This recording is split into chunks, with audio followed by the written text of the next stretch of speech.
Galw'r aelodau I drefn ac o dan reol sefydlog 12.58 bydd arweinydd y tŷ Julie James yn ateb y cwestiynau ran y prif weinidog heddi.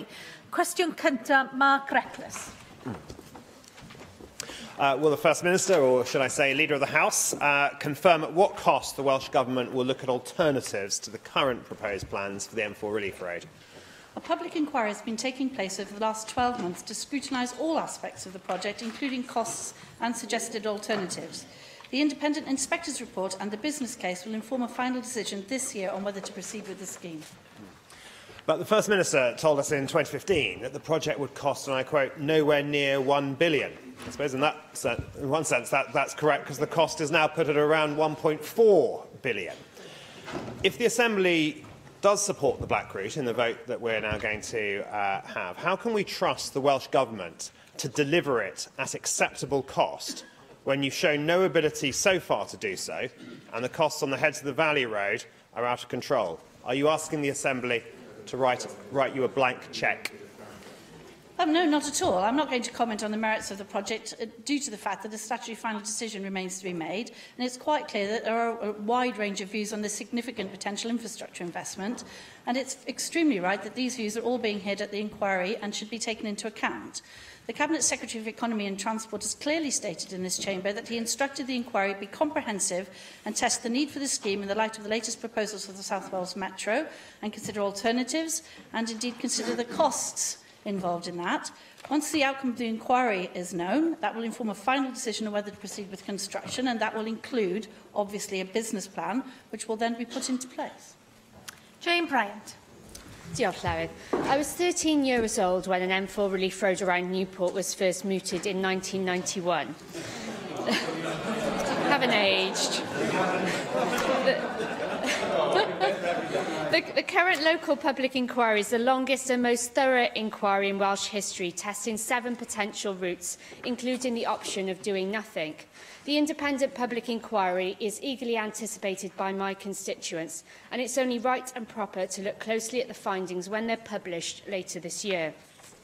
As for many businesses, visitors, commuters and constituents, the option of doing nothing or more delays to a decision are costly. It's estimated that the M4 is a key artery for 70% of Wales's population and economy. Will the Leader of the House relay to the Cabinet Secretary and the First Minister the imperative of a speedy resolution once the independent inspector reports, particularly with the removal of the 7 tolls, which will increase traffic and congestion on that part of the road? Yes, I think the member makes a fair point. Sadly, I was a little older than 13 at the start of this. Not much older, obviously.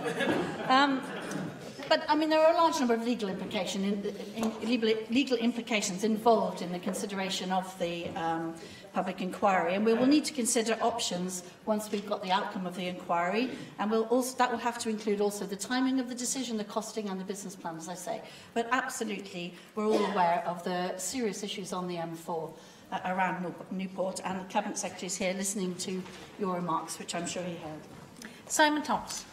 Thank you, Presiding Officer. I'm sure you're not going to go ahead of the public inquiry, as you made very clearly, but I'm sure you'd agree as well that we in this Parliament have not outsourced £2 billion worth of public spending or the opportunity cost of alternative investment in alternative road transport and alternative transport methods to a public inquiry. We are the elected Assembly, and ultimately we should take that decision. I welcome the letter today from the Cabinet Secretary saying there will be a real vote in the Assembly, and to make that an even more vital and real vote, will you, both as now deputising for the First Minister and as Leader of the House and your Chief Whip, make it a free vote for your group? Well, I'm very delighted, actually, to confirm that we'll bring forward a debate in government time on the M4 corridor around the Newport project, following the conclusion of the public local inquiry. Given the legal implications, we are currently considering options as to the timing and format of that, and I will be keeping the Assembly informed of those plans as myself, rather than as deputising for the First Minister. The Cabinet Secretary for Economy and Transport has just written to all party groups in the Assembly, but he will be arranging a technical briefing with project team officials on the current position to ensure members are fully appraised of all the facts related to the scheme beforehand. So I hear what the member says and take the point he makes, but we will be considering that once we know the outcome of the inquiry. Cwestiwn 2, Jenny Rathbone. What key message has the First Minister and through the Leader of the House taken from the recent Stay Well in Wales survey? The survey provides a wealth of information to support work to improve population health. Its findings demonstrate that there is public support for many of the priorities set out in Prosperity for All, including our focus on early years. Thank you very much for that. I mean, it's very clear from the survey that people expect action on public health issues to ensure that we improve the health of the nation. On top of that, today we learned that there's been a doubling of diabetes in the last 20 years, and we also heard from Cancer Research UK demanding that junk food advertising to young people should be banned because of the rise of cancers related to the poor diets that many people are consuming. So could you tell us what appetite the government now has to take action to ban junk food and generally to ensure that young people are aware of what they are what they eat, and they will only live a long life if they eat well? Yes, well, we have a very strong track record in Wales of taking strong public health action where there is evidence that it will improve or protect population health. The Public Health Act, the Active Travel Act and the current minimum unit pricing bill are very good cases in point. We'll be continuing to prioritise such interventions where there is merit and where taking action is within the powers at our disposal. But for example, in areas such as broadcasting, we don't have all of the powers we need, but we will be looking at ways of maximising our powers and our influence in those areas where it isn't in our direct control. And we want a strategy to create a very clear vision for Wales, and this will mean working with the UK government to ensure that we can drive forward changes required to tackle, for example, growing obesity levels in children. Angela Burns. The Stay Well survey actually, I thought, showed a population that was very keen to take part in responsible healthcare and understood that prevention is better than cure, and showed an enormous maturity on behalf of the public, something we tend to talk down sometimes, I think, here. And one of the things that they really picked up was that 76% of the respondents wanted to see health services being offered more by employers, and employers taking more ownership of helping their employees to stay well. And we raised this last week in our debate, or the week before, in our debate on mental health, and about the cost of mental health illness to the economy, and what we need to do as individuals and as employers to help people with mental health to do well in their workplaces. Can you please, Leader of the House, perhaps outline what the Welsh Government can do to influence both public sector and, more importantly, the private sector to ensuring that they stand by their employees and really help them through times of trouble? Yes, I think Angela Burns makes a very good point. And the survey was very interesting, wasn't it, in terms of the appetite of people to be regulated almost in terms of public health. The Welsh Government spends about £88 million of core funding on Public Health Wales, and we have a range of measures aimed at preventing ill health, alongside a number of other public health functions. We also have the Healthy Working Wales programme, which supports employers across Wales to improve health and wellbeing at work, and has already supported around 3,500 employers in Wales, which represents about 36% of the working population of Wales. I can also say that in looking at fair work and the Fair Work agenda in Wales in social partnership, one of the things we have been looking at is ways of assisting employers to help with public health promotion. Because, of course, one of the big issues is about economic inactivity and making sure that people who are in work stay in work and are able to be supported there. So it's all very much as part of the same programme. So I take the member's point entirely. We are already working in that way, and we're looking to extend that across all sectors of Welsh employers as part of our Fair Work agenda. Caroline Jones.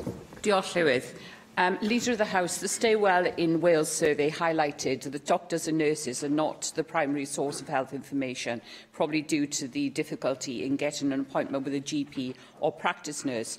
The situation is being made much worse by short-sighted decisions by local government.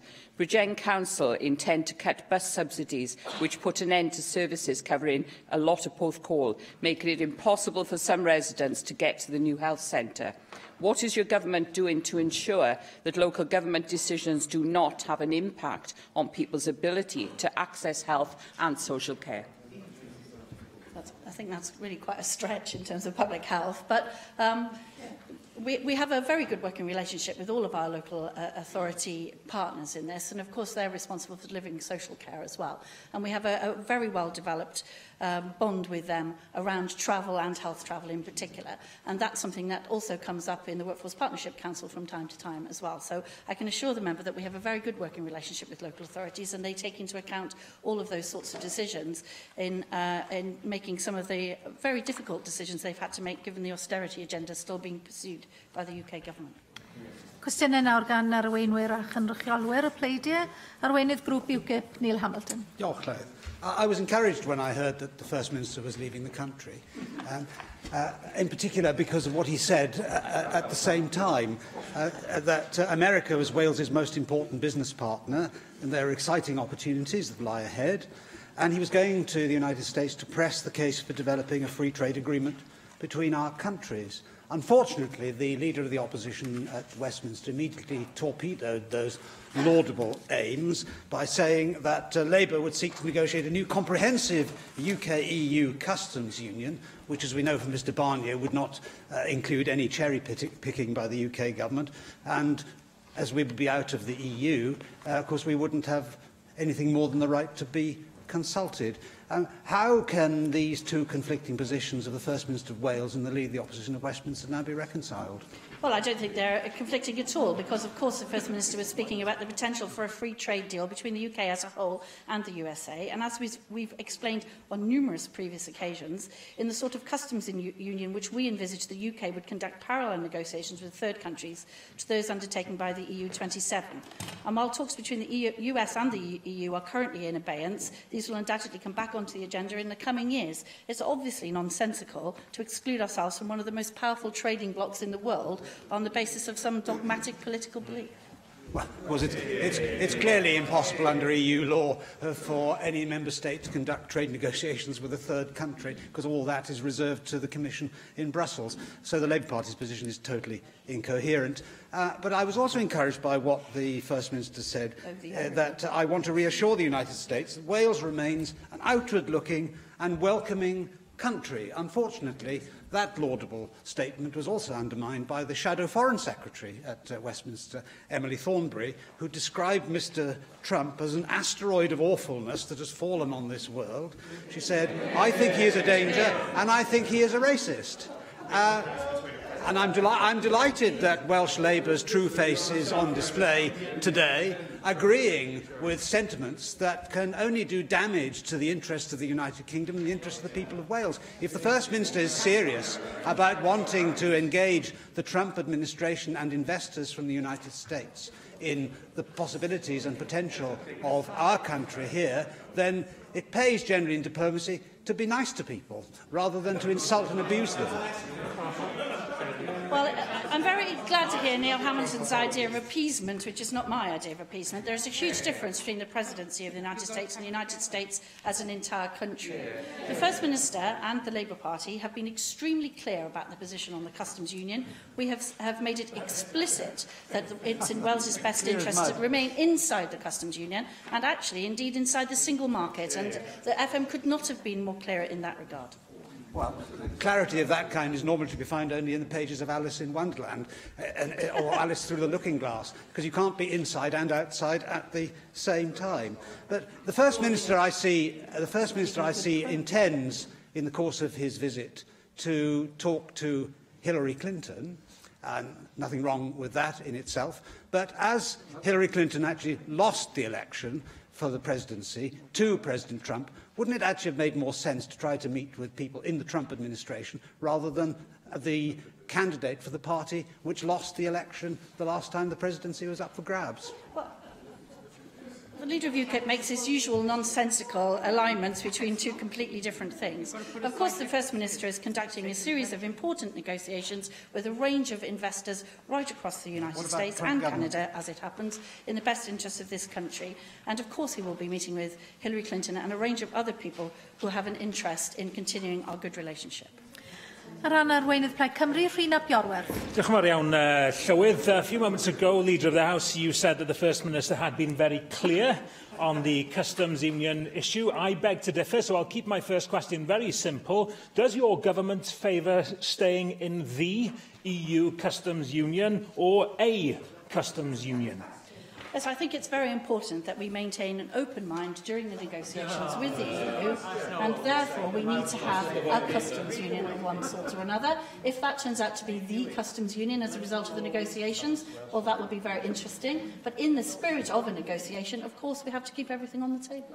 I'm afraid to say that's a regression from the position taken by this government some months ago. The Joint White Paper Securing Wales's Future concludes that Wales and the UK should remain in the EU customs union, and I quote, we, that's you and us, are unconvinced that the possible benefits of withdrawing from the EU customs union outweigh the costs. And in fact, every single reference to customs union in government policy since is to the existing customs union. There's not a single reference to a new, as yet non-existent type of customs union. So why, I ask, has the First Minister changed his tone or changed his language? Why does he now talk about a customs union, as do you? Is it because the position, as outlined by Jeremy Corbyn, is at odds with what's in the interest of Wales and the people of Wales, and for want of a better term, the First Minister therefore is having to fudge it? No, I disagree entirely. I think it's a very sensible point to make that we need to be in a position to negotiate the very best possible deal for Wales and for the UK as a whole as part of these negotiations and leaving the European Union.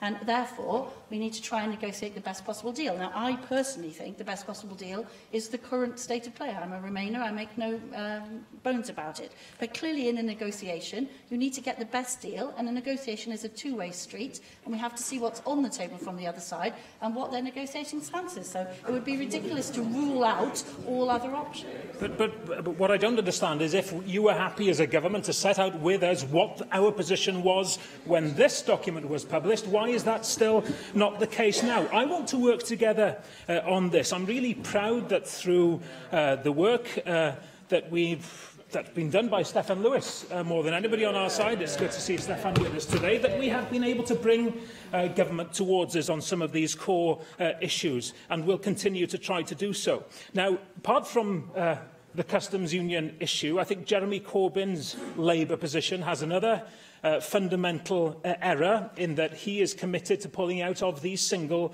market. He wants to pick and choose aspects of that market, but President Tusk, as we know, has said that there can be no cherry-picking and no single market à la carte. The solution is that we need both customs union and single market. Jobs in Wales need both customs union and single market. The port of Holyhead in my constituency, our constituents, all of us, need both. It feels as if at every corner the Welsh position is being undermined and undercut by the whims of Westminster, and by that I mean the whims of government and opposition at Westminster. Now, you know that the position I have set out, that Plaid Cymru has set out, makes sense. Will you help us deliver it? We've been very clear as the Welsh Government, and indeed in cooperation with Plaid Cymru, about the very best possible outcome for Wales, and we're still very clear about that. But I reiterate what I said. This is a negotiation. It is about getting the best out of the negotiation overall. And so if you rule everything out except the position you start from, that's not a negotiation. You're very likely to fail. So I think it's a very sensible thing to have a range of options on the table which you can start the negotiations with. It remains to be seen where the negotiations will end up. I personally still believe that staying inside the European Union as a whole is the best option for Wales. That's not something that people voted for, and we're in a position of having to negotiate the best deal we can short of that. Arweinydd yr Wrthblaid, Andrew Arty-Davies. Thank you, Presiding Officer. Leader of the House, just before we started today, a letter came from the Cabinet Secretary for the Economy and Transport highlighting the Government's intention to have a vote on the M4 Relief Road, and I welcome that movement on behalf of the Government. In the letter, it's 3 paragraphs long, so it's not particularly long, it indicates that the Cabinet Secretary is seeking legal advice as to the timing of the debate. So I'm assuming that the Government have set their mind on what type of debate you will be bringing forward for members to vote on. Will it be a to-note debate? Will it be a budget vote? Or will it be a more substantive vote around the inquiry itself? Because, as I said, the letter clearly indicates it's more of a timing issue, and the government is quite clear as to the type and nature of debate that we will be able to vote on. And I'd be grateful for some clarity on that particular issue. Yeah, well, yes. I mean, as I said earlier on in the answer to the question, we've confirmed we'll bring forward the debate in government time on the M4 corridor around Newport, following the conclusion of the public local inquiry.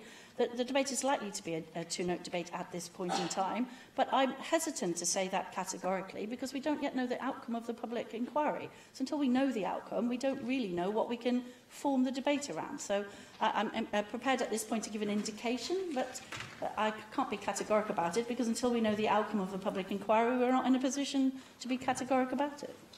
In fairness, I'm basing my questions on the letter, obviously, and the letter indicates that the government has set its mind on the type of debate we'd be voting on. Well, it doesn't tie into the public inquiry. It talks more about the timings of the debate based on legal advice. But you do indicate that it doesn't seem as if it's in the government's mind at the moment to bring forward a budget vote or an allocation of resources to this project. As you said earlier, it is a to-note, because there's quite a difference there is for members to vote on. And given this is the largest capital project that the Welsh Government will be bringing forward, I think it's important for us to understand exactly what the Government is proposing. And so, can I just be crystal clear? You are at the moment minded that that vote will be a to-note vote?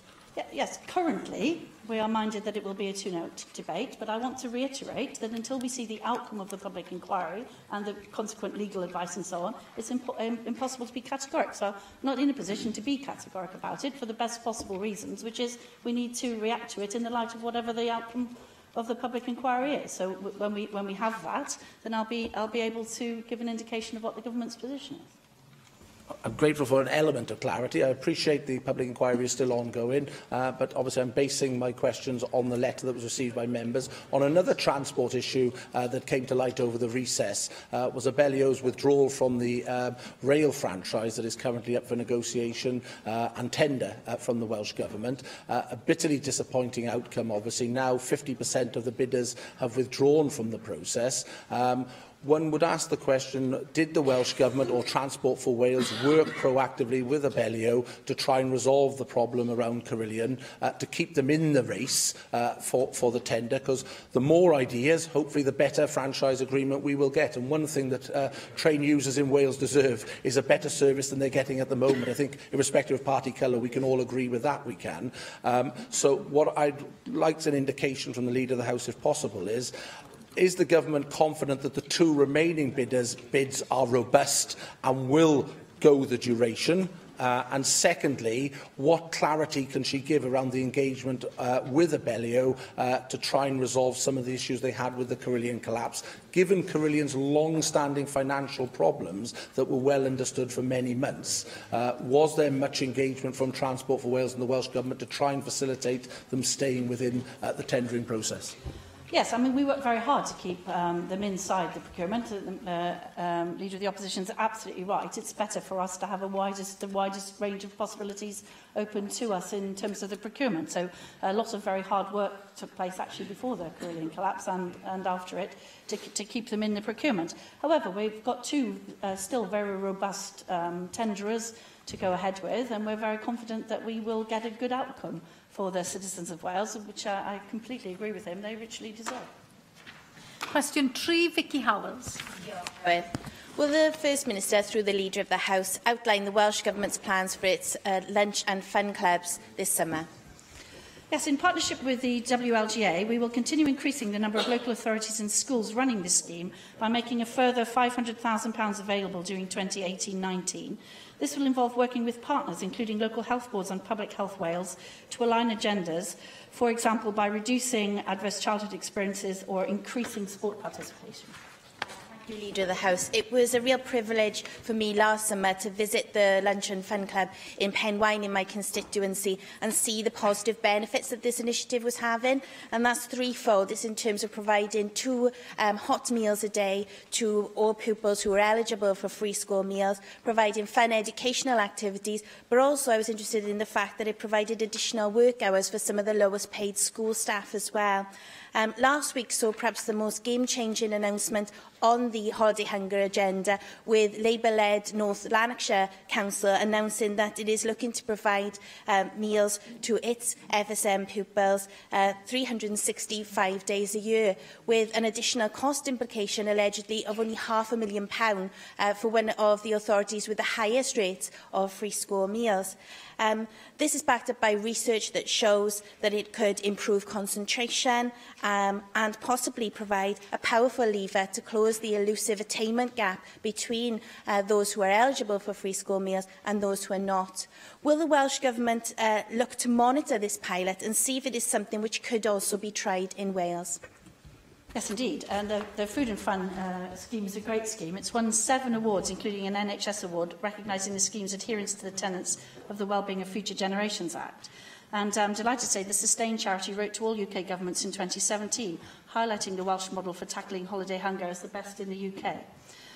So we're very pleased with what we've got already, and as I said, we are extending it. We will, however, be watching with keen interest the outcome of the North Lanarkshire pilot, which is funded by the local authority, and we'll be looking to consider the evaluations of that pilot in taking our own scheme forward, and I very much hope that it works out and that we can emulate.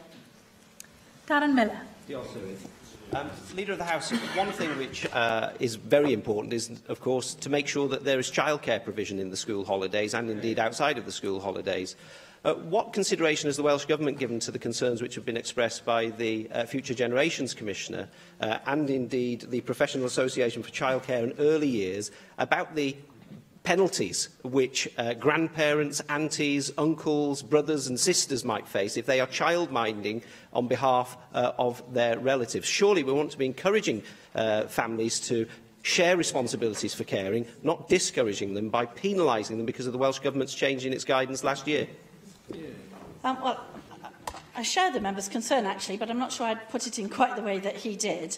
Only registered childminders are currently eligible to receive funding as part of the offer, because legislation from 2010 actually states that the person looking after a child does not act as a childminder if that person is a parent or relative of the child or a foster parent of the child. So we can't currently fund childminders to care for children who are related to them unless it's part of a wider scheme where they're looking after other children. We have been discussing this with Pacey, and we continue to talk to them about what, if any, changes might be made to the legislation ahead of the national rollout of our offer, with a view to seeing what we can do to balance the two slightly conflicting priorities of ensuring that people meet all of the regulations and qualifications and food safety and all the rest of its standards you'd expect for somebody looking after children, and enabling grandparents and so on to take advantage of that scheme. So we are working on that. So I do share some of his concerns, but I wouldn't put it in quite the way he did, and we are actively looking to see what we can do about it.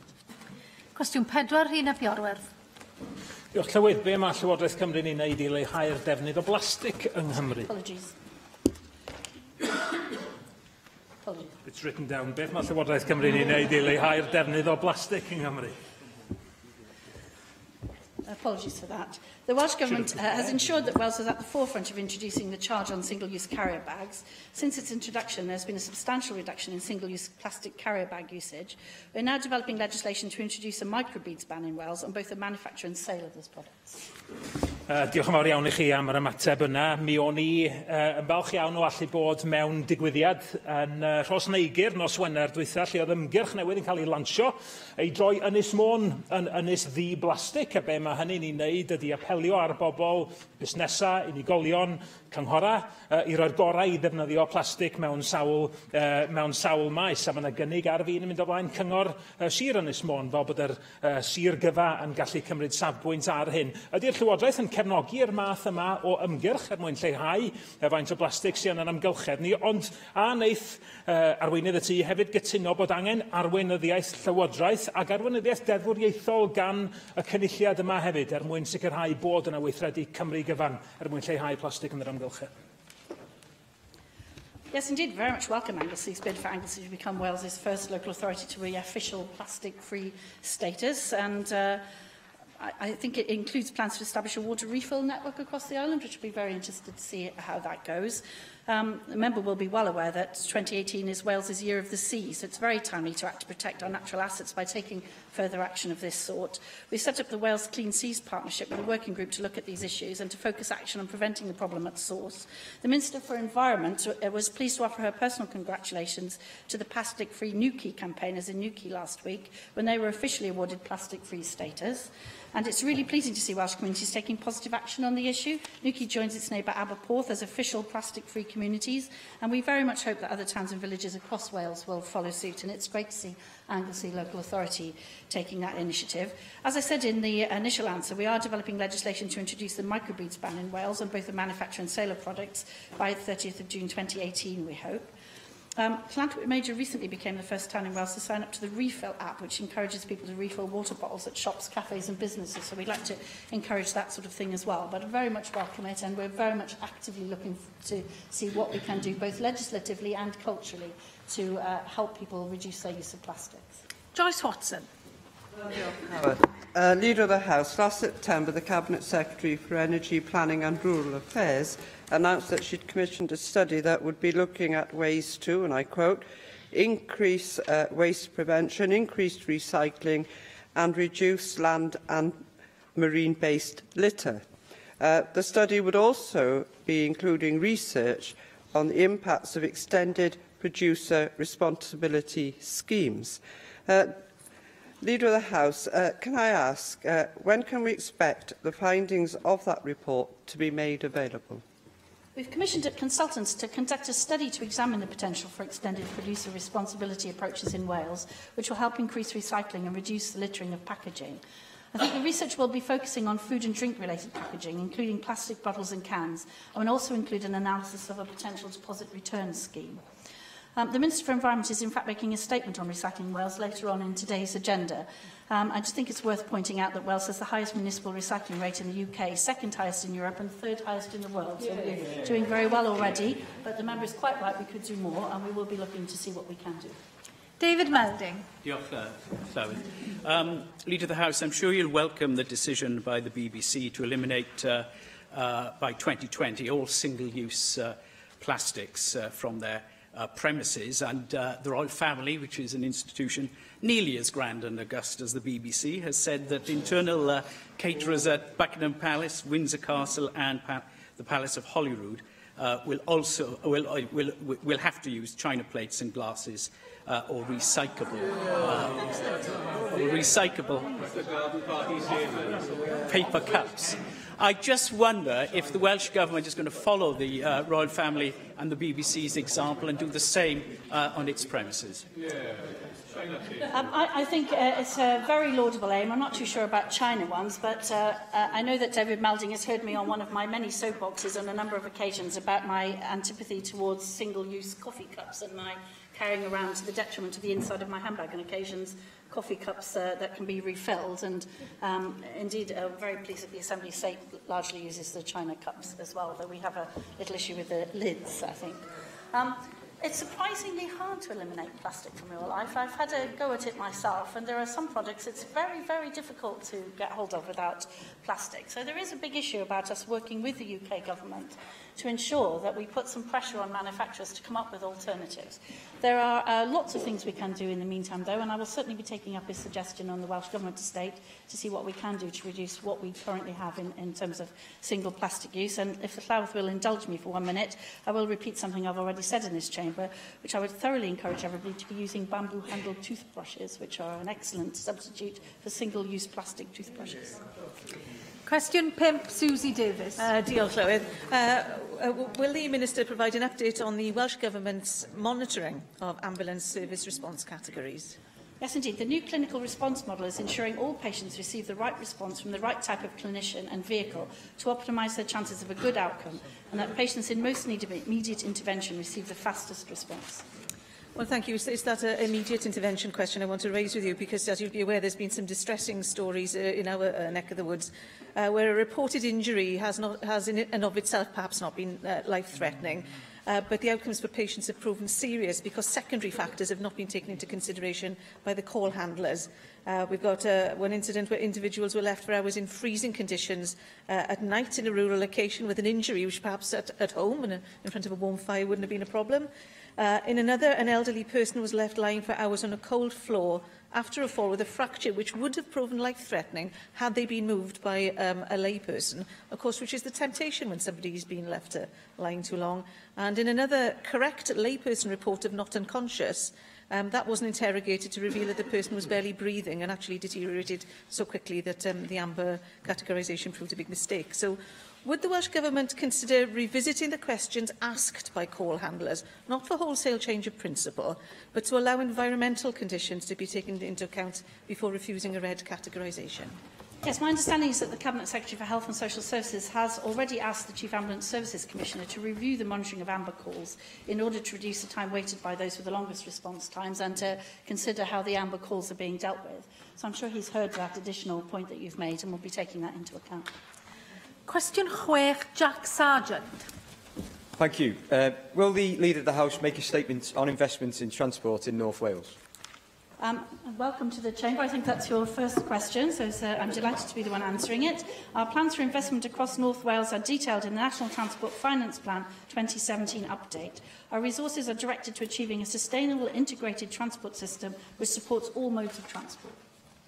Thank you. Leader of the House, we know this government is delivering game-changing investments in Allen and Deeside, from redevelopments of Shotton Station to the £250 million road investment and improvements across the Deeside corridor. This investment is definitely welcomed by my constituents, but I'm sure you'll agree that we can and should do more. Transport links within the local communities and across North Wales are very important, as are links from the north to south. But I'm sure you'll agree with me that links with our English neighbours are vital. Will the Minister update us on the work being done to ensure that we have a closer economic and transport links with the north west of England? Yes, that's very important points. We certainly recognise the importance of improving transport connectivity between North Wales and North West England, and that's why we're working closely with organisations on both sides of the border to develop and deliver improvements across all transport modes. Representatives from Cheshire West and Chester, Merseyside Travel and Wirral are members of the North Wales and North East Wales Metro Steering Group to ensure we plan and deliver improvements in a joined-up way. And in terms of bus services, officers are working closely with Mersey Travel to improve bus connectivity between Liverpool and North Wales. And we're expecting a proposal to be brought forward by a bus operator to run the long-distance service shortly. Mark Isherwood. Well, I'm sure, as you're aware, the West and Wales Strategic Rail Prospectus was launched in Westminster yesterday, with Ken State speaking alongside the Secretary of State for Transport, Chris Grayling. A proposal developed by a partnership of public and private sector bodies on both sides of the border, and clearly we also support the proposals within that. But parallel to that, and critical to its success, will be the calls in the growth deal bid for North Wales. How therefore does the Welsh Government respond to the call or the invitation in the growth deal bid for North Wales, which has gone to both governments, inviting the Welsh Government to support the formation of a regional transport body and a regional transport fund, where additional powers will be needed to enable the planning of integrated passenger transport networks? My understanding is it's part of the consideration of the connectivity that I was just talking about. The Cabinet Secretary is indicating to me that it will be part of the consideration. But if the member wants to write for very specific details, I'm sure he'll be happy to give you specifics. Llŷr Griffith. Diolch Llywydd. Mi glywodd grŵp o Plaid ar Ogledd Cymru gan ysgrifennydd Cabinet yn gynharach y prynhawn yma ynglŷn â chynlluniau'r Llywodraeth yma i greu rhwydwaith o hybu a trafnidiaeth ar draws y gogledd yn Niw Groesawu. Wrth gwrs, buddsoddiad o, dwi'n siŵr, 10 o filiynau yn yr is-deiledd yna.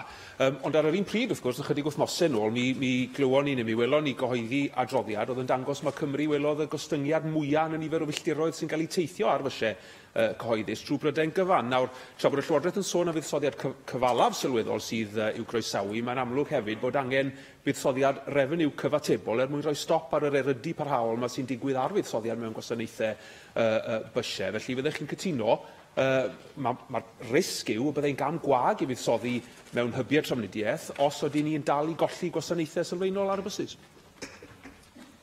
Yes, I think the whole situation with bus transport is a fraught one. We are indeed spending an enormous amount of money on bus transport right across Wales, not just in the north of the country.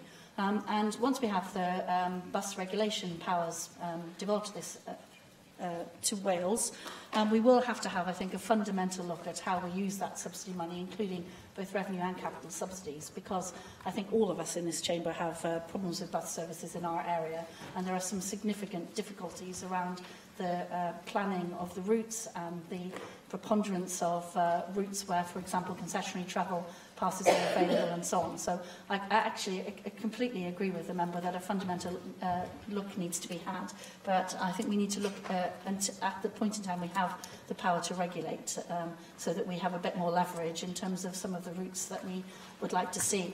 I'm not familiar with the specific routes in his area, but I can assure you that in my area I have many of the same difficulties, and we will certainly be looking at it again. Question 7, Mike Hedges. Will the First Minister or the Leader of the House outline how much funding the Welsh Government is planning to give Mydiad Maithrin in the 2018-2019 financial year? Yes, grants and contracts totalling more than £3.7 million have so far been allocated to Mydiad Maithrin for this 2018-19 financial year. This includes an additional £1 million to expand Welsh medium early years provision across Wales. Can I thank you for that answer? I want to raise the importance of Mydiad Maithrin, which gets children to start using Welsh at a very young age, which leads on to them attending Welsh medium schools and thus increasing the number of Welsh speakers in Wales.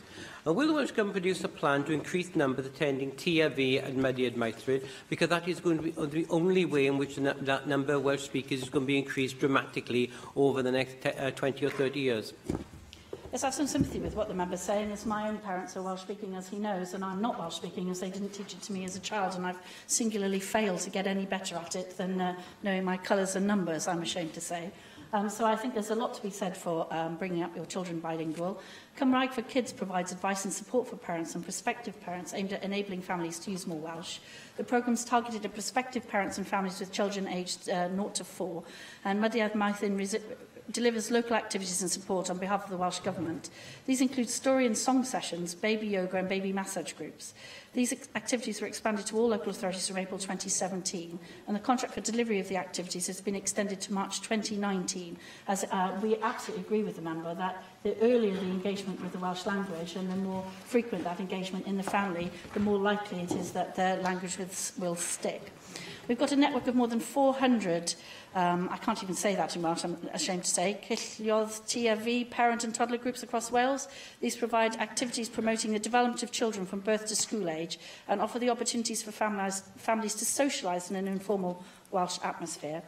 And I'm going to add something else in that I know from my digital portfolio myself, which is that I very much encourage everybody to get as much Welsh onto Wikipedia as possible and onto the web, because what we find is that if youngsters can use it in their day-to-day activities as part of their socialisation, then they tend to use Welsh much more frequently amongst a peer group outside of the school setting, and that also helps to cement the use of Welsh language in their lives. And so we've been trying to encourage that for some considerable period of time.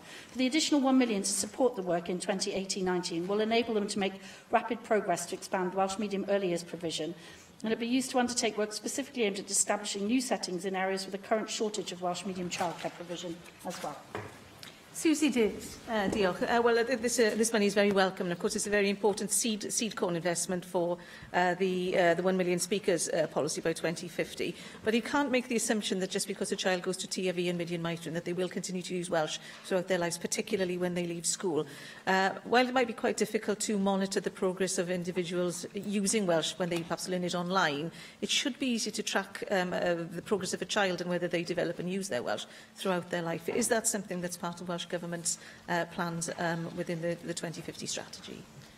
I'm not absolutely certain whether that specific is, but I know that the review of Welsh in Education strategic plans undertaken by Aled Roberts in 2017 included recommendations to strengthen the strategic relationship between local authorities and Mydiad Maithrin to ensure growth at local authority level, to contribute to the Welsh Government target for 2015, and to ensure the system for capital investment takes need of the preschool provision into account in order to plan more effectively for the transition between preschool and primary phase. So that's partly answering your question in the sense that we are tracking people from preschool into the primary stage provision. But I'll ask the Minister with responsibility for the Welsh language to specifically answer your question. Sir Griffith. Diolch Llywydd, a gael hefyd croesawu'r ffaith bod y cytundeb rhwng Plaid Cymru a'r Llywodraeth wrth gwrs yn y cytundeb ar y gyllideb wedi sicrhau yr adnoddau ychwanegol yma i mudiad meithrin. Byddwn ni'n anghytuno i raddau gyda'r pwynt oedd Susie Davies yn wneud, oherwydd mae'r dystiolaeth yn dangos os i chi yn mynd i gylch meithrin neu addysg cyn ysgol cyfrwng Gymraeg, yna i chi lawer iawn mwy tebygol o fynd ymlaen i addysg Gymraeg na petai chi ddim. Ac wrth gwrs, i ni sôn fan hyn am strategaeth gan y Llywodraeth i sicrhau miliwn o siaradwyr Cymraeg erbyn 2050. Ond fydden ni eisiau cyfeirio benodol fan hyn at y cynnig gofal plant yma'r Llywodraeth yn ei ddatblygu nawr, wrth gwrs, a rôl allweddol sydd gan hwnnw i sicrhau bod cynifer o blant ac sy'n bosib yn yr oed cyn ysgol yna yn cael ei dal o fewn y continiwm addysg Gymraeg yn hytrach nag yn cychwyn y siwrne addysg tu allan iddo fe. Oherwydd unwaith i chi wedi colli nhw'n y blynyddoedd cynnar yna, y tybygrwydd llethol yw na fyddan nhw'n dod i fewn i addysg Gymraeg, na fyddan nhw yn ennill y gallu i fod yn ddwyieithog. Felly, gai ofyn, sut ych chi yn sicrhau y bydd pob plentyn yn cael mynediad i wasanaethau Cymraeg o safbwynt y cynnig gofal plant, a hefyd, wrth gwrs, yr angen i sicrhau bod yna weithlu digonol i fedru sicrhau bod y ddarpariaeth yna'n bodoli? Yes, well, members quite right. We did put the additional £1 million invested in to enable them to respond to the challenge set out in Cymraeg 2050 to make rapid progress in expanding Welsh medium early years provision. We've delivered over 2,000 groups so far during 2017-18, providing support and advice to enable families to use more Welsh. And the member's absolutely right. There's real data to show that preschool activity does lead on to Welsh medium activity. And as I was saying to Susie Davis, we've extended our monitoring of that to make sure that we have the data available. And we've extended the contract for delivery of the activities as well to March 2019. As the lead organisation within Cwlwm, a consortium of 5 leading childcare organisations in Wales, Mudiad Maithrin has also undertaken projects aimed at delivering a bilingual integrated service that will ensure the best possible outcomes for children and families across Wales, with a view to that bilingualism, as opposed to teaching Welsh as a foreign language, which is, I think, is a policy that hasn't stood us the test of time, and I'm living proof of how well it doesn't work. Cwestiwn 8, Rhiannon Passmore. Llywydd, will the First Minister provide, or the Leader of the House, an update on the Welsh Government's assessment of the impact of leaving the European Union? First line. Leaving the European Union will affect every community in Wales. In particular, jobs, businesses and public services in Islwyn, and indeed across Wales, will be critically dependent on securing full and unfettered access to the single market and a customs union, which are our top priorities. Diolch. Leader of the House. David Liddington, UK Tory Government Minister for the Cabinet Office, speaking at Airbus in North Wales, offered to rewrite the alleged flagship Brexit bill to address the concerns of the devolved administrations in Wales and Scotland. The First Minister of Wales, in reply, has stated, as currently drafted, the EU withdrawal bill allows the UK Government to take control of devolved policy areas, such as farming and fishing, once the UK has left the EU. This is an unacceptable attack on devolution in both Wales and Scotland. Leader of the House, what further actions can the Welsh Government take to ensure that the UK Tory Government respects the hard-fought devolution settlement to this Assembly, and how can the Welsh Government safeguard the economic interests of the people of Islwyn once the United Kingdom leaves the European Union? Yes, well, the member makes a very important point, and of course we've been in extended negotiations with the UK Government about the respect for the devolution settlement as indicated in the EU withdrawal bill. We will be looking to bring forward a bill, the continuity bill, and I'm very pleased for myself to see Stefan in the chamber this afternoon, but we bring forward that continuity bill to ensure that the devolution settlement is properly reflected in the EU withdrawal bill, and thus we're able to protect our economy, our jobs and our future prospects. Mohammed Ashkar. Minister, last week Professor Patrick Minford of Cardiff University told. I listen. He told the Cardiff University that Welsh Affairs Select Committee that Welsh consumers will benefit enormously from the lower prices as a result of competition and rising productivity resulting from... I do need to hear the member, please. Carry on, Mohammed Ashkar. Thank you, Presiding Officer. Resulting from leaving the custom unions and the single market. He predicted that poorer households such as those in Islwyn would make even bigger gains why the Welsh government is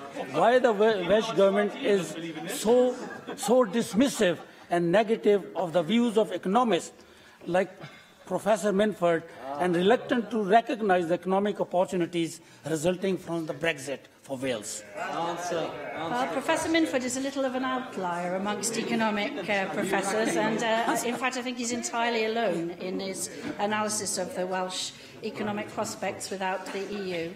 Our economic analysis shows that over the long term, our economic output could be up to 8 to 10% lower than otherwise if we leave the single market and are forced to trade under World Trade Organization rules. This is in line with other published economic analysis and the reports of the UK government's own assessment. This is equivalent to around £1,500 to £2,000 a head. The impact on the UK's economy will hit the public finances available to provide public services. Following a long period of sustained austerity, this will only make worse the continued challenge of delivering our priorities within the context of growing, precious and an ever-decreasing budget. Economic growth and jobs in Islwyn are being supported through multi-million-pound European Union funding schemes, including working skills for adults, bridges into work, apprenticeships and the Smart Business and Innovation schemes. The benefits these schemes are creating for our communities, people and businesses demonstrate the need for replacement funding for the UK government after we leave the EU. Otherwise, I'm afraid Professor Minford will find himself once again on the wrong side of the academic argument. Ac yn ola, Steffan Lewis. Diolch, Llywydd.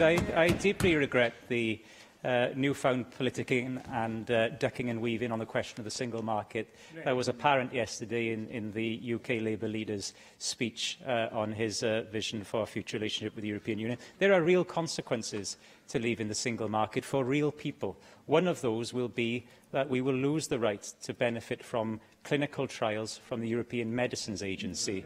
Only EEA and EU member states benefit from clinical trials and treatments. So I'd like to have reassurance from the Leader of the House, and this isn't something you can achieve, by the way, through free and unfettered access. You have to be a member of the single market to benefit from EMA membership and for your citizens to benefit from the clinical trials. Can we have a commitment that you will robustly oppose any attempt by a government of any colour in Westminster to deny Welsh citizens the access to the best and cutting-edge treatment that they can be provided with? Yes, I am very happy to categorically say that. We've never made any bones about the fact that we need to stay inside those arrangements. It's disastrous for research of all sorts, not just clinical research, across Wales and across the UK, to be outside of those far-reaching partnership arrangements for that cutting-edge research. So I'm very happy to say that that remains our position and we will be robustly defending it at whatever level.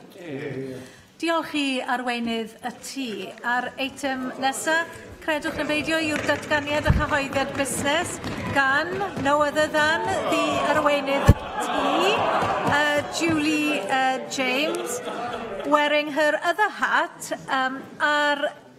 Julie James. Diolch, Llywydd. There are 3 changes to this week's business. The Cabinet Secretary for Finance will make a statement shortly on the JMC-EN held last Thursday, and in order to accommodate this, I've postponed the statement updating the Assembly on the UK inquiry of infected blood until the 13th of March. And finally, Business Committee has agreed to postpone tomorrow's short debate until next week. Business for the next 3 weeks is shown on the business statement and announcement found amongst the meeting papers, which are available to members electronically. Jack Sargent. Thank you, Presiding Officer. I have 2 things I'd like to raise with the Leader of the House, if possible. Firstly, I had the pleasure of returning to my old school, Connoskeigh High School, to meet a group of students partaking in the F1 in Schools competition. The competition involves designing and manufacturing CO2-powered model racing cars using sophisticated computer-aided design software and computer-aided manufacturing techniques. I actually took part in this competition myself, and I'd like to wish all the students from Connoskeigh High School and all others across the North Wales region good luck for the regional finals. Finally, last week I also spoke at the conference held by Deeside Business Forum on the importance of full-fibre digital connectivity. We are promoting North Wales as an especially attractive location for business growth and investment, and as part of our long-term vision to accredit it as its most digitally connected region in the United Kingdom. Would it be possible to have a statement during government time on what the Welsh Government is doing to ensure we implement gigabit full-speed, full-fibre broadband connectivity across the North Wales region? Yes, the member makes a very good point. Gigabit services are already widely available today across the UK, Wales and North Wales. Big businesses that require gigabit speeds can access them, but of course they come at a price. There is a real issue with the market price for gigabit services, but unfortunately the Welsh Government is not the controller of that. It's a matter for Ofcom to address those through the market regulation. We are participating in the full fibre rounds that the UK Government is offering, and I will be able to say something more to the Assembly once we know where that particular competition is going. In terms of domestic gigabit services, we are, as Jack Sargent will know, looking at investing in fibre to the premises technology throughout North Wales, and through the Superfast Cymru scheme and other schemes. And of course, the Successor scheme is currently out of procurement. Llywydd, I'll resist the temptation to go on at great length about that today, as I'm answering oral Assembly questions tomorrow, and I believe a number of those are in relation to broadband schemes. Andrew Arty-Davis. Thank you, Presiding Officer. With questions tomorrow, Leader of the House, you're earning your crest this week, in fairness to you.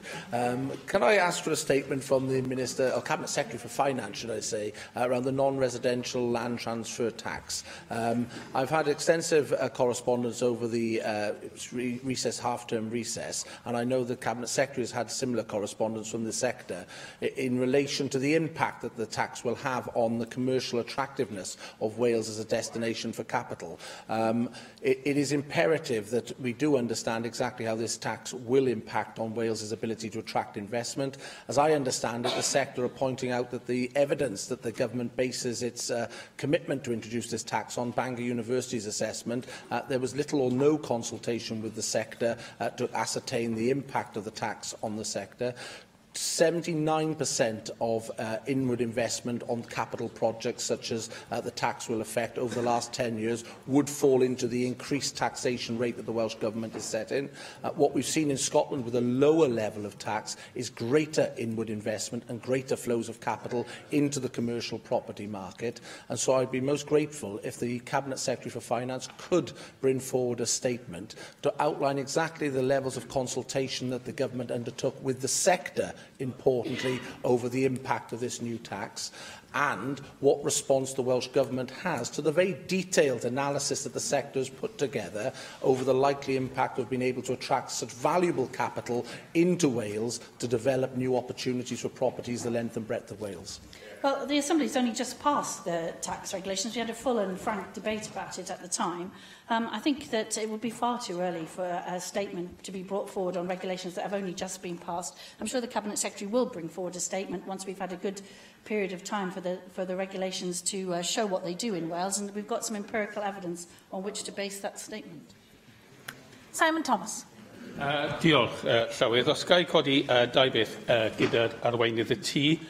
Gyntaf oll, dwi'n gweld o datganiad busnes bod cyflwyno'r bil parhad y wythnos nesaf. Mae teitl newydd mor hydwyntog gyda'r bil erbyn hyn, ond y bil parhad y chwedl Steffan Lewis.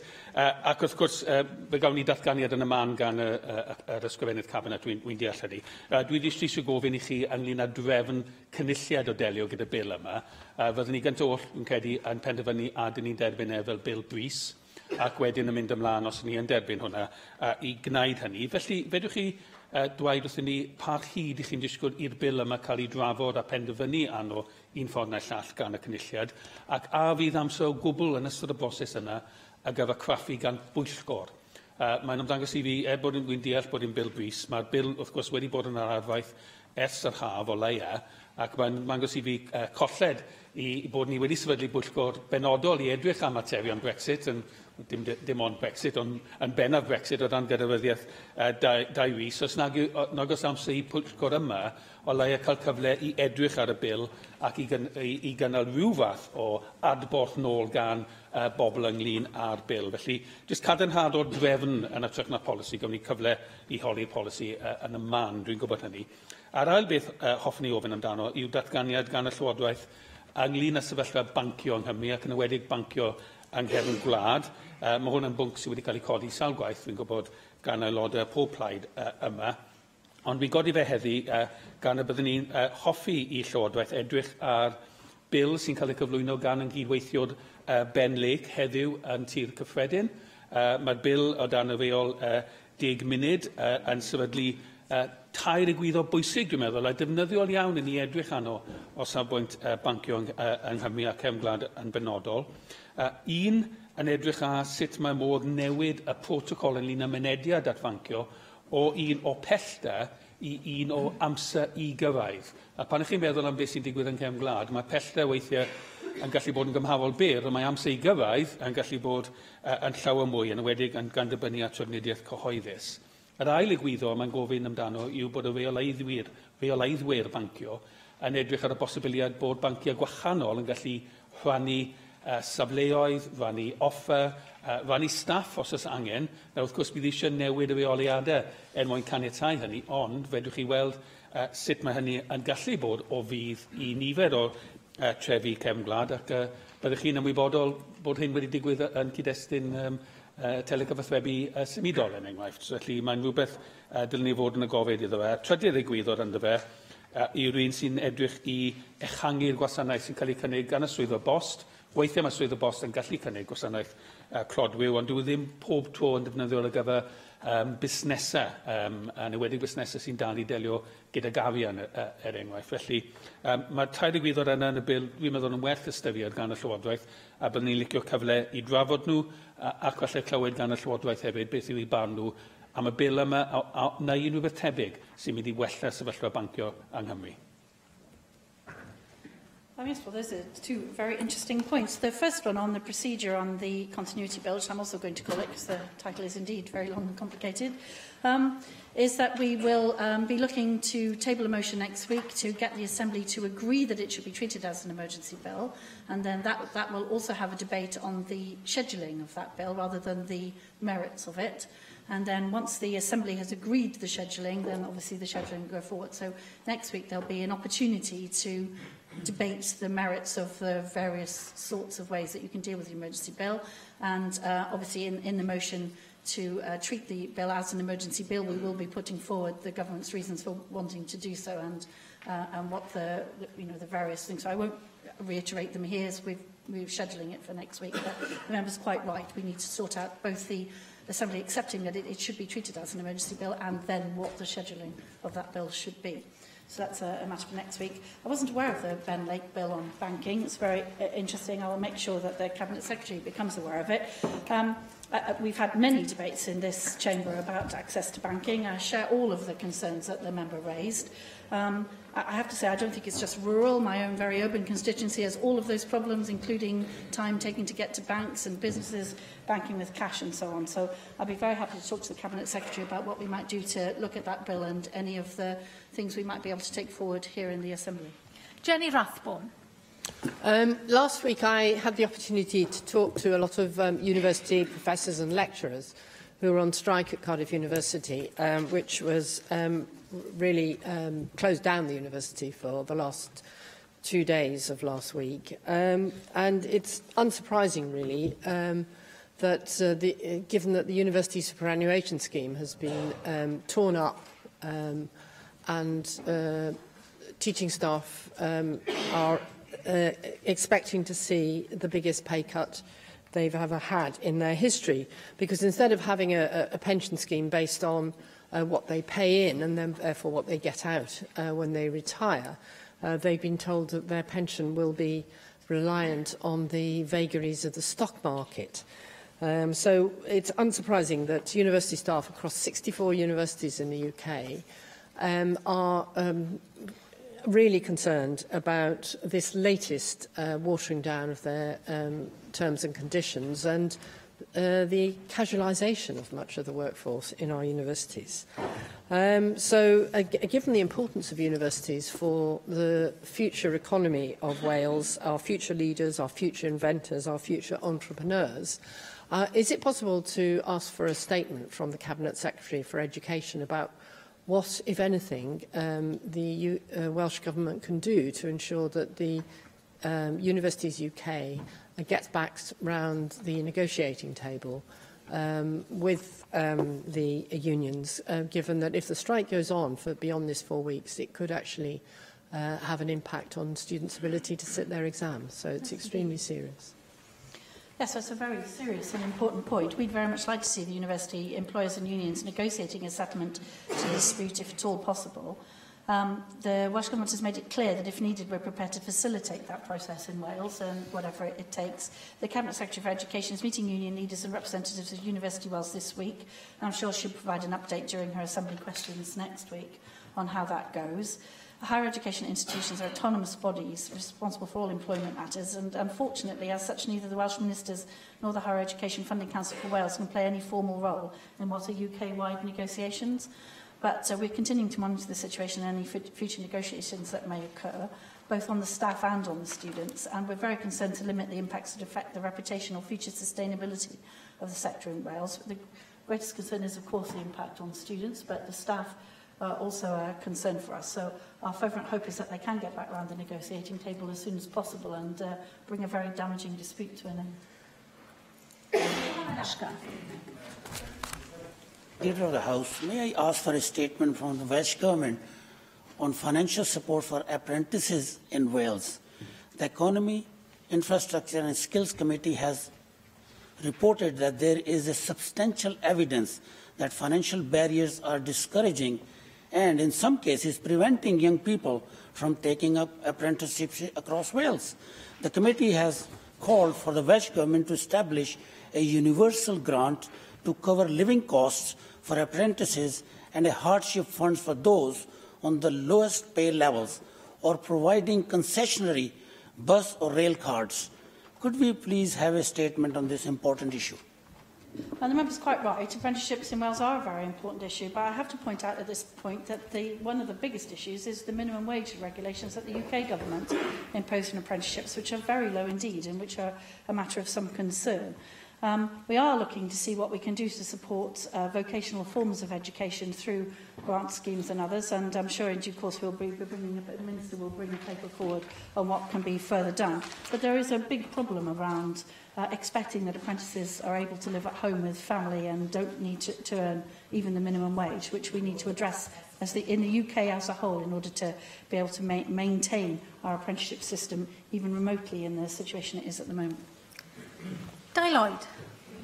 With Leader of the House, can I thank you for your statement in the first instance, and by means of whetting your appetite for tomorrow's questions, can I ask for a progress report on the new rollout scheme for superfast broadband, following I've been consulted in the last couple of weeks by constituents in Llangunwyd, Maesteg, who are stuck with slow broadband. This is affecting their business, their online advertising, payments for goods and service transactions, meaning they are losing customers as the internet drops.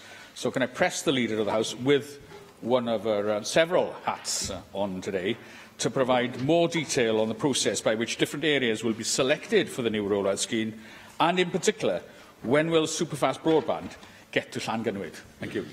Yes, the member's quite right. I am answering a series of questions tomorrow. I believe he might be one of them on this very point. And as soon as we have got full details of the Superfast 2 scheme, I will be announcing it. But just to reiterate my previous point, it will not be a one-size-fits-all, and we are looking to modify it across Wales to suit particular communities. So the member wants to invite me to a particular community to hear their concerns and to see whether there's a viable community scheme there. I'd be more than happy to do that. David Rees. Leader of the House, can I first of all agree with the comments from Jenny Rathbone? As a member of UCU, I totally agree with the statement she made and the comments she expressed. It's critical that we address this matter. I can ask for two statements from the Welsh Government. The first one's an easy one. The former Cabinet Secretary for Communities and Younger Generation actually instigated an investigation into NSA Avon back at the beginning of last year. I know that progress has not been completed, but it would be good to have an update from the current Cabinet Secretary for Local Government and Public Services as to what progress has been made in that inquiry, and as to what lessons can be learned from it, because it's important how it now delivers to the communities in Abergavenny, because that organisation has been delivering many, many services to many of our vulnerable individuals in that community. And the second one, can I ask from the Cabinet Secretary for Economy and Transport, a statement on steel. We've heard from the Cabinet Secretary for Finance, obviously, the work done on procurement aspect, but we are now 2 years down the road since the disastrous comments we had which threatened the steel industry in Wales. Yet there are still concerns over the future. There's a joint venture scheme. I had the privilege of being able to talk to the Chief Executive of Tata Steel UK this morning to discuss some of those aspects, but it's now important that we discuss the Welsh Government's ability to actually continue supporting the steel industry here in Wales. It was agreed as part of the deal with Plaid Cymru, about £30 million towards Tata. What progress has been made in delivering that commitment? The £60 million that was previously identified, £30 million loan, £30 million grant. Where are we with that? It's now, I think, important to understand where the Welsh Government is in working forward with the steel industry to ensure we continue to have a thriving steel industry in Wales. Yes, so David Rees makes two very important points, as always. I believe the NSA matter is still a matter for the Cabinet Secretary for Finance, and he's indicating his willingness to keep you informed as the matter progresses. And in terms of steel, of course, that's an issue that affects almost every community in Wales and continues to do so. It's a very important point. I'm sure the Cabinet Secretary will be looking to update the whole Assembly as to where we are with the steel industry in Wales as part of his ongoing plans to keep the Assembly informed, and I'll make sure, well, he's here, he's nodding happily at me, so I'm sure that he'll be doing that in due course. Susie Davis. Diolch, Llywydd. In November, the Minister for Children and Social Care announced the setting up of a ministerial advisory group to steer delivery of cross-government support for carers, with a supporting sum of about £95,000 for the project that would deliver a sort of national approach, if you like. That was 3 months ago, and I'm wondering if I could ask for an update on that, particularly covering the areas of how the group will be chosen and when they will begin work. Because the Cabinet Secretary is indicating he's happy to write you and keep you informed. Lovely, thank you. Llyr Griffith. Diolch, Llywydd. Further to the comments made previously about the industrial action by the University and College Union regarding the university's superannuation scheme, which, as we've heard, will leave lecturers' pensions to the whims of the stock market, but according to First Actuarial as well, will leave the average lecturer with £200,000 less in pension income. Can I say that Plaid Cymru supports the UCU strikes, and we certainly support their calls on Universities UK to come up with a better offer. And I'm not content with just asking the government to make a statement. Can I ask, will this Welsh Labour-led government unequivocally support the UCU strike so that we can all pull together in putting pressure on Universities UK to come up with a better and a fairer deal on their pensions? Yes, I think we have, a lot of us have a lot of sympathy with the UCU employees, and I understand that the talks broke down on the casting vote of the chair, so it was hardly a good discussion even at that point. I think we take the firm view that we need to get them back into the negotiating arrangements, to get the Vice-Chancellors to come to that table with an open mind and to get the very best deal for UCU colleagues that can be got, because it's quite clear that they are the absolute pivot of the world-class universities that we have in Wales and throughout the UK, and they clearly ought to be remunerated accordingly. Mick Anthony. That's for a statement on the riding levels of congestion and pollution on the A470, particularly in the Taff Ely area. You'll be aware of the recent reports which actually identify the A470 as the most congested road in Wales at peak times, with a travel time of 7 miles per hour at peak traffic times, and also in conjunction with the level of pollution. And of course you'll be aware of the recent judgment that relates to the UK but also has impacts in Wales, and this is a matter that clearly relates also to the issue of the importance of the metro, getting vehicles off our roads, but also perhaps balancing the debate on the importance of dealing with traffic issues, but also by the promotion of the metro as a priority. Yes, I mean, the member makes an important point. Air quality is a very important matter throughout Wales. We've recently announced the Clean Air Plan for Wales, and that will include a clean air zone framework to ensure the consistent and effective implementation of clean air zones by local authorities, improvements to local authority reporting, and the establishment of a National Air Quality Assessment and Monitoring Centre for Wales. But air quality is a lot more than just road traffic pollution. There are lots of other pollutants in our atmosphere, which the Clean Air Plan for Wales will be taking into account, and that of course includes whole new sections on build and transport modal shift, and a number of other issues which the member highlights and which will be very important as we go forward. Neil McAvoy. Diolch, Llywydd. I'm looking for a statement off the government on St David's Day, which is coming up this Thursday, and what I think should be happening, that all Assembly employees and all government employees should be given the day off. I'm giving my staff the day off, so I'm just wondering what the government makes of that, and will you make an effort next year? Well, I don't think we have any plans at all to make St David's Day a national public holiday, but the First Minister, when he returns from his St David's Day travels, I'm sure will be updating the Assembly on what he's managed to achieve over this St David's Day week. Jane Hutt. Leader of the House, you'll be aware that we're at the start of Fair Trade Fortnight, and will you join me in congratulating all those who won awards at the Wales for Africa ceremony recently in the National Museum, including Barry Town Council Fair Trade Group and also the Dinas Powys Fair Trade Group. They were highly commended, that Dinas Powys Group, in both the communication and shoestring budget categories. And in fact, in their statement, they said that they were able to link up with different parts of their community, always looking at ways to engage with people on fair trade issues, increasing the number of fair trade products in local shops. So that was my first question. The second question is, can I also welcome the Dignity and Respect Statement which was issued by the Llywydd, by leaders, all the leaders, and Jane Bryant as Chair of the Standards Committee on the 16th of February. I'm glad that there'll be engagement with stakeholders. Can you clarify who they will be and how that engagement will take place? And also update us on when we're likely to have a cross-party motion and vote on the statement here in the Senate. Yes, we're taking those in reverse order, both very important points. I believe that the Chair of the Standards Committee is going to be making a statement next week in the Assembly, which will take us forward, and then we can see what needs to be done as a result of her statement, which will take us all up to where we are in terms of that agenda, and I'm very much looking forward to hearing what she's got to say on that point. In terms of fair trade, I'm happy to say that I had a birthday recently, which some of you may not know, on account of my youthful looks, and I received a large number of fair trade items, which I was delighted by, one of which was a goat, which I believe resides somewhere in Africa, and which I'm to receive updates on, so I was very delighted with that. It's a hugely important agenda, actually, for Wales, and the import of fair trade goods is one of the main issues for us as we support developing nations across the world by what we are able to use in terms of consumer power. So I very much support that agenda and very much welcome the initiative. Ac yn ola, David Melding. I've got a whole third.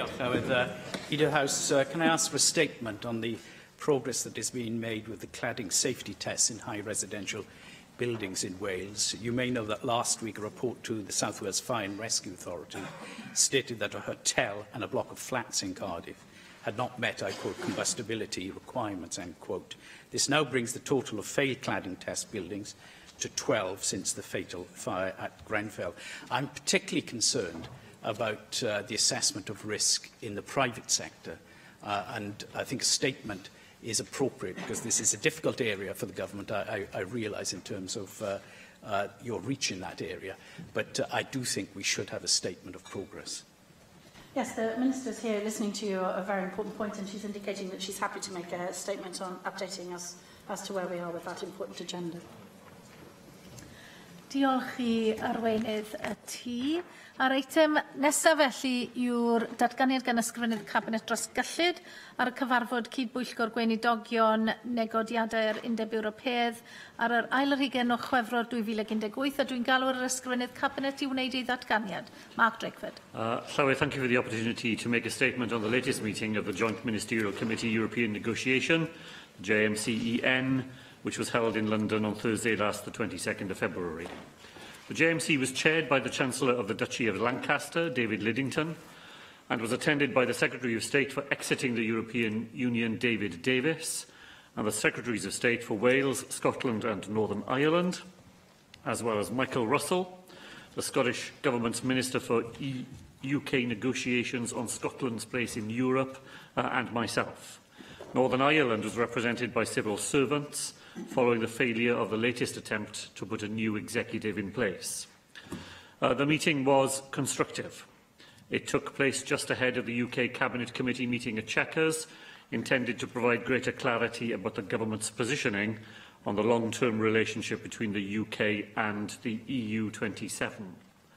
both Mike Russell and I gave clear and unequivocal presentations of our well-established priorities, stressing the importance of putting the needs of the economy at the head of that priority list and ensuring the rapid agreement of a transition phase, a step which, together with Plaid Cymru, the Welsh Government called for formally as long ago as January 2017. I also emphasised the importance of clear commitment from the UK Government to the engagement of the devolved administrations in the second phase negotiations, particularly where these concerned devolved policy areas. I'm glad to be able to report that the UK Government made a commitment to bringing forward proposals in this regard for consideration at a March meeting of the JMC. So there was considerable speculation in advance of the meeting about progress on the EU withdrawal bill currently before the House of Lords. As members here know, the UK Government has given commitments to both Houses of Parliament that it will work with the devolved administrations to bring forward amendments which might enable both the Scottish Parliament and the National Assembly to give legislative consent to the withdrawal bill. While intensive work at official level has been underway for a number of weeks, we were disappointed that the UK Government was only able to put a proposal on the table very shortly before the Thursday meeting. This meant that we were not able to have the full and meaningful discussion of the proposals which the importance of this matter merited. Nevertheless, all three governments agreed that they shared the objective of reaching an agreement on these issues, and while the UK proposals fall some way short of what would be acceptable to either ourselves or to the Scottish Government, we agreed that they provide a basis for further discussion at political level in the very near future. Mr Lidington has sketched out in his speech yesterday some of the thinking behind the UK Government's new proposal. I'd like to acknowledge that the UK Government does appear to have moved some distance from its original position, particularly on Clause 11. That original position was wholly unacceptable to the Welsh Government and, I believe, to the majority in this Assembly. However, as the First Minister said yesterday, we now need further progress that goes beyond warm words and which makes agreement possible. I remain hopeful that such an agreement can be reached, and I will, of course, update members as developments happen. This is, Llywydd, also highly relevant to the fact that, as is now known, we have today also taken steps towards the introduction of our own continuity legislation. One of the reasons why there has been such frustration at the slow pace with which the UK Government has taken forward discussions on amending the EU withdrawal bill is the implications of this slow progress on our own plans. We have been absolutely clear and remain completely clear that our preference is for a workable UK-level bill. But as is well known, and with strong support across this chamber, very regularly articulated, for example, by Steffan Lewis, we have been working hard on a fallback option, both to provide legal continuity of EU legislation about devolved matters in Wales and to safeguard devolution. We have come to the point where we cannot delay any longer if this legislation, even as an emergency bill, is to have a reasonable opportunity of getting onto the statute book in time for us to be able to take the steps necessary to secure legislative continuity. Our bill, the law derived from the European Union Wales Bill, remains a fallback, fail-safe option. But it is, we believe, a robust, considered piece of legislation which will do the job required if our preferred way forward, a withdrawal bill that respects the devolution settlement, is denied to us by the UK Government. I continue, Llywydd, to hope that the discussions at next week's JMC will lead to a successful outcome, one which enables us to recommend that the National Assembly gives its legislative consent to the EU withdrawal bill while it is still before Parliament. And if we succeed in that endeavour, we will not hesitate to withdraw the bill we will present here. In summary, Llywelyn, in the whole Brexit discussions, the Welsh Government remains firmly focused on the best outcomes for Wales. As we leave the European Union, the needs of jobs and our economy must come first. That process cannot and must not be used as an excuse to roll back the boundaries of devolution within the United Kingdom, and the powers of this National Assembly, as confirmed in 2 referendums of the Welsh people, must be respected and protected. Our efforts remain constructively but unremittingly focused on achieving those ends. Mark Isherwood. And thank you, Finance Secretary, for your statement. The joint communiqué issued by you, by David Lidington for the UK Government, by Scottish Government and a senior civil servant from the Northern Ireland administration following last Thursday's JMC on European negotiations, noted the engagement that had taken place between the UK Government and devolved administration officials since the previous meeting, and said engagement will continue with the aim of ensuring that devolved administrations were fully involved in developing the UK's negotiating position whilst respecting the UK Government's role as negotiator. That clearly applies less to what you've thus far addressed and more to negotiations ongoing between the UK Government and the EU itself. Therefore, we'd be grateful if you could give us a little bit more information about what involvement the Welsh Government has in developing the UK negotiating position as articulated in that joint communiqué by yourself and others. The same communiqué stated that the JMC discussed the EU withdrawal bill, proposals to amend Clause 11, as you've addressed, noting that progress had been made, but agreement had not yet been reached between the 3 governments or Northern Ireland on the form of amendments, but discussions on further detail would continue. And I welcome your confirmation that there will be a JMC meeting next week, I think you said, and you also referred to a meeting in March. So perhaps if you could just clarify if my understanding is correct. Could you tell us if there's also progress on the next JMCP, i.e. meeting with Prime Minister and First Minister on setting a date for discussions at that level to go ahead, or is it not felt that that's necessary at this stage, given the complex position that you and your officials are already engaged in? Yesterday's speech at Airbus, brought in by David Lidington, who, as you know, chaired the JMC-EN meetings, said we must protect the UK internal market whilst respecting devolution. He noted that 8 out of 10 goods lorries leaving Wales go to the rest of the UK, highlighting the importance of the UK common market. He said we'll build on the future North Wales growth deal by fostering opportunities between Wales and the rest of the UK, which is encouraging. He said that we will protect the vital common market of the UK, but said then that 4 different sets of rules would only make it more difficult, more expensive for, quote, a cheesemaker in Monmouthshire to sell to customers in Bristol, or for cattle farmers in Aberdeenshire to sell their beef in Berwick-upon-Tweed. Cheesemaker is becoming legendary. Adding, therefore, his proposal was to amend the bill before Parliament to make clear that while frameworks are being agreed, the presumption would now be that powers returning from the EU should sit at a devolved level. I think that's what this House seeks.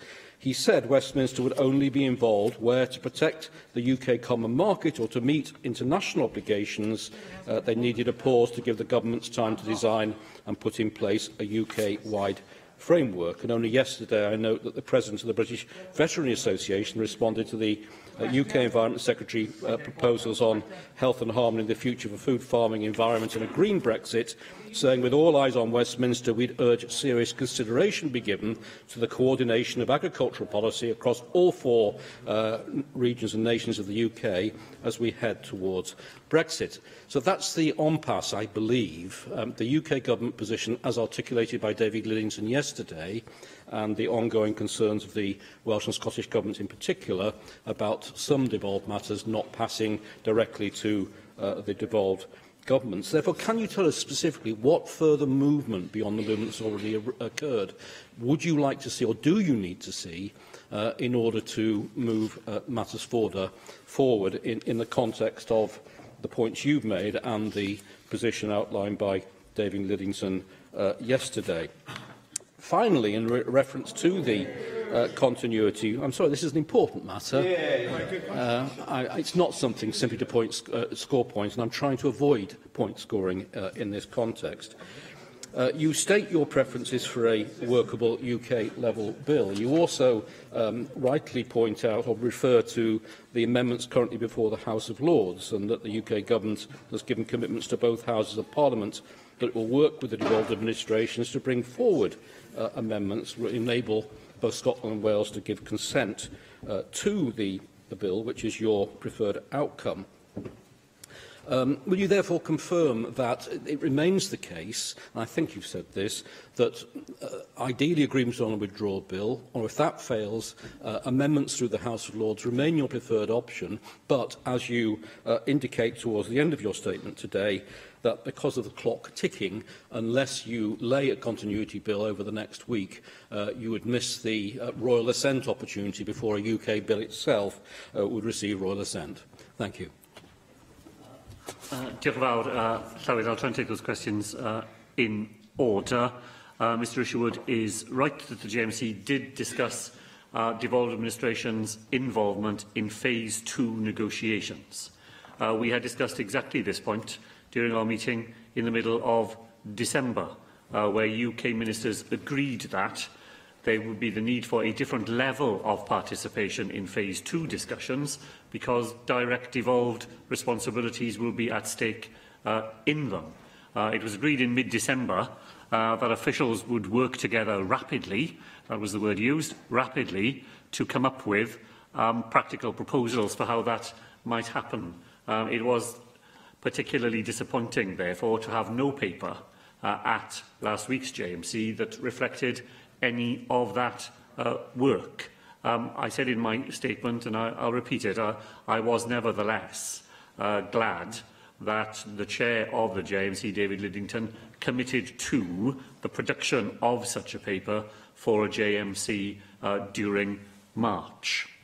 The second point that the member asked was about the next meeting on the EU withdrawal bill specifically.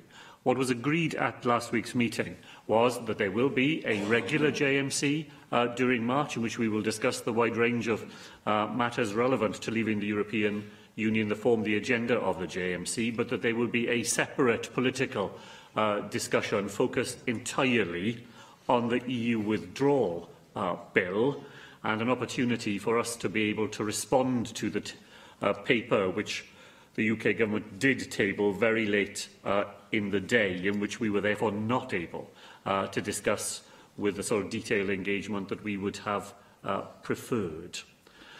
Is there to be a JMC plenary in March? Well, I hope so. Is it necessary? I certainly think it is. The JMC plenary has now not met since January of 2017. And if this is the mechanism through which the UK is meant to operate together, and the glue that keeps the United Kingdom together, then it really is not satisfactory that the First Ministers and the Prime Minister have not had that opportunity to discuss these matters in that formal setting. There is a date in circulation for such a meeting in the middle of March, but I have seen dates in circulation in January, in February, and now in March as well, Llywyd. So I'm afraid we remain in hope rather than complete expectation that it will be delivered. Turning to the final set of questions which Mark Isherwood raised, he is right to say that the speech by Mr Lidington yesterday did move a step forward in relation to our Clause 11 concerns. The UK Government's proposition now is that all those responsibilities that have been at this National Assembly and exercised through the European Union should remain here after Brexit, other than a small number which would be retained centrally while we continue to negotiate framework arrangements so that the UK internal market can continue to operate effectively. What we now need to do is to have a detailed discussion with the UK government about some of the practical ways in which that would operate, and the key issue at stake remains that of consent. If there are to be a small number of matters retained centrally, who is to decide what those matters should be? Who is to decide how long they will remain retained centrally? Who will decide who will have access to those powers while they are not in the hands of this National Assembly? We will go to the next meeting with constructive proposals as to how those questions could be resolved, and if they are resolvable, then Mr Isherwood had the sequence of events entirely correct. Our preferred course of action remains an agreed amendment that all three governments could see put down at the House of Lords, and a minister could come here and recommend to this National Assembly that legislative consent to the bill could be provided. If we can't have an agreed amendment, we will continue to pursue the amendments which, jointly with the Scottish Government, we laid in the House of Commons and will relay in the House of Lords, and we will work as hard as we can to get those amendments passed. And we have, we know, considerable support right across the House of Lords, including cross-bench peers, for our position. If we do not succeed there, then we have to protect the position against the day when this National Assembly would not be prepared to give its legislative consent to the withdrawal bill. That's why we have to bring our continuity bill forward as a fail-safe mechanism, and the issue of getting it onto the statute book before the withdrawal bill receives royal assent is indeed driving the timetable for bringing it in front of the National Assembly next week. Simon Thomas.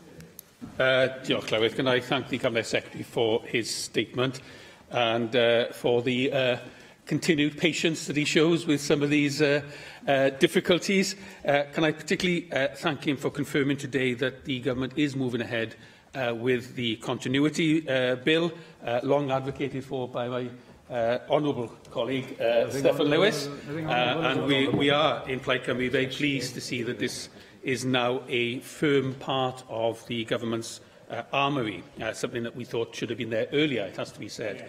I shall return to that just in a second, because I want first of all to ask the Cabinet Secretary about David Lidington's speech in particular, and what has emerged since the meeting of the JMC.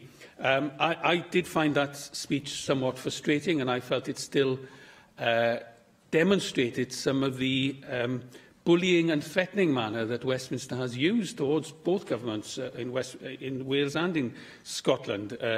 A slight element of threat was there that if you don't behave, then we will retain these powers. I really want to put it in this way. The speech by David Lidington was peppered with reference to the common or internal market of the UK, something that the Cabinet Secretary didn't mention once in his own statement. We've been part of a common market or a single market for 40 years now. It's had some difficulties and some people have disagreed very strongly with it.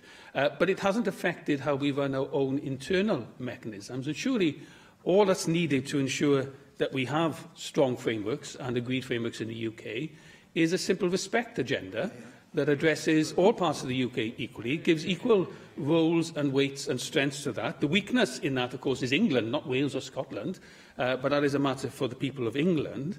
And if we were to achieve that, there is no one here of any party that wants to hold back on strong UK frameworks on agriculture, the environment, social welfare or anything else.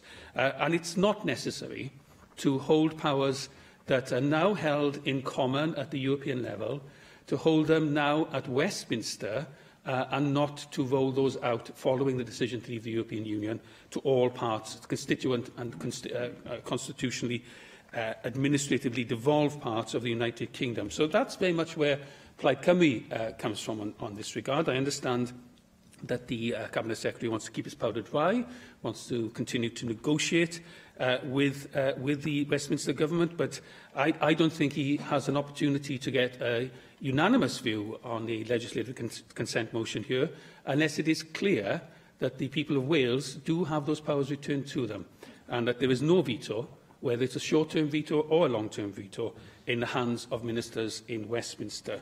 So coming from that perspective, can I ask the Cabinet Secretary to clarify how he is now intending to work with the Government of Scotland, as Northern Ireland doesn't have a devolved government at the moment, how he will continue to work, and I thank him for the work that he has done, and Michael Russell as well. The work has been very clear and has been jointly authored in some cases and has been more successful because of that, I think.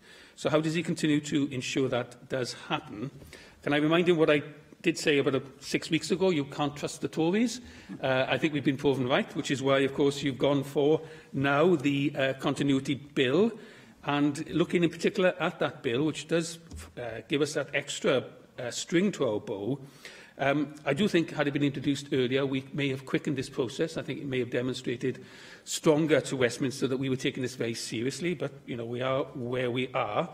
Can the Cabinet Secretary just give the assurance to the Assembly that he does think, even using and assuming we do approve emergency measures next week, that he does think that we can deliver this bill in time not to be overtaken, if you like, or undertaken, whichever way it will be, by the EU withdrawal bill, so it still is a viable option and still can be used in that regard. And can he just say as well that he has had talks with his colleague next to him, the Consul General, about how such a bill may, if necessary, be defended in the Supreme Court if it does come to a lack of agreement between this government and the government in Westminster. Sorry, diolch yn fawr, diolch I Simon Thomas am y cwestiynau. I didn't mention, he is quite right, the business of the common internal market within the United Kingdom in my statement, because the position of the Welsh Government has been from the very beginning that we entirely understand the need for an orderly transfer of EU law into the domestic statute book in a way that will allow the United Kingdom to operate effectively into the future. And in many ways, the Chancellor of the Duchy of Lancaster's references to this yesterday are simply to put up a straw man. They are to point to a problem that simply does not exist, and then to try to use that to justify the way in which they argue that only they are capable of using powers in a way that would allow that effective functioning to continue. We completely disagree with them on that point. We have said from the very beginning that we would, of course, come to the table completely constructively with the devolved responsibilities that we exercise to look to find agreed ways to make sure that the UK can go on operating successfully into the future. Now, I am prepared to consider a position in which the best way to give the legislative underpinning to some of those frameworks might be achieved would be for the powers to be held at Westminster while that legislation is being enacted. But what I am not able to agree to is a position in which the powers that we would temporarily surrender in that way could be done without our agreement. If it is done with our agreement and with the Scottish Government's agreement and the UK Government's agreement, then there is a pragmatic case for doing things in that way. The UK Government has to be willing to operate with a greater level of trust and respect, Simon Thomas said, than it has up until now, and veto powers that says that in the end only they are to be trusted simply isn't to live up to the way in which devolution has developed over the last 20 years. We do continue to work closely with the Scottish Government. Of course, there are fundamental differences of political outlook between the government in Edinburgh and the government here in Cardiff. But on this issue, we identified very early on that we had a strong identity of interests. We've done our best to work constructively together. We've done that in every way we can. The First Minister, writing jointly with the First Minister of Scotland, the first ever joint governmental event at the House of Lords, so we were jointly able to brief members of the House of Lords, and we continued to work together on those aspects of the agenda where we have a strong identity of interest at the JMC last week, and I expect that we will continue to do that for as long as that identity of interest continues. I think I can provide Simon Thomas with an assurance that we will bring forward a timetable next week where, if the National Assembly does agree to an emergency procedure to consider the law derived from the European Union bill, that we will be in a position to complete its consideration in front of the National Assembly in time to secure royal assent before the EU withdrawal bill is in that same position. And of course, the Council-General is closely concerned with all the debates that go on inside government on this matter to make sure that the bill that we present to the National Assembly is the strongest and most defensible bill that we are able to put before you. Neil Hamilton. The finance sector will know that I do not shrink from being coruscating in my criticism of the Welsh Government where I think that is necessary, but also being fair-minded. I'd be unstinting in my support when I think the Welsh Government is in the right. And I welcome the statement that we've heard from him today.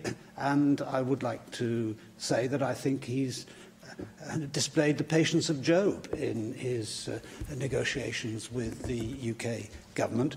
It's a curious paradox that when the British Government is negotiating with the Welsh Government or the Scottish Government, drawing out of them concessions from an unsustainable position is like drawing teeth with the pliers, and yet in their negotiations with the Commission in Brussels, they appear to be completely toothless.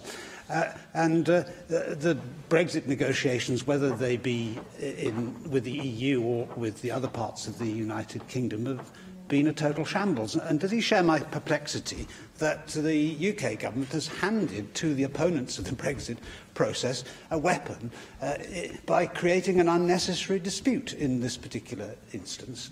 The whole point of leaving the EU is that it is a devolutionary process. It is restoring to elected politicians at the levels which are appropriate the powers which ultimately belong or derive from the consent of the people.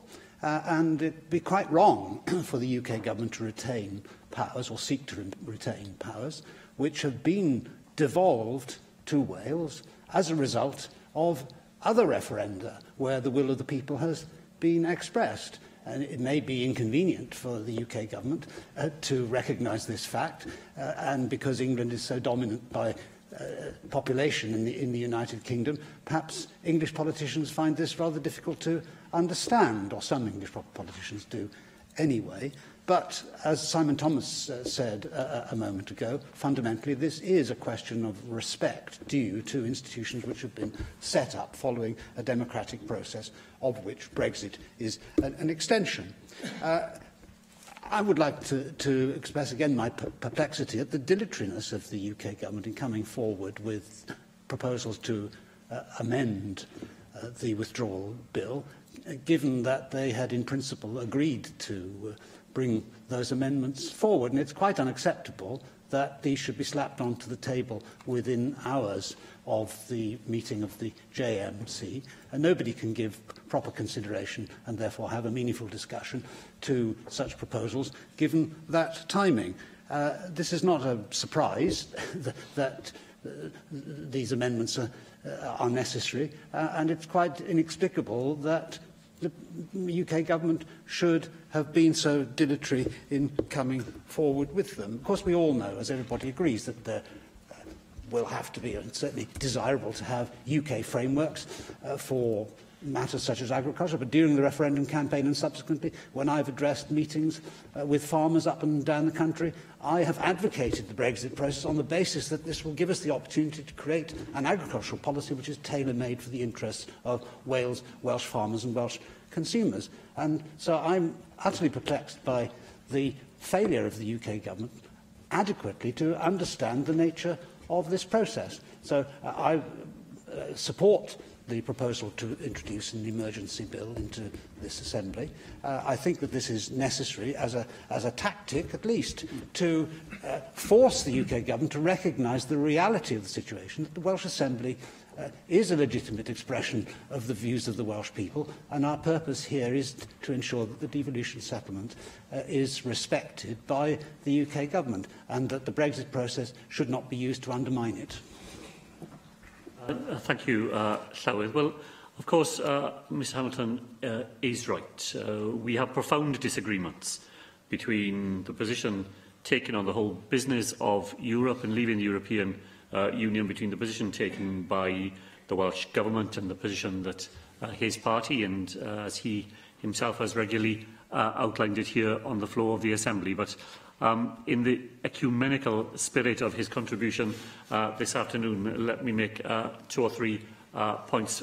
First of all, I think it is a sobering conclusion that has to be drawn, that the UK Government has struggled so much to carry out negotiations with its very closest neighbours here inside the United Kingdom, at the point when it's about to embark on trying to conclude the most complex negotiations with 27 other European states. Successive UK ministers tell us just how easy this is going to be, just what a breeze it's going to be to get all the agreements that they say are necessary as we leave the European Union. Yet they have failed to be able to come to an agreement on a matter where, and I definitely do agree with what Neil Hamilton said here, on a matter where a dispute was unnecessary from the very beginning.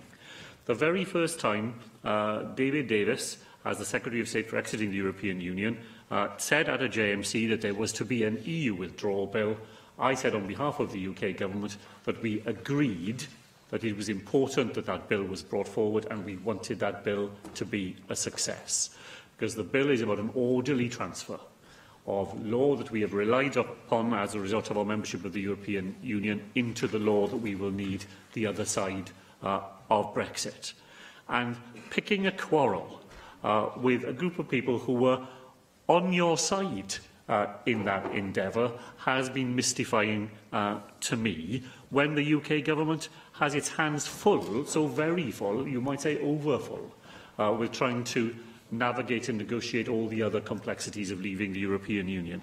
And I think that in many ways that does explain the dilatory nature of their response. It's a government overwhelmed by the task which it faces. And it struggles to find the time and the energy and the effort that is needed to pursue matters which, when they're not pursued, become really difficult problems which could have been resolved far more easily. I said here in the Chamber in the last week or two, Llywydd, that at last week's meeting, David Lidington was to be the 5th chair of a JMC on European negotiations in a body that has been going for less than 18 months. And that just tells you something about how difficult it is to create a momentum in that forum, because the key individuals have been changing so rapidly. And that's why we didn't have a paper table that would have allowed for a proper discussion at a point in the process where that would have allowed that to happen. That's a step backwards from where we were in the autumn, where the JMC was conducted on a more orderly basis, where we had agendas, where we had papers, where we had minutes, where we had a room that we could be sure that we would meet in that didn't change as we were in the train between Cardiff and London. Last week's meeting, constructive as it was, represented a step backwards from the stability that we'd seen in the autumn.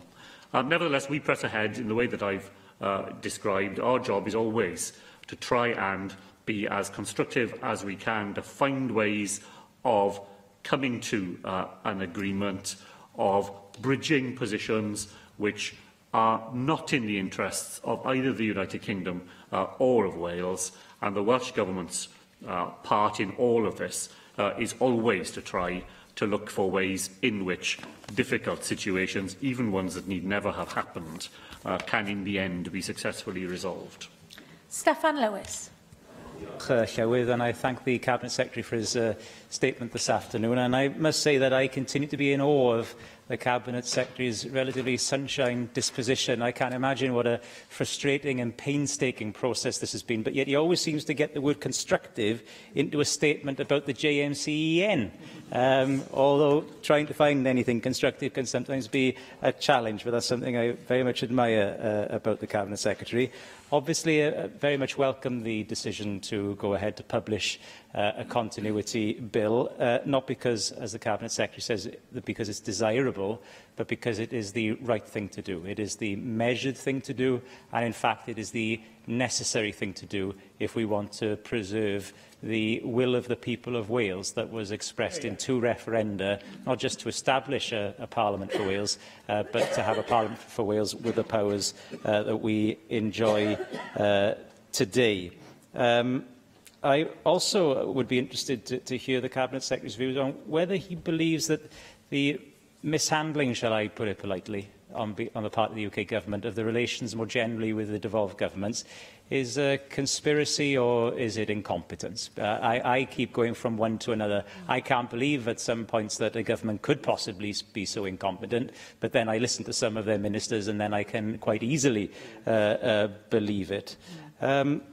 I also think that, as well as this being a necessary step to legislate preemptively if necessary, in terms of our constitution and preserving it, that actually this is an important moment for this National Assembly and for the national character of Wales, because if we have to press ahead with emergency legislation to defend our constitution, then I hope that it'll mark the beginning of the end of Wales being perceived as the pushover of these islands, and that any government in Westminster in the future, of whatever colour, will think twice before they start pushing us around and believe that they can play hard and fast with our constitution.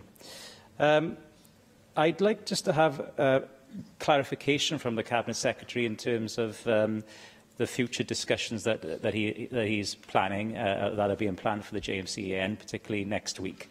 The word negotiations is thrown around a lot these days, for obvious reasons, but in terms of the bar that the Welsh Government has set, in terms of what would be acceptable in an improved EU withdrawal bill, can he just reassure this Assembly that any negotiation will not amount to Wales being stripped of powers, that there is a need for discussion and there is a need for collaboration and negotiation, but that he is prepared to push through this legislation and that it won't just be enough for Westminster to move a little bit, that there would have to be a fundamental change to the legislation as far as devolution is concerned.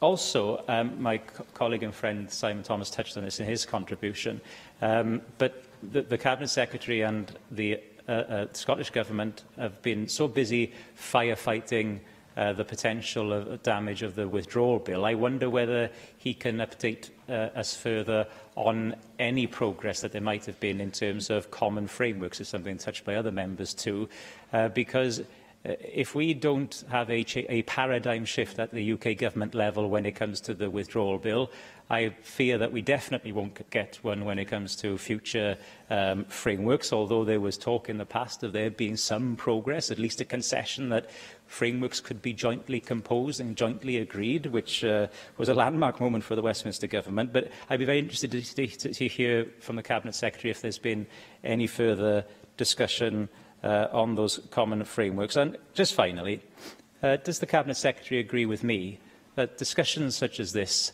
and agreements between the devolved governments should have concluded long before a group of people met at Chequers to decide our fate without our country being represented in that room?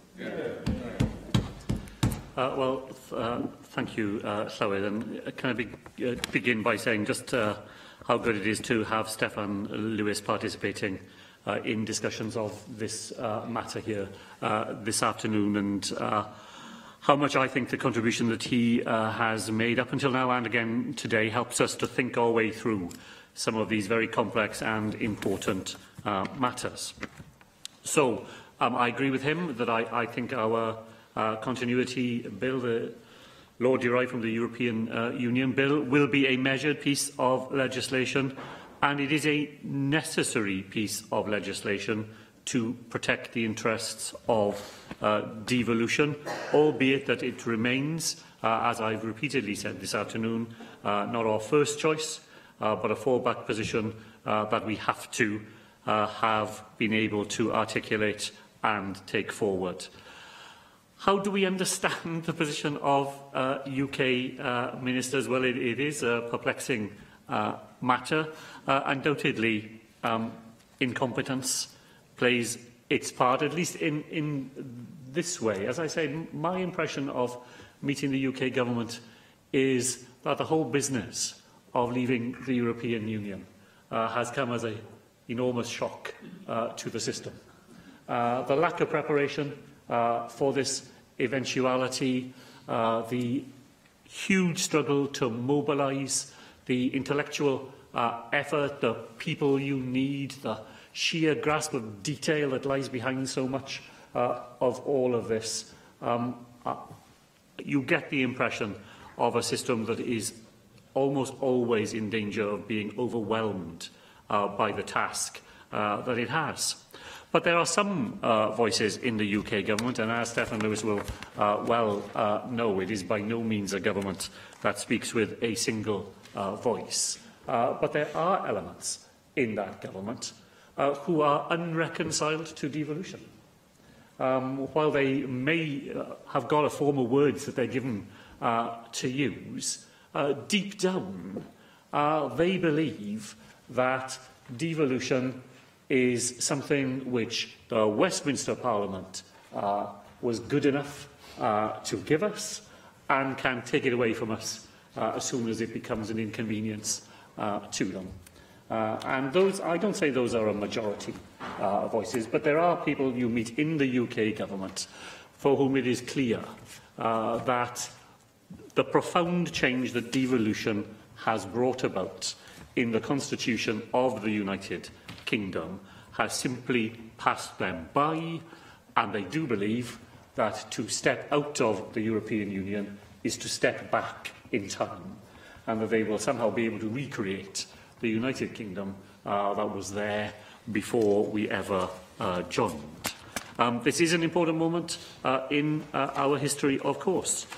If the National Assembly agrees to the procedure that the Government will propose next week, we are going to spend the month of March as a legislature having to be directly engaged in the complexity of the continuity bill, and that will require efforts right across this chamber to make sure that bill is as good as it possibly can be.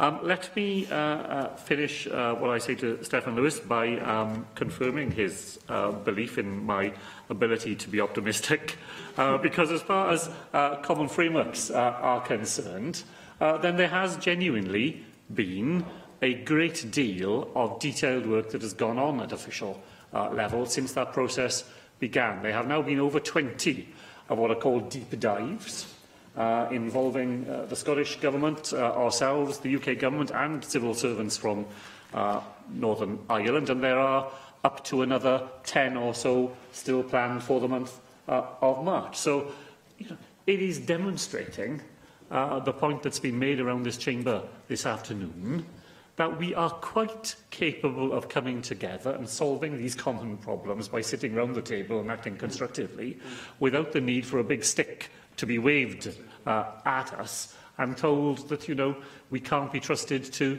get these things right. We're doing it all the time and successfully. What it is throwing up, and Stephen Lewis will be, I know, will be interested in this and will be wanting to think about it, what all that work is throwing up is the need for a set of governance arrangements that underpin them all. If we were to be able to agree on a framework approach to aspects of agriculture, for example, how can we all have confidence that a week later, having agreed it, that one of the parties to that agreement might not walk away and do something that was beyond the agreement? How could we be confident that 6 months into an agreement, when something else is emerging, that there are proper mechanisms for that new issue to be alerted, for discussions to resume, for, if necessary, for disputes to be arbitrated? And right across the discussions of frameworks, this sense that the UK in future needs stronger governance mechanisms through which its component parts can come together, transact business, keep the show properly and purposefully on the road. I think that is a big challenge that is emerging from the framework discussions, and we will have to persuade the UK government to find some of the energy necessary to address that issue alongside everything else that it has to think about. Mick Anthony. Cabinet Secretary, I welcome very much the statement and the tabling, or the proposed tabling of the, what we'll call the, for now, the continuity bill, a very important step forward. I also listened to David Lidington's speech. I have to say I was somewhat confused by some of the messages that were coming out of that, particularly with regard to what seemed to be an attempt to create distance between Wales and Scotland, and the sort of implied threat in respect of overriding Sewell, which seemed to be there. Nevertheless, I think we have to recognise that this has been the most tortuous process, almost like extracting teeth, dragging the UK government kicking and screaming to accept the reality of the UK constitution. And it seems almost as though David Lidington is almost like the substitute brought on at the end of a soccer match, isn't it? Attempt to salvage something from the game. But I think the point that Stephen Lewis made is probably the most important one, and that is the actual whether there is a genuine change in attitude capable of being detected, because it seems to me that there's still a grave risk that we can win in this area, or we can achieve satisfactory progress in this area, but there are still a number of major elephants in the room, to take John Morris's old phrase. Firstly, the issue of JMC reform. Now, I know we'll be discussing the CLAC report tomorrow on that, but that is a fundamental area that has to still be resolved, and where there's a need for a change in attitude from UK government. The second one is also in terms of the financial autonomy of this place in respect to those former EU funds, because on the one hand we can achieve what we want in respect of the devolved powers, but at the end of the day, if there is control over the finance that should be coming to this place, they can be undermined. And the second is we know in respect of the consequential legislation that's underway at the moment, in particular with regard to the Trades Bill. Now, I understand why the Cabinet Secretary will be reluctant to take on too many battles at any one time, but these matters are all interlinked. And what we don't want is a situation where we're just going from one battle to the other onwards. There has to be genuine cultural and political change from the UK government in order to achieve the consensus that is necessary for the post-Brexit era. Llywydd, overriding Sewell would be a major constitutional issue. I mean, I don't like using the word crisis because it's bandied about too often here. But the UK government has never been in a position where it agrees that the consent of this National Assembly is needed to a piece of legislation. And then if it didn't secure that consent, to go ahead anyway. And if it were to find itself in that position, it has found itself in some of the most difficult constitutional depths. I agree entirely about the need for JMC reform. It was the last point I was making to Stefan Lewis. It is difficult to engage UK ministers in the need for that. Their reflex action, whenever anything is said about the need for reform and governance arrangements, is to say, oh, you're looking for a federal United Kingdom. They've been reading Mr Melding's thoughts on this matter too assiduously, it seems to me. But it's not a real engagement with the issue. It's just a reflex way of trying to sort of brush past the points that are being made. And in the end, that will not do. The United Kingdom, the other side of Brexit, will need a more powerful set of institutional arrangements through which it can continue to operate successfully, and the JMC does not provide the blueprint for that in the longer term. Of course, Mick Anthony is right about financial autonomy. Those discussions do not form part of our discussions on the withdrawal bill, and they haven't featured heavily so far in the JMC. I give him an assurance, however, that I certainly have raised them with the Chief Secretary to the Treasury, as has the Scottish Finance Minister, and we continue to pursue the points that he made there. Those who voted in Wales to leave the European Union did so on a promise that at the very least Wales will be not a penny worse off than we have been as a result of our membership of the European Union, and that promise has to be delivered.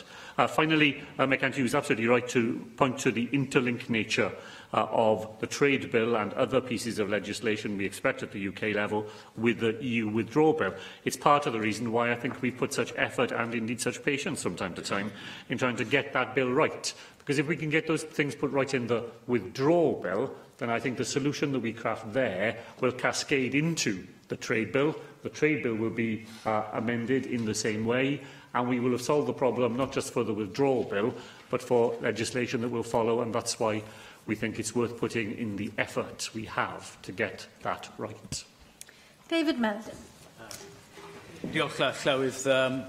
I think this was always going to be a tough negotiation, but the way I read it is that we are moving decisively towards agreement. And I have to say, in terms of how this will be viewed by the historians, I think it will be seen as a classic federal-type discussion, because whatever you think about the UK government, it is not treating the devolved administrations, unfortunately, as they term it, but the devolved governments, as anything but fully fledged governments over their sphere of, let me use a polite word, interest rather than sovereignty.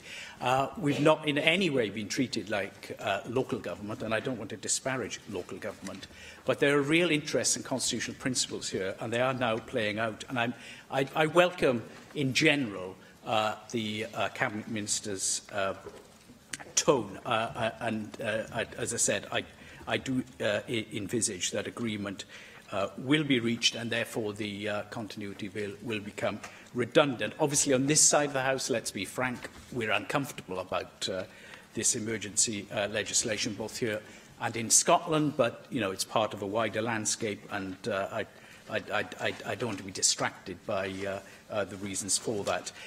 We need an effective settlement here, and the EU withdrawal bill is the best way to do that. I agree with Stephen Lewis, and I've said this from the very start. The heart of this is the shared governance that has to be agreed so that we can run UK frameworks. And that's not just UK ministers getting it, and some have always got it, others struggle, and, you know, I can list the departments of state that I think, you know, don't do as well. But, you know, frankly, it's also the civil service culture in Whitehall that finds a lot of this process difficult. And most of running the frameworks will be behind the scenes with your officials and the officials in the various departments. And the great capacity we will have in terms of Whitehall will still be necessary to run these frameworks. Obviously without full participation in that of Scotland and Northern Ireland. But they're going to stand in a place in many ways that EU officials stand in the Commission, and we feed into that. So there's a level there as well. I think I'm going to lose Llywydd's patience in a moment. Can I, because we've had a very interesting statement. I think the CLAC report that we'll discuss tomorrow is one of the best reports CLAC has ever produced. And, you know, we do some heavy lifting, or if I can change the metaphor, we get pretty dirty down in the engine room.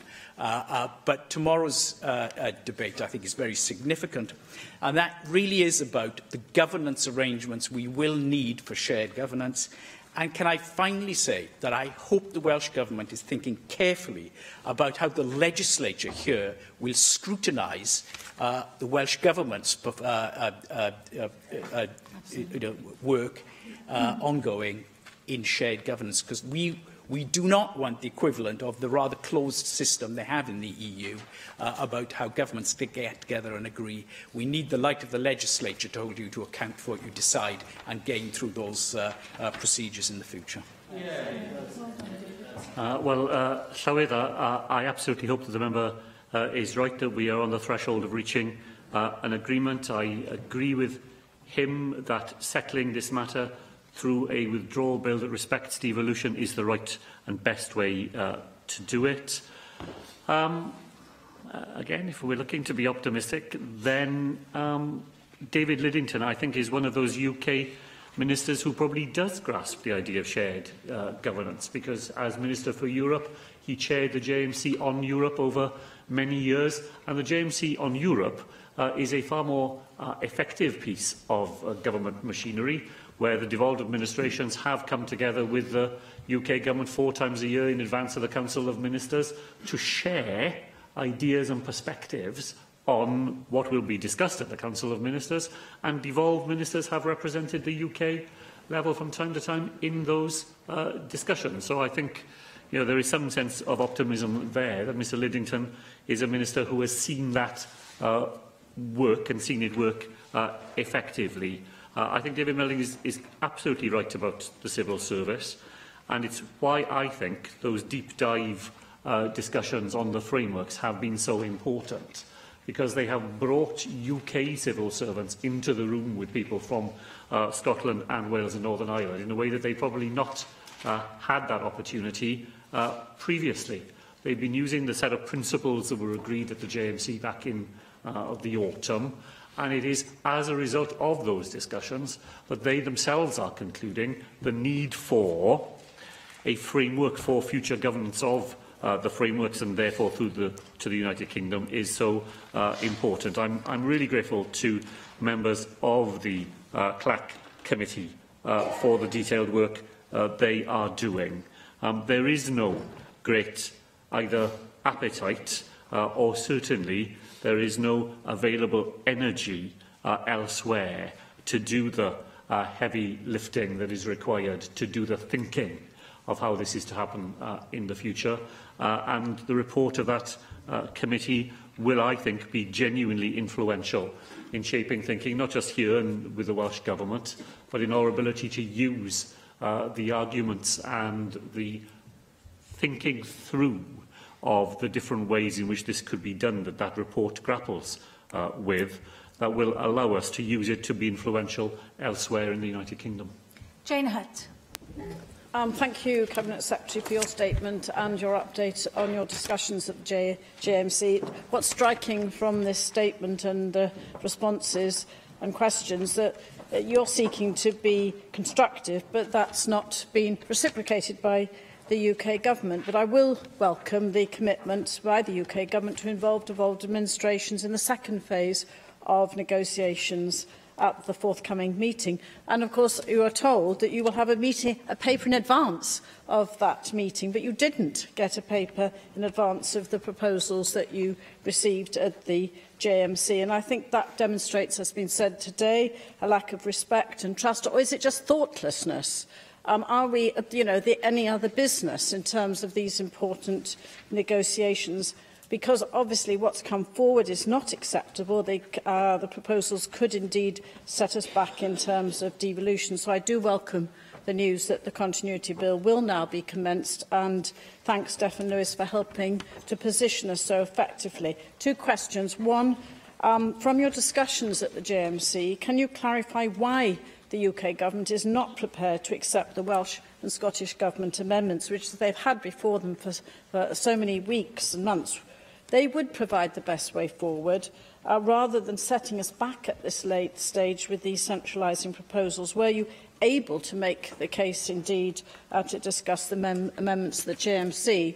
And secondly, yesterday we received evidence at the External Affairs Committee on the impact of Brexit on equalities in Wales. And what's clear, there's a fear of loss of the EU Charter on Human Rights, loss of EU funding, loss of influence on equalities in Wales, which are underpinned by EU legislation such as workers' rights and the Employment Accessibility Bill. Can you clarify how those who have an interest in providing evidence on the impact of Brexit and the fear of loss of those powers, how they could contribute and engage with the Continuity Bill, which of course would provide legal continuity of EU legislation about devolved matters in Wales?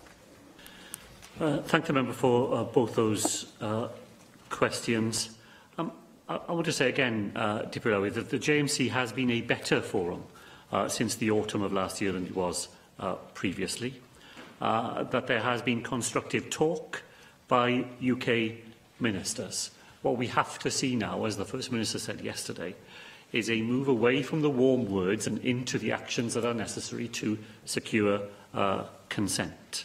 Why is the UK government not prepared to accept our amendment? Because they are fearful. Because they do not believe that devolved administrations can be trusted to come to the table in the way that we say we will and to reach agreement. They want to have always a veto power in their pocket because they believe that somehow they are the only adults in the room. And that is such a problematic place from which to start, particularly when it is so directly contradicted by the facts. As far as inequalities issues are concerned, I can give a member a complete assurance that the Welsh Government and indeed the Scottish Government too take regular opportunities through the JMC to hammer home with the UK Government that leaving the European Union cannot be used as an excuse to erode those citizenship rights that we have secured as a result of our membership of the European Union, and that includes a huge raft of gains that we've made in the field of equalities. I was able to discuss all of this with a group of third sector organisations with whom I meet on a 6-monthly basis, and where the Welsh Government's approach to Brexit is a standing item. We will look, even in an emergency timetable, to make sure that interests beyond the Assembly, who have important things to say on these matters, can have an opportunity, probably most often through the established machineries we have in those circumstances, to continue to influence our thinking in this regard. And finally, David Rees. Can I thank the Cabinet Secretary for his statement this afternoon? I'll try and be as brief as possible, because I actually have the opportunity to question the Cabinet Secretary next Monday in the committee meetings, and we'll go a bit more deeper in there. And I'll try and focus purely on JMC today and not the continuity bill, though I agree with Simon Thomas and Stephen Lewis on the issues they both raised in relation to that. In your discussion on the JMC, clearly you've talked about the EU withdrawal bill very much heavily, but is there a question as to what discussions did you have about the transition period? Because that is clearly the important step, and all I'm seeing at the moment is delays being enforced by the issues on the withdrawal bill, knocking us back on those discussions, and the ability to actually be partaking in the decision-making in the negotiations for Phase 2 are being delayed. And as Stephen Lewis pointed out, last week we saw the Cabinet, or a part of the Cabinet meeting, privately in Chequers, with nobody from the devolved nations representing them. So it seems to be just another mechanism by which our input is being ignored effectively. So can you tell us where you are on that? And have you got guarantees that we will be in the rooms when negotiations on Phase 2 take place, so that we can actually have our say in the areas which are important? And on the issues of frameworks, you've mentioned 20 deep dives so far, 10 more to come next month. You are optimistic, perhaps I'm cynical, and is that another way of simply saying at the end of it, oh look, we've done so much, you don't actually worry about the powers because it doesn't affect that many areas? I just think that UK government are working away that way. But you talked about the frameworks and who will decide on those frameworks, but can you confirm as to what discussions you've had about who will decide upon who will take the actions on the frameworks? Because when it comes to agreeing a framework, where will those actions be taken, and will that be with consent as well? Thank David Rees for those questions and for the work which he and his committee have done in this area. And when I was in front of the House of Lords for a briefing session, the fact that his committee had met with parliamentary Brexit committees was very well recognised, and the work of the committee has undoubtedly had an influence in making sure that Welsh views are clearly represented and understood. As far as the transition period is concerned, it was discussed at the JMC. I said to the Secretary of State for exiting the European Union that he needs to get on and make sure that the transition agreement is reached at the March Council, that it is not in the UK's interest to fail to reach an agreement in March, because if it's put off to the next Council, our position will be weakened, not strengthened, by that. And he did agree, as he'd agreed at a previous meeting, that a speedy resolution of transition matters is very important. There is a big day coming tomorrow, as David Rees will know, when the document is likely to be agreed at the Commission, which will attempt to translate into legal understanding the agreement that was reached back in December at the end of Phase 1 negotiations, and that will shape the nature of transition. So transition is very important, and the UK government needs to make the necessary compromises to get a transition period agreed. As to Phase 2 negotiations, as I said, we were hopeful that there would be a paper. At last week's meeting, it didn't materialise. Again, there have been some constructive things said by UK government ministers about recognising the need for greater involvement in that phase of negotiations, but we do need to see the practical proposals that they will come forward with to make that happen. As to deep dives, I recognise that there will be some people in the UK government who will be attracted to the idea of saying that because the deep dives have all gone on and the discussions have gone well, that there's really no problem here at all. And, you know, forget all this nonsense about Clause 11. Look how successfully things are being resolved. I'm afraid we would have to say that that is in spite of, rather than because of, the withdrawal bill formulation. And I think that deep dives confirm our position on all of this, that proceeding by consent and by agreement is possible, eminently possible, in the United Kingdom, and the law should be constructed in a way that reflects that. How the frameworks are to be put into action takes us back to the very interesting discussion we've had this afternoon and the paper that CLAC will be discussing tomorrow, because it is about the underpinning governance arrangements that can give everybody confidence that if you reach an agreement on a framework, that there are ways in which those agreements can be translated into action, and the interests of all parties to it can be properly protected, because there will be a rule book within which we are all bound, and we are all bound equally. And then I think we can be optimistic that those frameworks will be capable of translation into action and successfully go on protecting the proper operation of the United Kingdom. Thank you. Yr item nesaf yw datganiad gan ysgrifennydd y Cabinet dros iechyd a gwasanaethau cymdeithasol, papur gwyn a wasanaethau sy'n addysg i'r ddodol, a galwaf ar yr ysgrifennydd y Cabinet I siarad y datganiad. Fawn Gethin. Diolch yn fawr, Deputy Llywydd.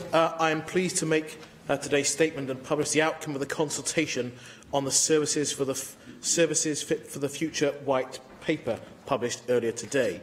This is an important piece of work, forming part of the picture for the future of health and social care services here in Wales. The Government remains committed to supporting practical steps that build closer links between health and social services to meet future needs. We restated our commitment to that ambition in the National Strategy Prosperity for All. As part of our ambition to develop, improve and integrate health and social care services, I launched a Services Fit for the Future White Paper for consultation on the 28th of June last year. I asked for views on a range of interrelated proposals for potential legislation. The proposals contained in the White Paper looked at how we might future-proof aspects of the health and social care system, with a focus on person-centred care, greater integration across the health and social care system. There is wide agreement that the health and care systems here in Wales need to work differently to deliver those services and outcomes that people across Wales will want to see. That's why the White Paper looked at a whole system approach and examined several areas where future legislation might help to achieve this in a new way of working.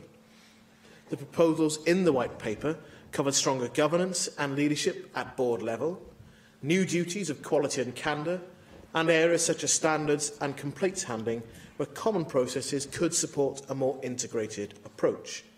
There are also proposals relating to citizen voice, pace of service change, regulation and inspection. During the consultation, a number of stakeholder meetings and focus groups were held across Wales. These included approaches to reach some people who do not traditionally respond to and take part in consultations. And the consultation ran, of course, until the 29th of September last year.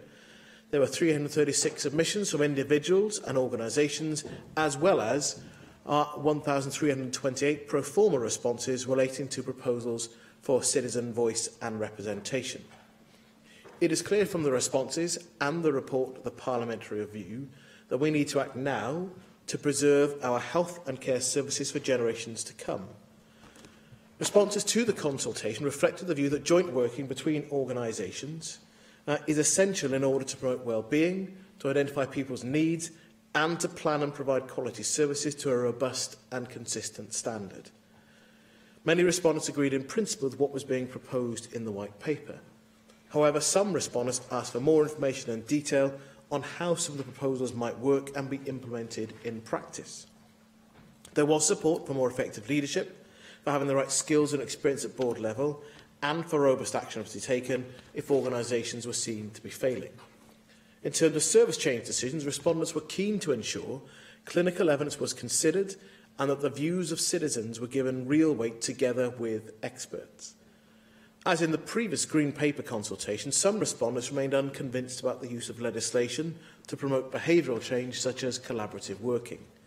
Some wanted to see the more effective use of provisions set out in existing Assembly legislation. However, many respondents saw the value of the proposed new duties of candour and quality and felt that these could provide further impetus to integrated working and better outcomes for people in Wales. There was significant support for an independent voice for the public across the health and social care system. That aligns with the findings of the Parliamentary Review that Wales must be a listening nation to accelerate change and improve quality, not just by paying full regard to citizens' experiences of health and care, but actively seeking out diverse views and experiences. The proposal to replace community health councils with a new national body to represent citizens has, of course, drawn much comment and debate. There is a broad consensus that reform in this area is needed if we are to strengthen the voice of citizens in health and social care. However, we must be careful not to lose things that work well, including representation at a local level. Linked to this, there was also support for the idea of more common standards across health and social care, the independent and third sectors. We will therefore consider how to develop and take forward proposals on board leadership, scrutiny and membership, an informed process for service change, duties of candour and quality, a new citizen voice body across health and social care, and common standards. There were mixed views in relation to a possible merger of the health and social care inspectorates and making them independent of the Welsh Government. So we will not be looking to make these changes at this time, but will instead explore an approach that addresses the regulatory gaps which exist and future-proof the underpinning legislation for Healthcare Inspectorate Wales. And this will allow for more closer working with Care Inspectorate Wales. And this very much aligns with the recommendations in the Parliamentary Review around joining up inspections. Of course, the outcome of the consultation is of great interest in the context of the recently published final report of the Parliamentary Review, where aligning action to continue drive up quality was a key theme. I will, of course, consider how we link the White Paper consultation to the recommendations of the review.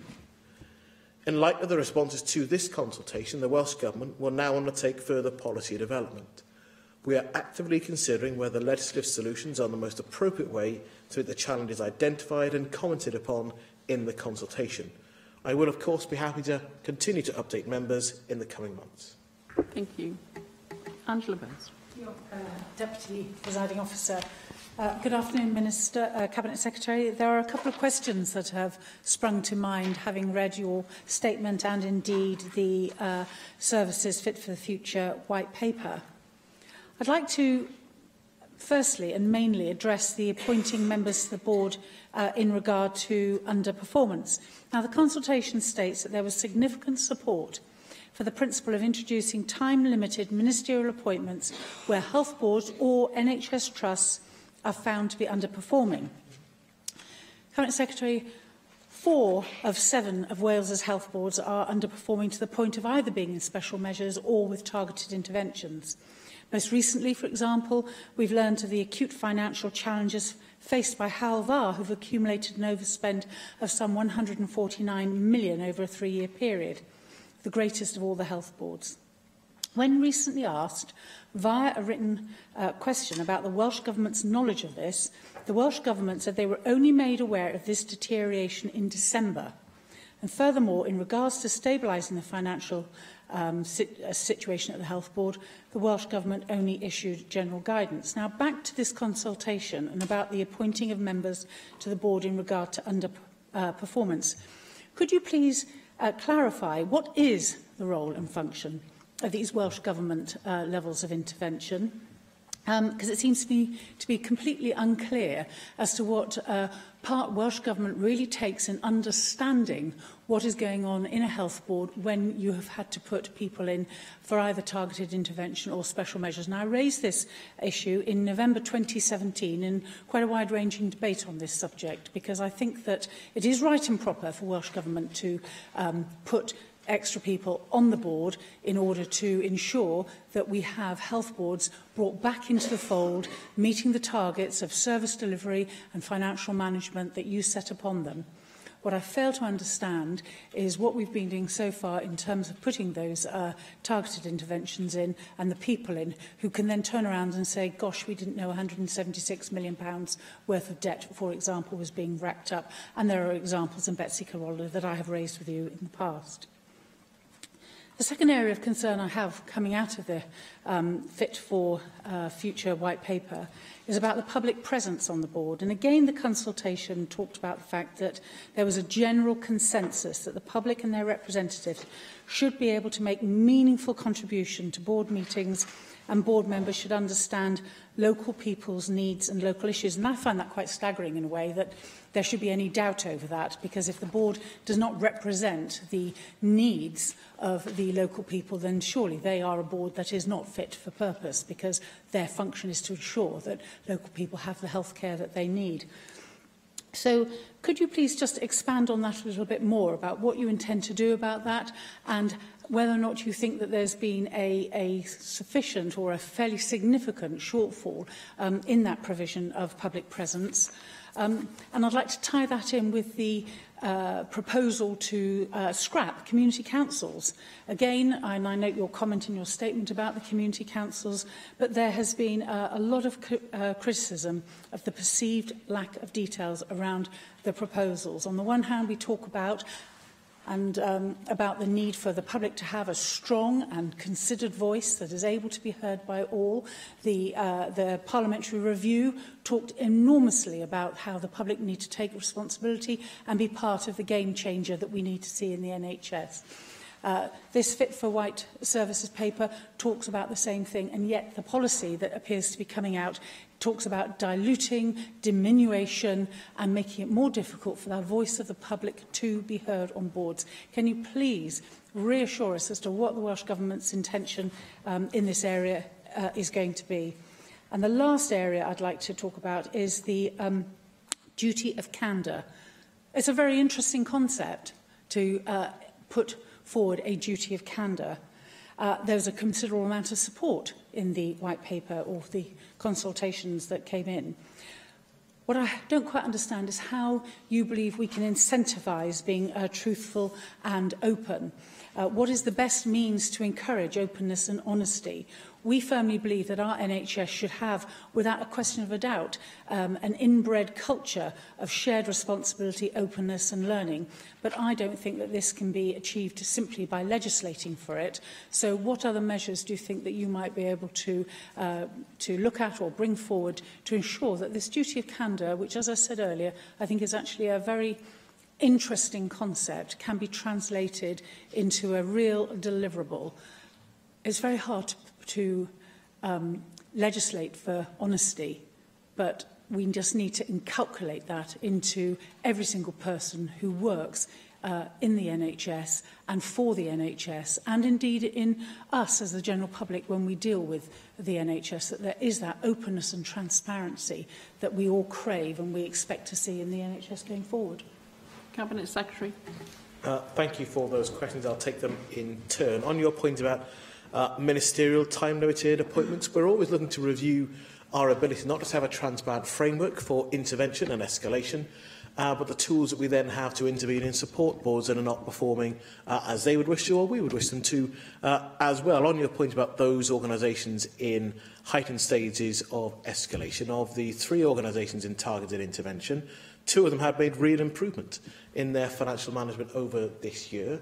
I said earlier in committees that I don't expect them to break even this year, but I think they've made real improvements from the start of this year over the course of the year. Now, however, the deterioration reported in December is obviously a problem.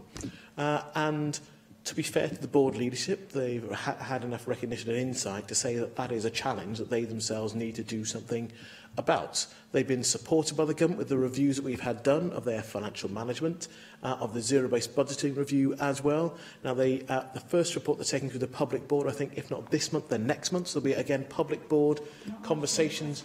I'm dealing with your question, and about how they will deal with the financial challenges they have got. Part of our challenge, though, is having additional ministerial time-limited appointments could help us to deal with some of the specific challenges that exist in different organisations. For example, if you have a challenge in financial management, is it about appointing someone to deal with that particular aspect, to sit either on the board, to be part of the executive team, to help to get over that particular issue if other parts of that organisation are running and working well? Because, as you know, in North Wales, the organisation is in special measures, but much of healthcare in North Wales continues to be performed and delivered at a high quality across different communities. It's about how do we have enough tools to be able to support organisations that need to improve. And the point about the escalation framework is it is both about intervention and scrutiny.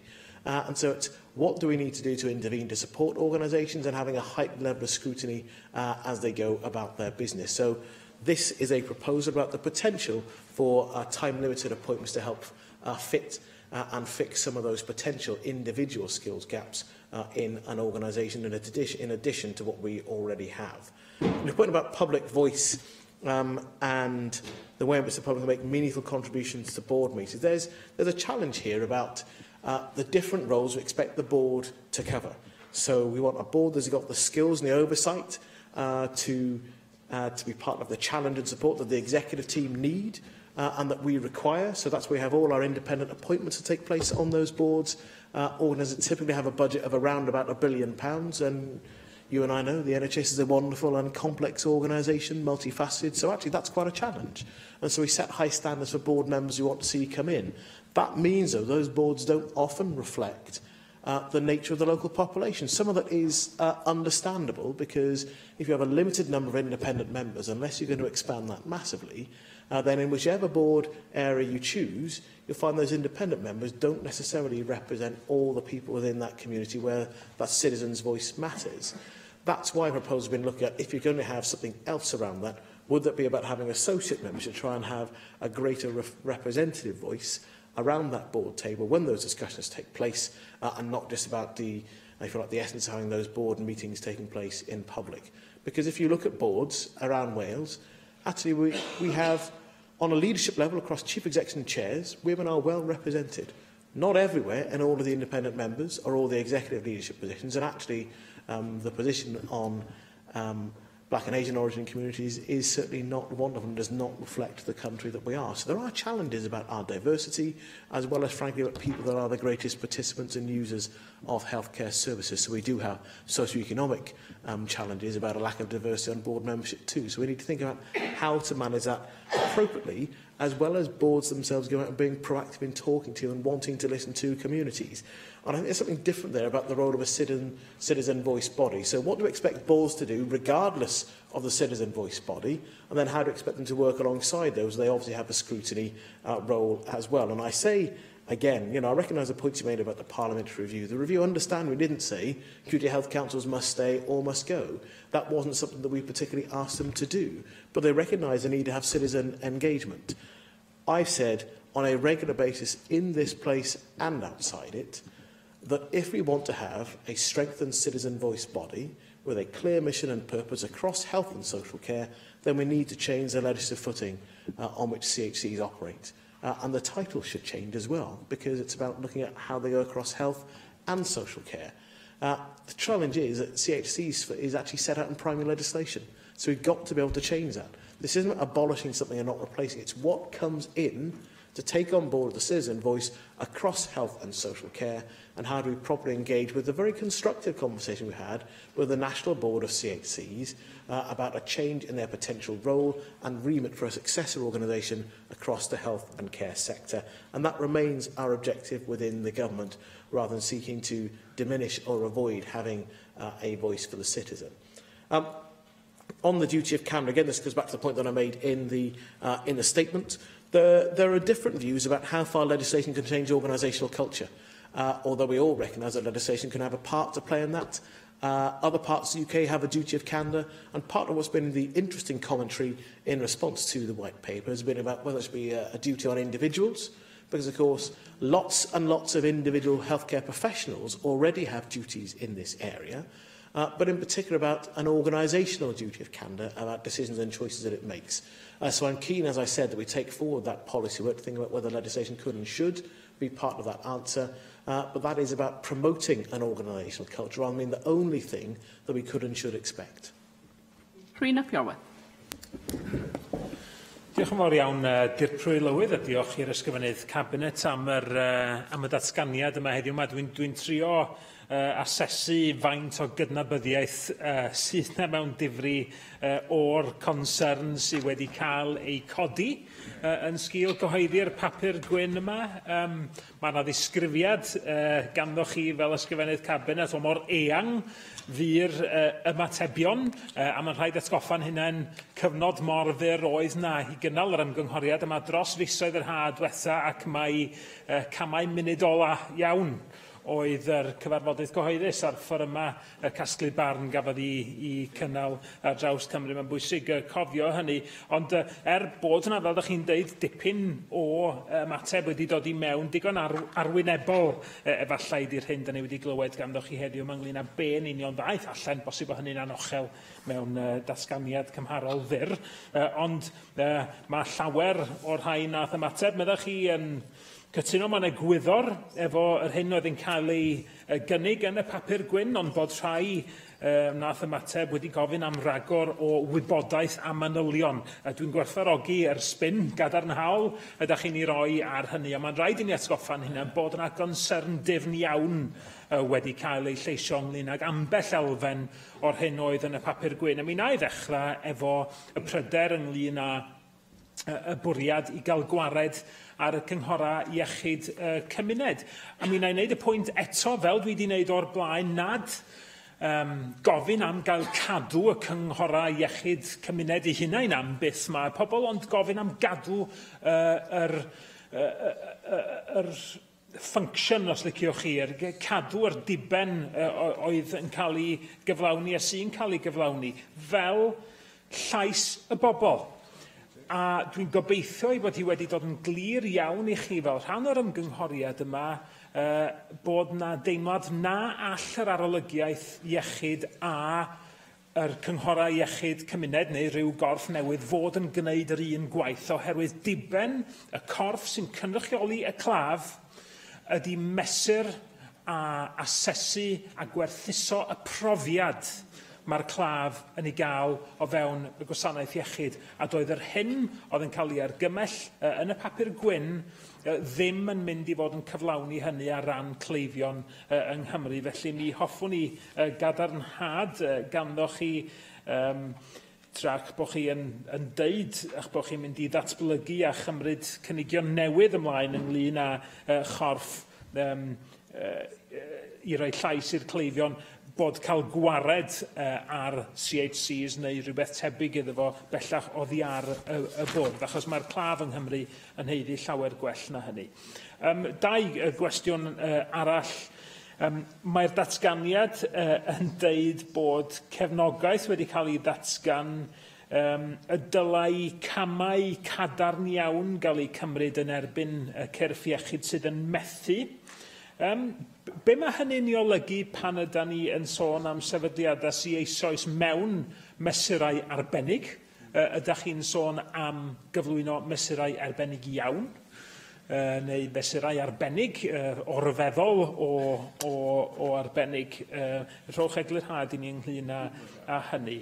Ac yn ola ynglyn â y gynrychiolaeth sydd yna ar fyrddau iechyd, ydych chi fel ysgrifennydd Cabinet yn cytuno bod mwy o falans o ddynion a merched ar draws byrddau yn gwbl angenrheidiol, a bod yna enghraifft ganddo ni bod angen yr cydbwysedd yna mwyn atal penderfyniadau fel cael gwared ar wasanaethau perinatal nôl yn 2013 yn digwydd.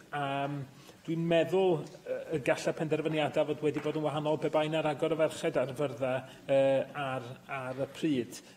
Bosib allan ni grybwyll penderfyniadau ynglyn â gender identity a gwasanaethau felly hefyd, ond mi fyddwn ni'n gwerthfawrogi sylwadau pellach chi ynglyn â'r cydbwysedd pwysig yna sydd ar yn byrddau iechyd.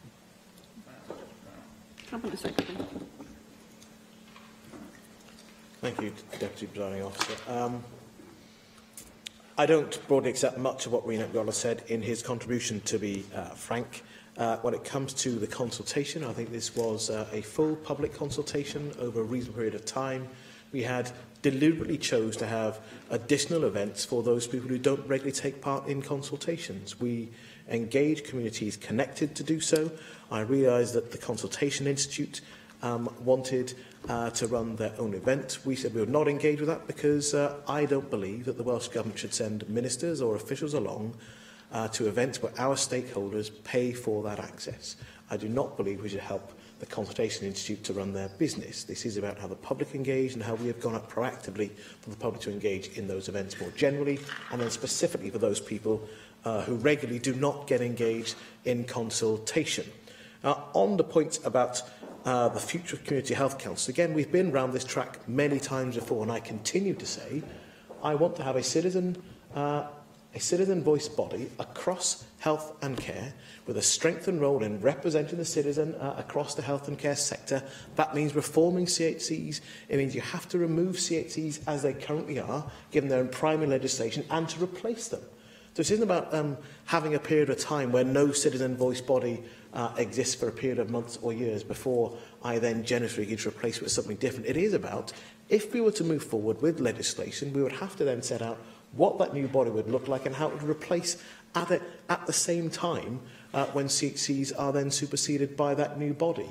And this goes back to, whether innocently or not reflecting on what has been said on several occasions in this place and outside it. I understand the concerns that are raised, but the National Board of Community Health Councils themselves have recognised that they want to see an expansion in their role across health and social care. As we have more integrated care, it must be sensible that citizen voice body doesn't just stop at an artificial line between health and social care. It's also they recognise they want to see a reform of their place within the service reform conversation. They also want to see a reform of their role as regards to inspection. When CHCs were created, of course, we didn't have Healthcare Inspectorate of Wales. We now have a professional inspector undertaking one part of inspection, but CHCs themselves are very clear they would like to have a successor body still having the right to have unannounced visits to areas where care is being administered. And that's something that we are talking about constructively about what could happen in the future. So this isn't a case of abolishing and doing away with CHCs and not replacing them at all. That simply isn't the perspective the government takes. It isn't the proposal we set out. It isn't what I said time and time again in this place and in others as well. And on the points about intervention, I felt your comments are somewhat flippant about where we are and looking to intervene in organisations that are struggling in some aspects of their performance. This is, as I've said to Angela Burns, about how do we have additional tools to intervene in support bodies that are not meeting all of their duties.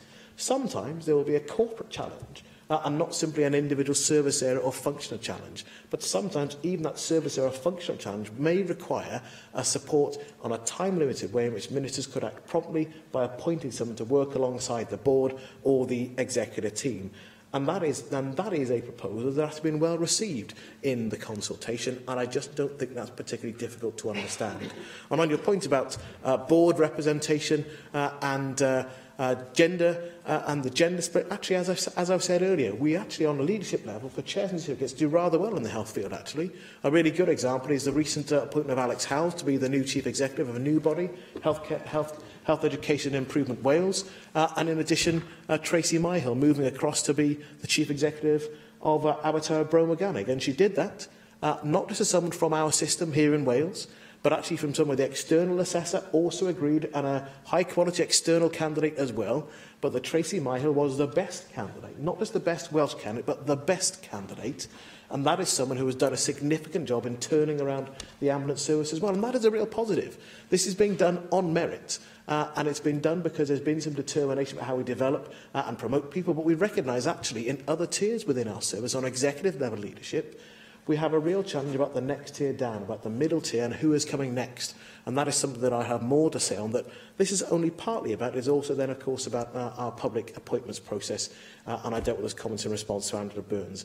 And I just don't think that the decision around the previous inpatient mother and baby unit was driven by representation of women on boards or not. Actually, the concerns came from the staff in the unit at the time. They were not able to provide the care that they could and should have been able to. And those staff were women themselves who were saying, we don't think we can do the job that we could and should do. We've looked again at the position.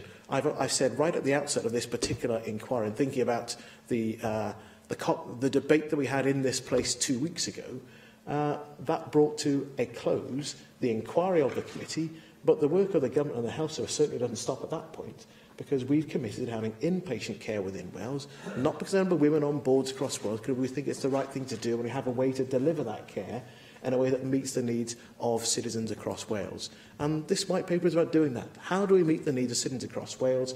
Can we resolve some of our challenges by taking forward proposals for legislation in the white paper? And that's what I'm committing to do, as I've outlined in my statement. Dawn Barton. Can I thank you, Cabinet Secretary, for your statement. The consultation on the services fit for the future was very wide-ranging, and it covered significant areas of governance, and, as you say, sits alongside the parliamentary review, looking at how we ensure that services are delivered in the right places by the right teams of people. And from the responses that were received, it's clear that there was a support for more effective leadership, for having the right skills and experience at both board and corporate level. And in that regard, I wanted to specifically raise with you the invaluable contribution of therapists to the Welsh NHS, a group of professionals that I think are sometimes overlooked when we're having the talk about doctors and nurse recruitment, training and service delivery. And ask you whether you recognise the benefits that they deliver by including a role of Director of Therapies and Health Sciences within the executive leadership of LHBs, and whether it is the case that the recognition of such a strategic corporate lead, a lead that of course can straddle both health and social care, is an invaluable contribution to securing services fit for the challenges ahead. And finally, whether you therefore agree that in the vital areas like rehabilitation, prevention, early intervention, and then securing a strong corporate lead on these matters, that surely will help to deliver the type of transformational change that we know we need in our health and social care services. Cabinet Secretary. Thank you for the focused question on our colleagues in the therapist end of health and social care. Many of these roles can either be employed within a health board or in a local government. And that's part of the value. I think therapists are real can-do practitioners as well. They're often at the heart of making things work regardless of the institutional barriers, but about that point about culture and the way in which people work. And there was lots of comment about the particular roles and whether there should continue to be a core executive member that we prescribe broadly as we do now, or whether in fact we want to have a smaller number of core roles and allow more flexibility for boards to have executive level leads. And that's some of the work that we're going to continue to consider. And I know that therapists themselves are particularly keen to see an executive level role that combines at the moment therapy and health sciences. So that's something I'm actively considering. But what I certainly won't ever want to lose is sight of the fact is that our therapists are a really important part of making the health care services work. because people who need to move through different parts of our system, often a therapist will be a really important part of doing that. Then you mentioned rehabilitation, prehabilitation as well, getting people ready for healthcare interventions, as well as the roles that, for example, occupational therapists take and undertake within the health service, but also in local government as well. And I just want to use this opportunity to welcome in the Chamber Ruth Crowder, formerly of the College of Occupational Therapists in Wales, who is now the Chief Therapies Advisor to the Welsh Government. So there's real value placed that within the Government, and we'll continue to have a conversation to make sure that continues to be the case in the way in which we organise and deliver health and care services across Wales. Thank you. Caroline Jones. Diolch, Deputy Lewis. Thank you for your statement, Cabinet Secretary. Like many of the respondents to the consultation paper, I am generally supportive of the intent behind your white paper.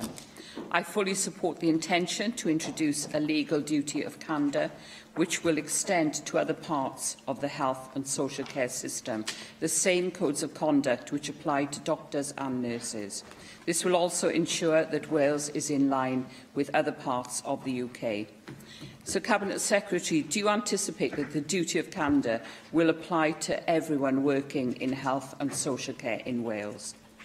Doctors, nurses and midwives are trained to abide by the GMC's good medical practice guidelines.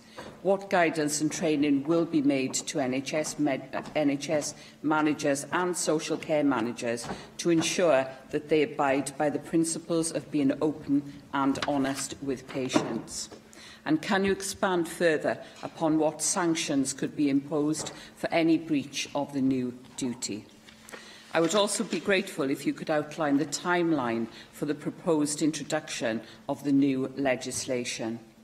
With regards to replacing the CHCs, whilst I support this in principle, any replacement must strengthen the patient voice and not dilute it. I accept that not all CHCs were effective, but there were some very good examples that fought for patients' voices and rights.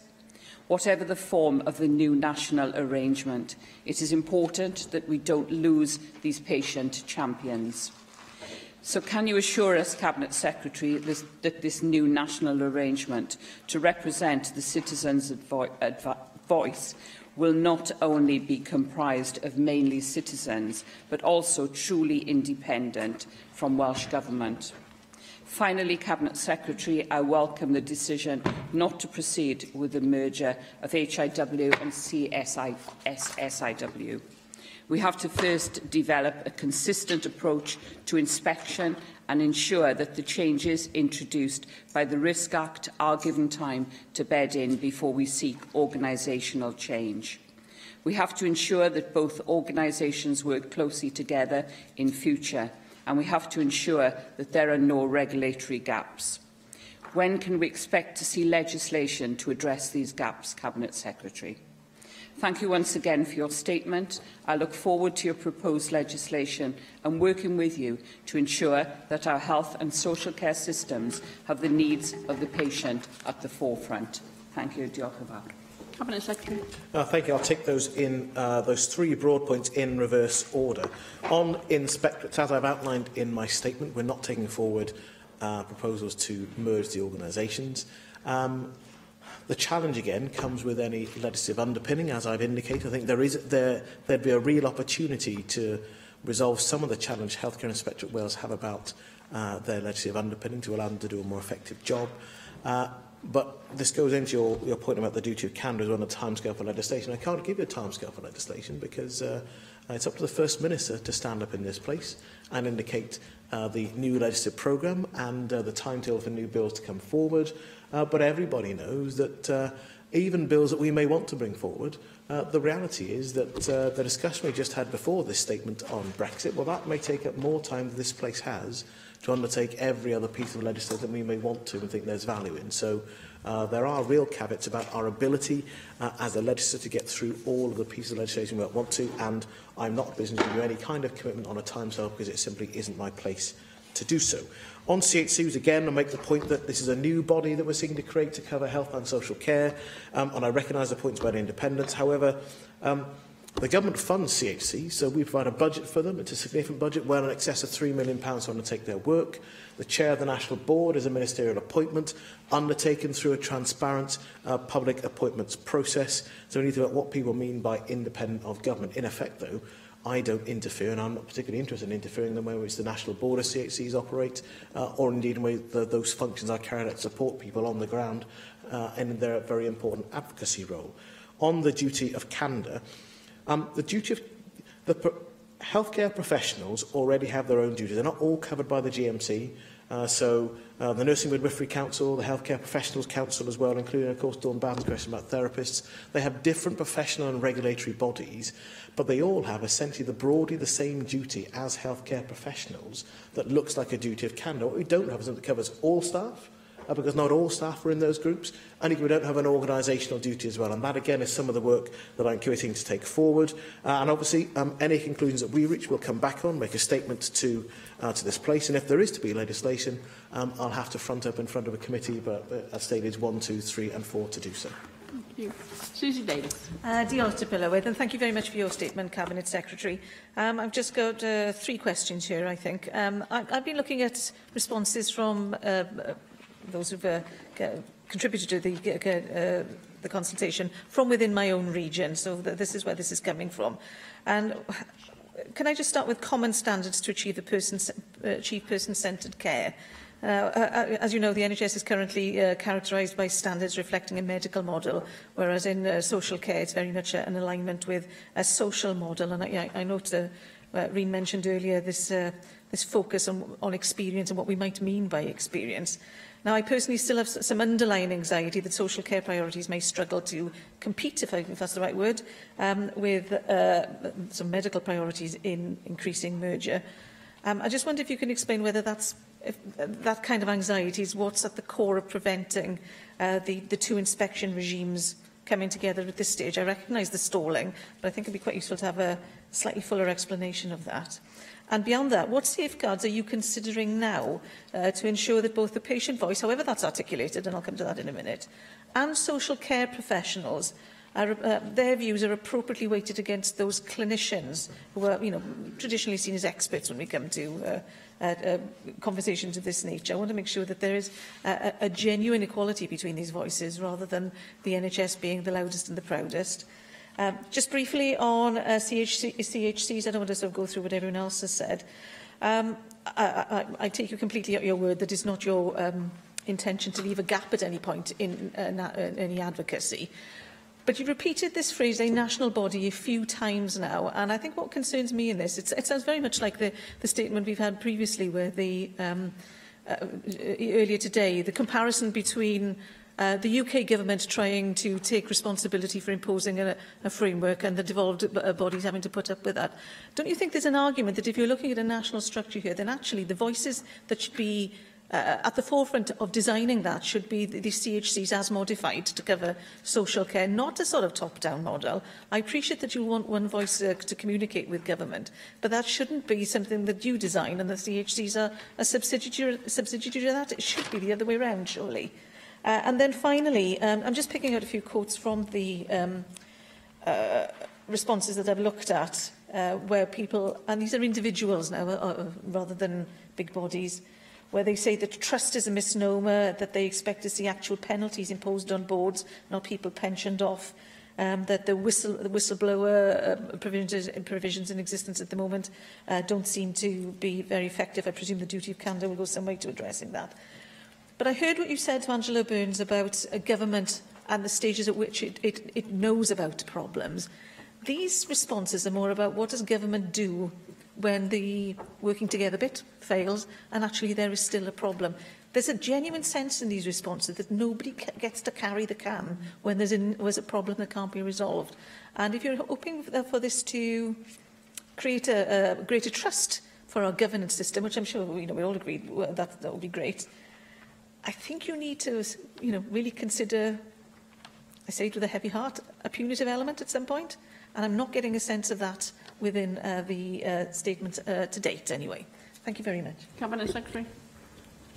Thank you for those questions. I'll try and run through them as briefly as possible. but as directly as possible. On common standards, well, I recognise what's been said. There's an impression that in the history of the health service there's been a more paternalistic medical approach as opposed to a more engaged social model within social care. And actually it's part of the movement within healthcare in any event to have a more social model, to understand what that really means, seeing that person in their context and that person having a real voice. And I recognise that actually in the field of social care more progress has been made on the citizen having more voice and control in those choices. That's actually why co-production matters so much within the healthcare system. It really, really matters for people to be informed and people to make choices and to say what matters to them. And that's where we're trying to get in the way we design our system, as well as the way in which individual interactions take place. And I hope that also helps in the point about health being seen and heard over other voices, especially social care. So if we're going to have, in a whole range of things, parliamentary and others, there's got to be more genuine partnerships and something that is genuine in the way that health deals with others. So if we don't do that, then we reckon we'll just see more pressure coming into the health system in any event. So this isn't just budget choices, this is the way in which we organise and run our wider system, and there'll be more to talk about that as we take forward the parliamentary review and a long-term plan for health and care in Wales. I'll do the point about the national bodies. And the national body for the citizen voice, it's about having a consistent national body, but one that does have local standing and engagement. And this is about not doing away with all the things that work in CHC. So it's part of the way I've been really impressed about the way from the outset through the consultation. The CHC's initial engagement with this was that they were particularly unhappy, the National Board. There have been a number of meetings that have taken place with officials, and then the ultimate response was when we're actually they recognise there are some things that could and should change, but they want assurance that a new voice for the citizen across health and social care will still have an entitlement to organise its business, which must include any sensible national body would want to have a local way of actually communicating and engaging with its citizens. That's what we would expect to be the case. Now, there's something about what we set out on the face of legislation. Should we bring that forward? What should be in secondary legislation? What should be in guidance about how a body should organise? We can be much more descriptive, frankly, than legislation sometimes allows you to be. But I recognise the challenge that members in all sides have about making sure you don't lose sight of having a local locus for that national citizen voice body, rather than if like a top-down organisation, whether it's based in Bangor, Cardiff or Aberystwyth, that could be remote from local communities. On your point about the merger of inspectorates, there was a real divide in opinion. Some people thought that the inspectors should merge and do so as quickly as possible. Others felt it was an incredibly bad idea for a range of different reasons. Something is about the sprawling nature and how broad health and social care are in any event. And the Care Standards Inspector, of course, rubs up against early years and ESTIN in any event. So actually there are links between the three inspectorates that matter as well, and having a new super inspector is something that not everybody thought was the right thing to do. So we'll develop how we have further joint working between those inspectorates, deal with the legislative underpinning for Healthcare Inspectorate Wales, but it is possible, of course, that a future government may come back and say, actually, the time is now right to think about having a merged inspectorate, not just an inspectorate that works on a more complementary basis. And finally, your comment about carrying the can. I think the easiest thing is to call for somebody to go. And as a minister, it's much easier to get rid of someone, well, that sometimes is difficult, than to then replace them with someone who will improve the position you find yourself in. And I think there's a real challenge about the culture that we have within health, social care, and more broadly across public services. So we don't simply tolerate failure, that there is accountability, but equally we don't move to the extreme end where people recognise that their time is limited and they can expect to have a tap on the shoulder or be shown the door within a brief period of time. I heard Bruce Keogh give his leaving speech, and I think it's interesting was his leaving speech to the NHS Confederation conference in Liverpool last summer. And he said, we must recognise there is something wrong in our system if the average life expectancy of a chief executive in an NHS trust in our system, England, is less than 2.5 years. 2.5 years is not a period of time for a chief executive in a large, complex organisation to understand it, to get on top of the challenges and to be able to make real and lasting change. And that's one end of our spectrum. We need to think about what is appropriate here, how much tolerance we have, our ability to get different and better people who recognise there is a problem, and also how we wish to support organisations that are going through difficulty. So I want a genuinely rounded approach, one that has real teeth and real accountability within it. Thank you very much, Cabinet Secretary. Eitem 5. Datganiad gan ysgrifennydd y Cabinet dros addysg, cyrhaeddiad uchel, cefnogi ein dysgwyr, mwyabol a thalentog, yn galwaf ar ysgrifennydd y Cabinet dros addysg I wneud y datganiad. Kirsty Williams. Thank you, Deputy Presiding Officer. This Government's Action Plan for Education, our national mission, commits us to a system that combines equity with excellence.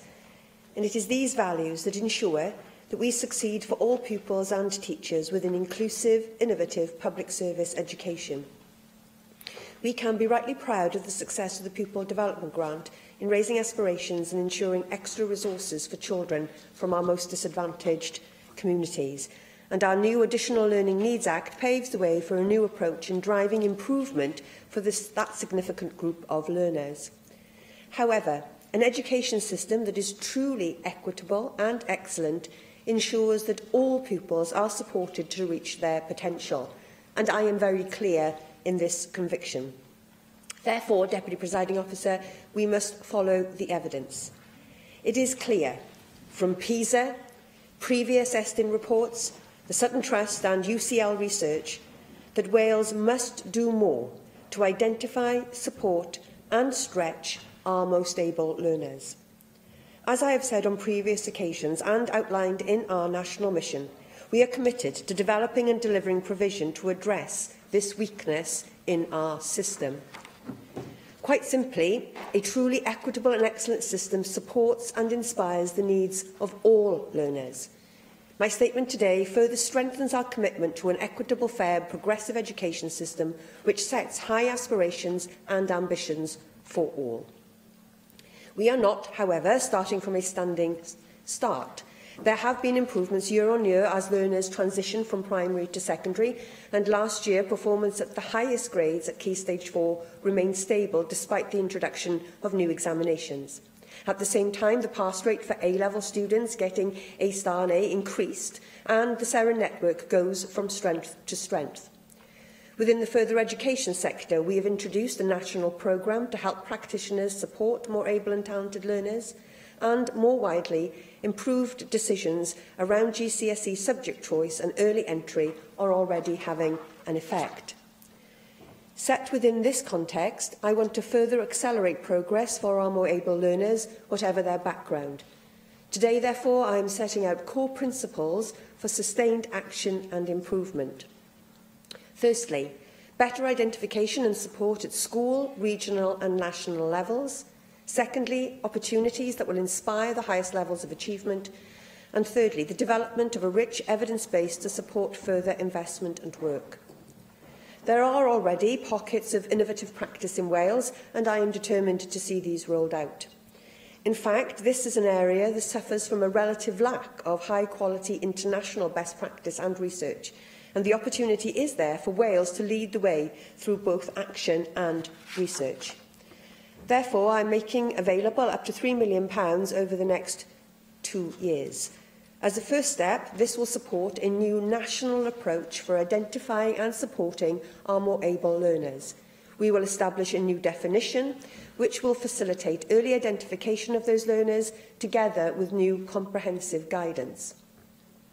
Challenge and support actions through local authorities, consortia, national networks of excellence and Estin will help schools take this work forward.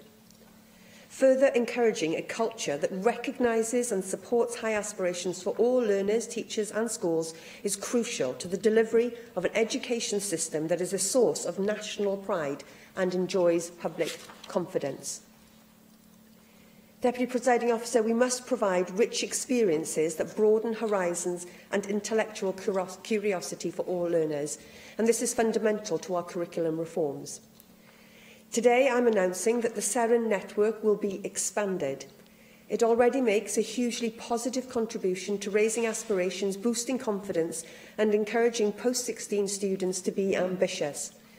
The recent evaluation asked that we consider expanding its scope, and I agree with that recommendation. Therefore, from September, we will pilot an approach that involves younger learners before GCSEs.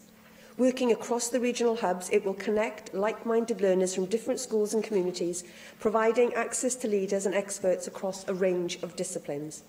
Our very brightest students benefit from learning opportunities that will deepen their skills and their knowledge. and the SEREN network is well positioned to share and develop effective practice here.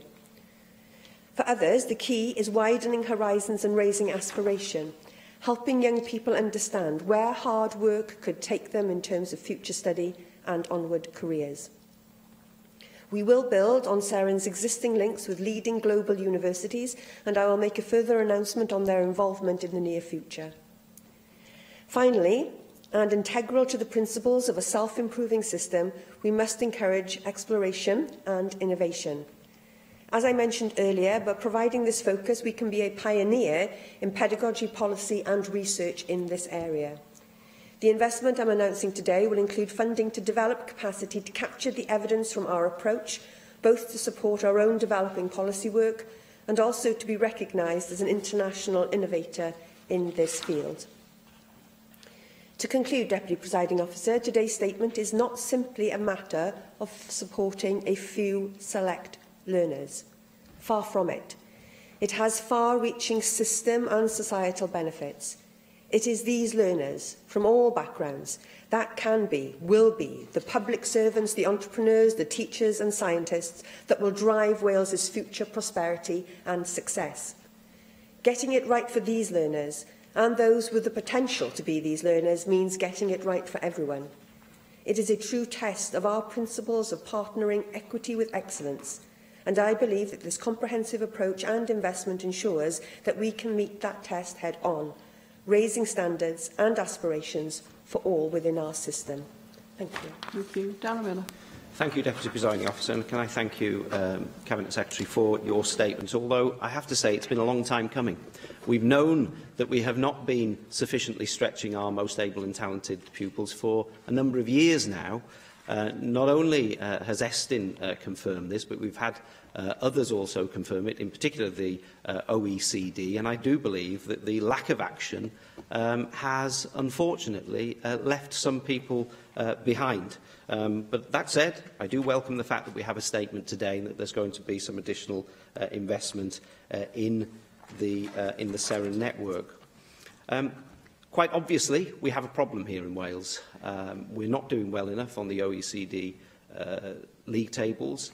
Our GCSE results last year were the poorest for a decade, in spite of the fact that the arrangements with Qualifications Wales, etc., seek to eliminate the impact of the fact that they were new GCSEs.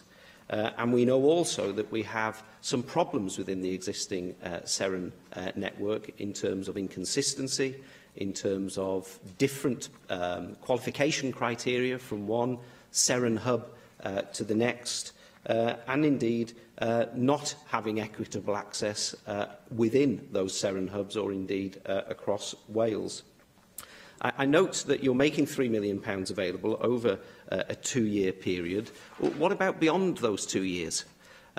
Is this going to be a sustainable thing? I mean, you said you want to do some research as well. It's going to take probably more than 2 years to be able to follow and track these individuals through the education system. And if you're picking up youngsters pre-GCSEs and taking them all the way through to the end of their A-levels, that's a 4-year period. So how on earth is simply committing £3 million over a 2-year period sufficient to be able to measure the progress of those individuals? We don't have any base data, of course, because the reality is that none of the kids who are currently engaged with the SEREN network are being tracked to see where they actually go on from their studies in schools. We have no idea how many of them go on to the best universities in the UK and indeed overseas. So I'd be grateful for an explanation from you as to where the £3 million figure is from, how you've worked out that that is sufficient funding for this network, why you've only committed to funding it to that extent for the next 2 years, what precisely you're going to be measuring in terms of the baseline data so that we can see whether there's been any improvement in order to hold you to account for this. And in addition to that, you talk about equity. We hear a lot in this chamber about parity of esteem between academic and vocational qualifications. What about putting something in place for high-achieving vocational young people? Why can't we have something similar to get those new engineers through with higher level apprenticeships and in our further education system? Why can't we be tracking those as well as the high academic achievers? I don't understand why you aren't announcing anything for them, and I would very much like to see what you're going to do in order to support them too. So we need a different approach. I welcome the fact that there's extra resources on the table, but I don't think that this statement answers many of the questions that lots of people have about the current framework, how you're going to make sure that the new framework works. Can I just also ask you, in terms of eligibility criteria, very quickly, this is, of course, a big problem with the current SEREN hubs and networks. It's very different from one to the next. Are you going to set an eligibility criteria so that young people know from the outset what they're expected to achieve in order to access the support from SEREN? If so, what is that support going to look like in a tangible sense? Is it schools that are going to be getting extra resources, or is it just simply people getting together now and again and the occasional meeting for practitioners to attend? Or is there going to be some finance attached to those individuals in those schools in order to give them extra support with their education? I don't think that you've said enough today, frankly, Cabinet Secretary, and I would certainly like to know a lot more detail. Cabinet Secretary. Thank you very much, Deputy Presiding Officer. If I could deal with the points that Darren has made. Darren, as you well know, I am not satisfied with current Welsh performance in PISA. And what a close examination of the PISA results tell us is that one of the reasons we are not doing as well as I would like is because the attainment of our more able and talented pupils in Wales does not compare with the OECD average. And that's why we need to push more on this particular agenda. And I don't hide away from that. That's one of the reasons why we're bringing forward this additional support.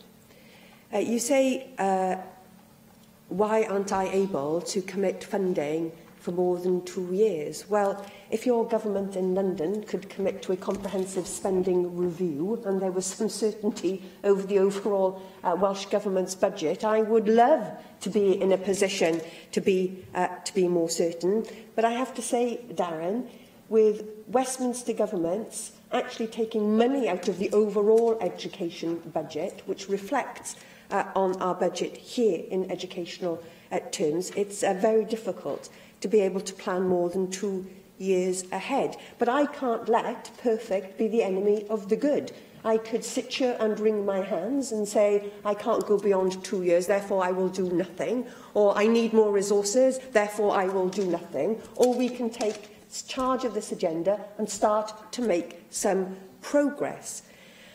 Darren is right to say that there is an inconsistency in approach to SEREN. He says that we don't know how many of those pupils have gone on to study at our top universities. And there is a reason for that, because it is the students that are sitting their A-levels this summer that are the first complete cohort of SEREN support. And we do need, I acknowledge, to improve the way in which we track outcomes for SEREN, but the member will be aware of the initial evaluation that has been carried out of the programme. It says that incredible progress has been made in a short period of time. It says for a relatively small amount of money, the programme has been able to lever in kind, many, many more resources from partner organisations, and we will take on board the recommendations of the initial evaluation into SEREN as we develop SEREN going forward. And I would expect from this September a more consistent entry requirement to the SEREN programme across the individual networks. But Darren, we will always have to have some flexibility within that system. Flexibility, for instance, of a teacher recommendation of a child who perhaps underperforms at GCSEs for a very good reason. And we shouldn't have a hard and fast rule that says if you didn't get those grades at that particular point, that's it, you're out. So we will always have to have an element of flexibility based on teacher recommendation on individual students, and recognising if you come from a more deprived background, you know, the ability to do better is harder. So maybe, you know, your A has been represented a bigger journey from you than perhaps an A star from a pupil who has had all the advantages. So we have to have some flexibility in the system that recognises the journey individual cohorts from schools have taken. That's the only fair and equitable way to run the programme, but we can have a more consistent approach and a more consistent approach to what is available within the programme. But only yesterday I was at a Pant school in Rhondda, Cynon-Taf, talking to sixth formers that have been part of the SEREN programme. They have said it has been invaluable for them in helping them recognise that they are good enough, that they can compete with students across the rest of the United Kingdom, that there is nothing wrong to aspire to becoming a doctor and to have that dream and not to think that they have to be self-deprecating about their talents, that they are good enough. And they have found it absolutely invaluable. I spoke to one young man who said that he'd been to a meeting with this individual, this history lecturer, who talked about Oxford and Cambridge, talked about what was needed to make a successful application. And I said, and what are you going to do? He said, I'm applying. Come the autumn, I will be applying to go and read history in Oxford. And that's what we want. We want to inspire that sense of knowing that we are good enough, our children are good enough, and we need to give them the confidence and not to feel somewhat embarrassed by standing up and saying, I am really able at my subjects. And that's been part of the problem. Too many of our children have not had that confidence to stand up and say, I'm really, really good. Sometimes our sports people and our musicians, you know, they're the heroes in the school. When was the hero in the school the person that excelled at physics? Or the person that really excelled at computer science, and we lauded them too. So we've got to get better as a nation of being a little less self-deprecating, I think, and standing up when we are excellent and encouraging our children to stand up and say that they are excellent. The member asked about vocational qualifications. I'm surprised that he's missed this. But we already have a programme in the FE sector.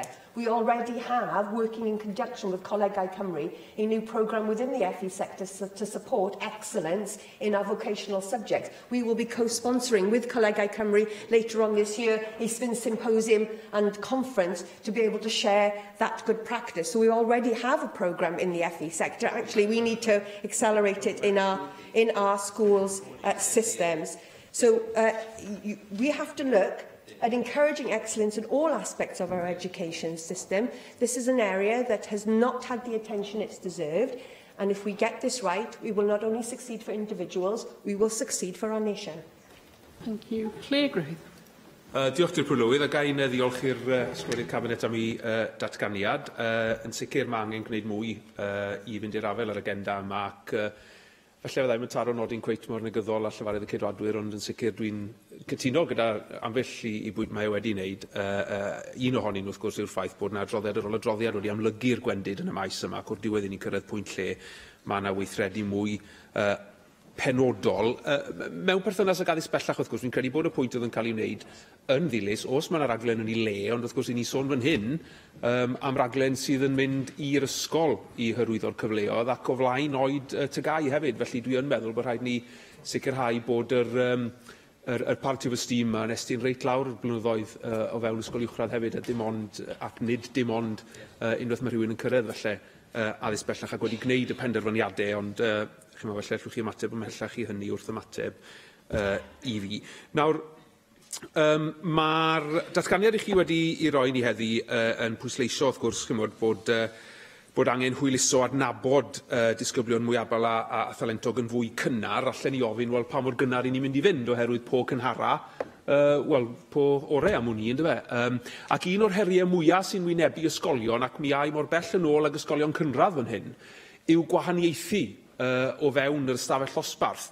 Yn enwedig mewn ysgolion gwledig, lle mae yna nifer bychan o athrawon felly, lle mae ganddoch chi ddosbarthiadau sydd nid yn unig â ystod o alluoedd, ond ystod o oedrannau mynd felly o 8 11 oed, ac felly mae'r mwy abal yn 11 yn yr un amgylchfyd dysgu a rhai llai abal felly sydd yn 8 oed, ac felly mae hynny yn ei hun yn cyflwyno her eithriadol i'r gweithlu ac i'r gyfundrefn addysg, ac felly'n cwestiwn cyntaf yw sut i chi fel Llywodraeth yn teimlo gallwn ni arfogi athrawon yn well gyda'r sgiliau, y technegau a'r strategaethau gwahaniaethu effeithiol yna sydd ei angen, mwyn cychwyn ar yr adnabod y sgiliau yma a manteisio ar hynny mor gynnar ag sy'n bosib, oherwydd mae yn her eithriadol. Dwi'n mynd gweud mae'r rôl uniongyrchol Llywodraeth i'w gwneud hynny. Yn sicr mae consortia yn mynd i fod yn ganolog i hynny, ond dwi eisiau clywed be mae'r Llywodraeth yn ei wneud i annog a hyrwyddo hyn hyd yn oed ar y lefel cynradd, os ydyn ni am fynd yn ôl i adnabod a annog a manteisio'r cyfleoedd disgyblion mwy abal a thalentog cyn gyntedd ag sy'n bosib.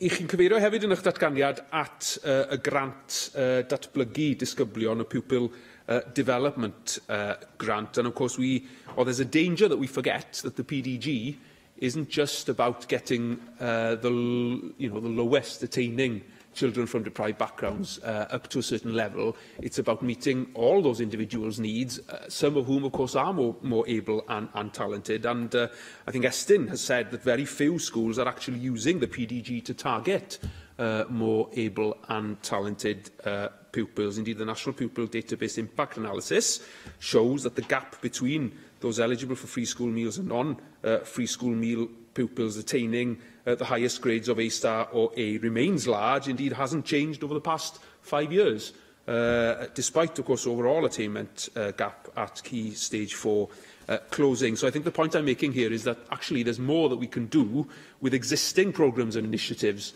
to maximise the opportunities for more able and talented children, let alone then embarking, as we rightly should, on other and new initiatives. And I'm just wondering what the government will do to make sure that the PDG is actually being used more effectively in that particular respect than is currently clearly the case, as evidenced by Estyn. And finally from me, you tell us that there will be a pilot approach from September involving the younger learners before GCSEs. I trust that that will particularly test approaches in relation to provision in rural areas, which I know you will be passionate about, but also the availability of support through the medium of Welsh, because these are areas that have been highlighted in the individual evaluations previously, and certainly the ones that I would hope and trust that the government would want to make sure are met robustly. Cabinet Secretary. Could I thank you for his questions? Can I start by going back to the point about further education? I'm committed to meeting the needs of more able and talented learners within further education sector as well as within the schools sector. We have, for the first time, produced guidance tailored to the needs of FE learners. This is not just for those whose ability lies in more traditional academic subjects who may be doing their A-levels, for instance, in an FE college, but also for those with outstanding vocational and practical skills. Our guidance is designed to reflect the inclusive and diverse ethos of the FE sector. It's never been done before. We've done it. It's out there in the sector. And over the next year, in partnership with Colleges Wales, we will continue to do more to strengthen the FE sector support for MAP learners, including, as I said to Darren Miller, funding a programme of professional development for practitioners in the FE sector, and we're also working in partnership with them to deliver a conference which will provide the opportunity for colleges to showcase and to learn from each other about how they support more able and talented learners to succeed. So this is a first in the FE sector. We've already produced that guidance in that sector, and now we are looking at what we can do in the schools, because Claire, you talk about the issue of identification. One of the problems that we have is that what more able and talented looks like in one school is different in another school. So we need to get a universally understood definition of the cohort that we are talking about. And we need new, refreshed guidance from Welsh Government to the education sector on what happens then. Now, in all schools actually, we would expect to register a child who is more able and talented, but at the moment, in some cases, not all, because we have some outstanding practitioners, but in some cases, that's the end of the process. A child is identified, a box is ticked, and then nothing emerges after that particular process, and that's not good enough. And our new definition, our new identification system and our new guidance for schools will push that on, and that will be reinforced by local education authorities, by regional consortia challenge advisors and by Estin. Simply ticking the box and identifying the child will not be enough. We need then support, and you're absolutely right.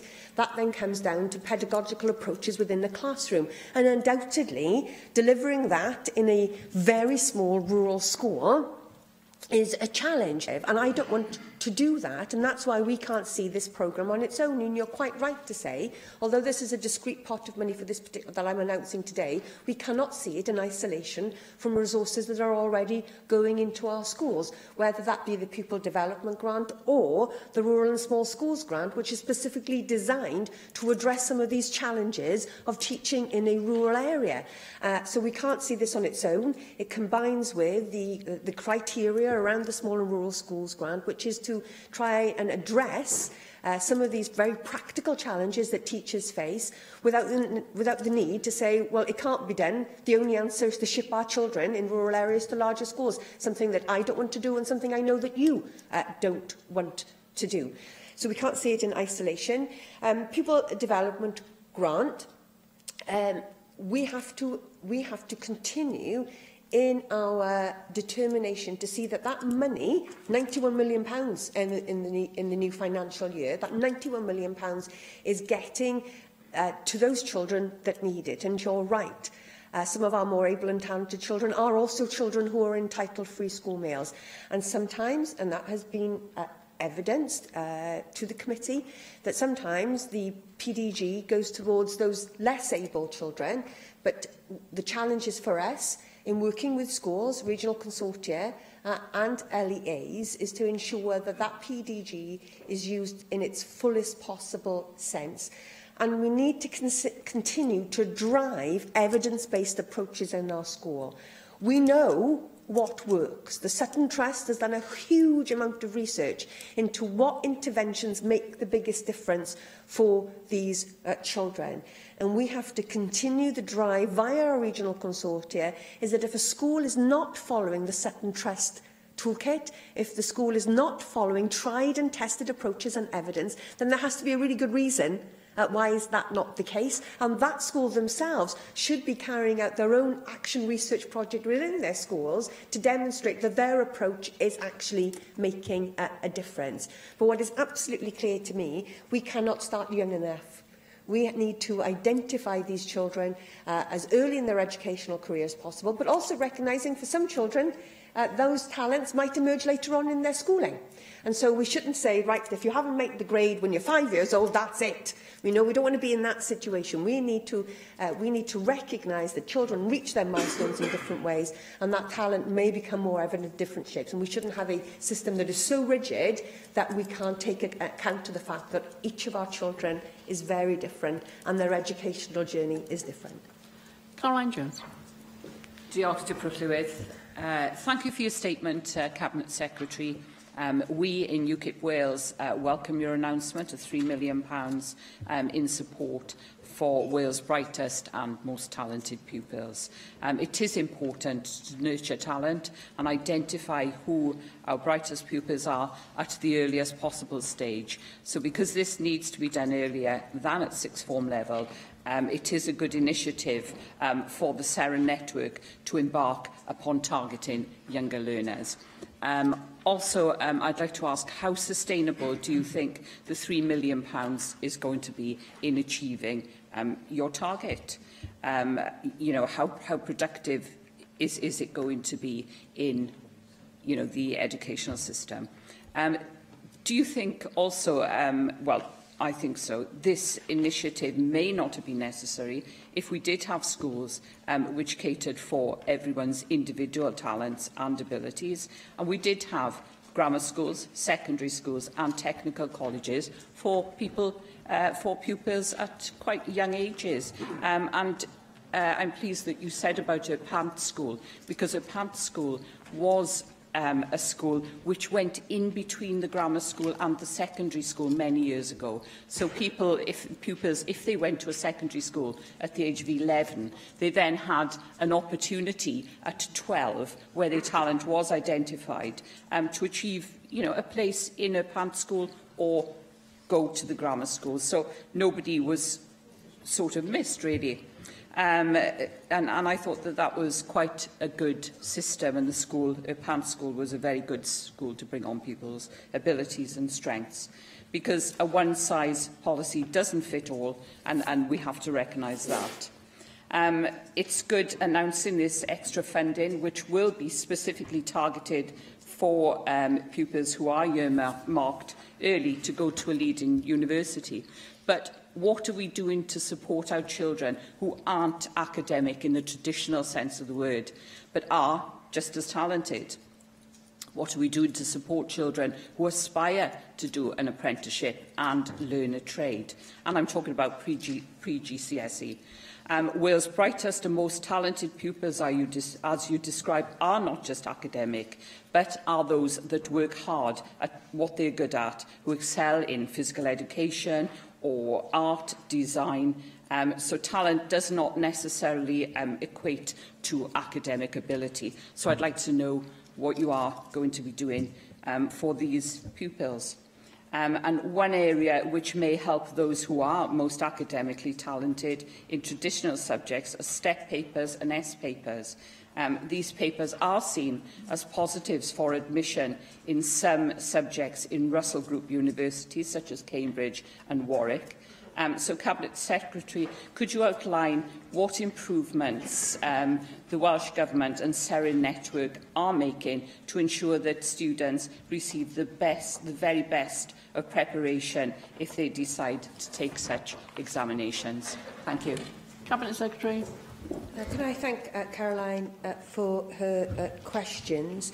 The first evaluation that we've had of the SERIN network made a recommendation that we should look to bring SERIN earlier into a child's schooling career.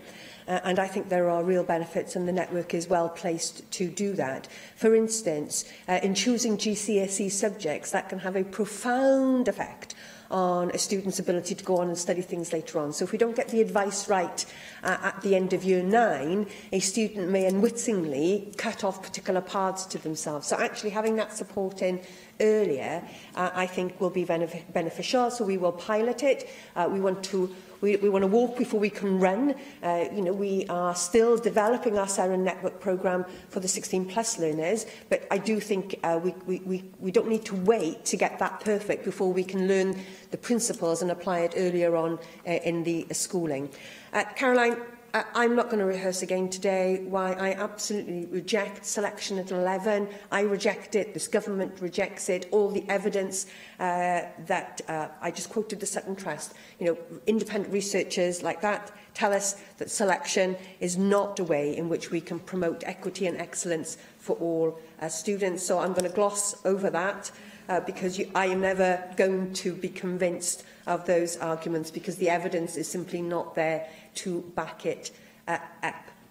However, you are absolutely right that we need to be very open with students about a wide variety of opportunities that they can be taken. And you'll be aware of my remit letter to HEFCU, where we are working with HEFCU and FE to develop degree-led apprenticeships. I met a young man yesterday at a PANT, and I think he's in year 8, and he had been to the University of South Wales, and he had seen some activities in the University of South Wales, and I said, what do you think? And he said, well, I think I might go to university now, but I don't know, because I might do an apprenticeship. And I said, actually, by the time you get there, we won't make you choose, because you will be able to do both. You will be able to gain a very practical, high-level apprenticeship, and you will do that at a higher education institute as we develop our degree-level apprenticeships. You won't have to choose. And I think that's what we need to do, and we are funding and working with HEFCU to develop those programmes in conjunction with the FE sector. You're absolutely right. We need to ensure that those children who are aspiring to go to some of our universities, but in particular aspiring to do certain courses, especially around medicine, that they are given advice on what kind of exams and what kind of aptitude tests they need to sit alongside their A-levels. And that's part of the job that the SERA network has. It has specific streams for people looking, for instance, to go into medicine or go into veterinary science. And they get very specific advice about what they need to do alongside their A-levels to give them the chance of getting into those places. That's the job of the network. And that's the difference that I am told that SERIN is making. Teacher said to me yesterday, SERIN is allowing us to give our children what those people who went to private schools always had. That extra leg up, that inside advice, that support to make those applications be successful applications. And we are now doing that for all of our children. Thank you. Finally, Mark Reckless. Diolch. Cabinet Secretary, I'm especially interested in the SERIN network to support able and talented learners into university. As you may be aware from my volume of written questions on the... Thank you. First, I'd like to ask if you've made any assessment of the summer camps run by some leading universities, including their cost effectiveness. For example, I know the Yale camp costs us £2,000 per pupil, and that's coming out of the existing SERIN budget. Second, through discussions I've had with the sector, including key admissions officers, there's this concern that some schools are cautious about putting in the necessary effort to engage with the SERIN network, as they fear their ESTIN rating could suffer if teacher time is taken from other areas where they are rated by ESTIN.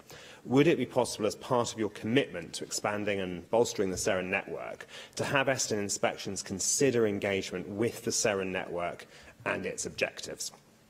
Finally, could the SERIN network do more in training and improving teachers to support pupils into elite universities? Whilst there are some workshops run by for teachers already, I have heard that they've, or at least some of them have been poorly attended, with SERIN unable to cover the costs of teachers' attendance, particularly the supply costs. I think if we're able to give people exposure to some of the evidence the Sutton Trust have found, I think that would be particularly valuable. If we are, as you say in the statements, to become world leaders in pedagogy, do you agree this is an issue that needs to be addressed and resolved? Thank you, Mark. And I really do welcome, and I mean this sincerely, your interest in this programme. I know this is a particular area that you are keen to see develop and work well for Welsh students. And I welcome the extra scrutiny, which keeps me on my toes to make sure I'm in a position to answer your questions. We are looking at the effectiveness of all the interventions, and as we respond to the initial evaluation into SERIN, we will be really asking the question, what activities get the greatest return?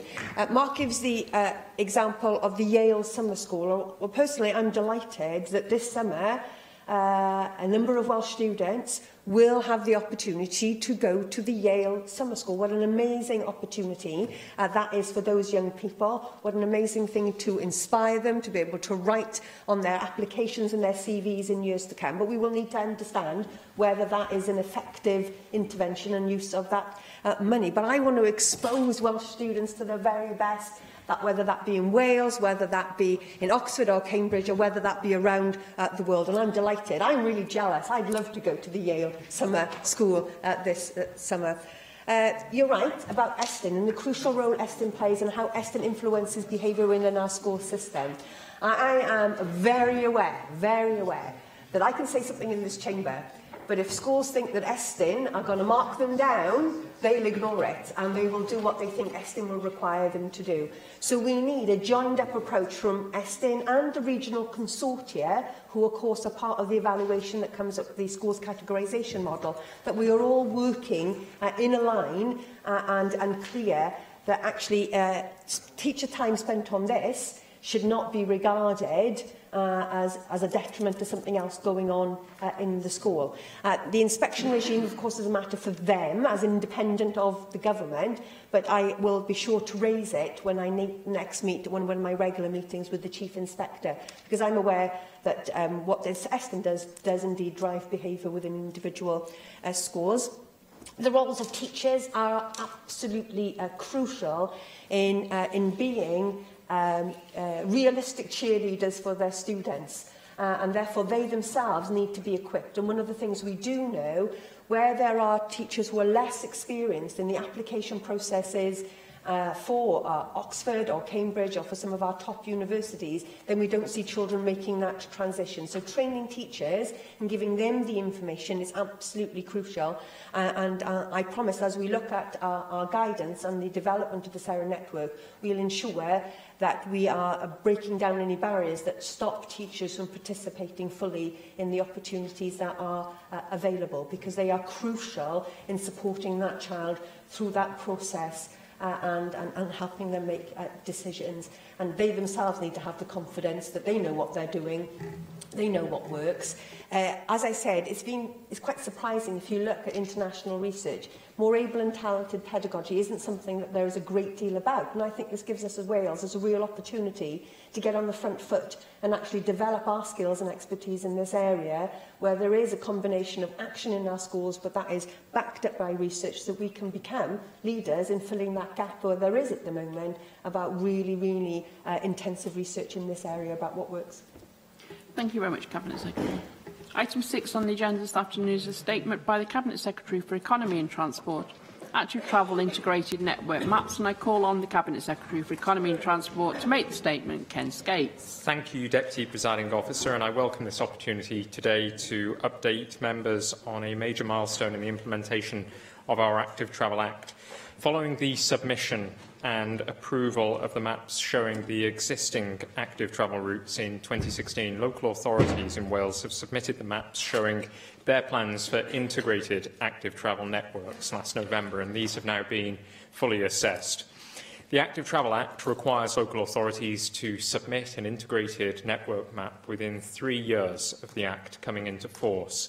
The then Minister for Social Services and Public Health extended the deadline for submission by 6 weeks to the 3rd of November 2017 due to the local government elections and the potential difficulty to consult on the draft maps during the pre-election period.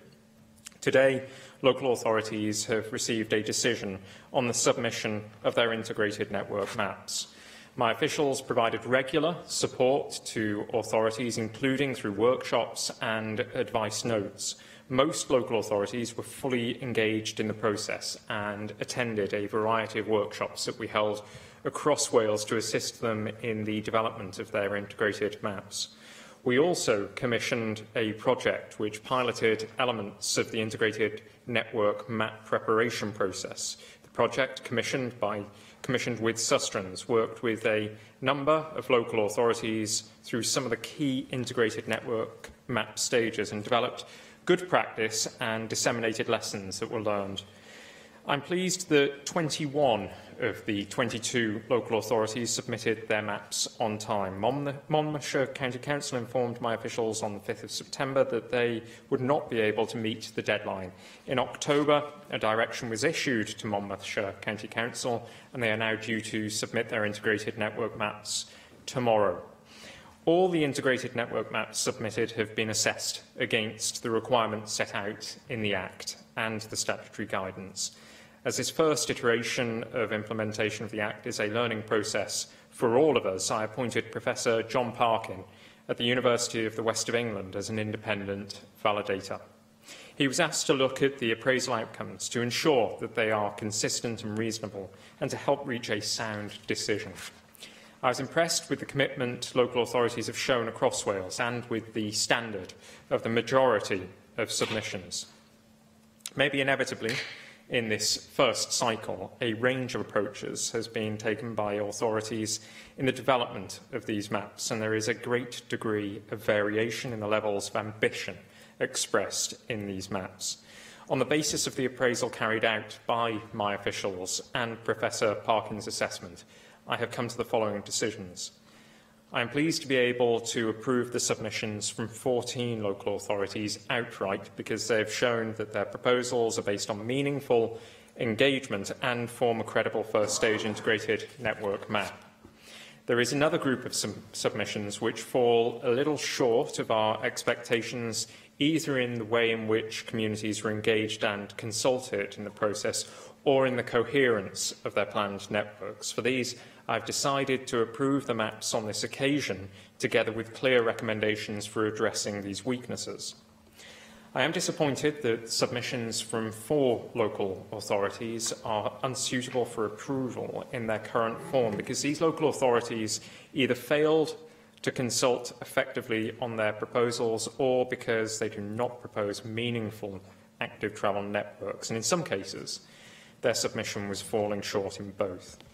To those local authorities, I will be issuing a direction to resubmit their proposals by the 27th of August this year. We will support them continually throughout this period.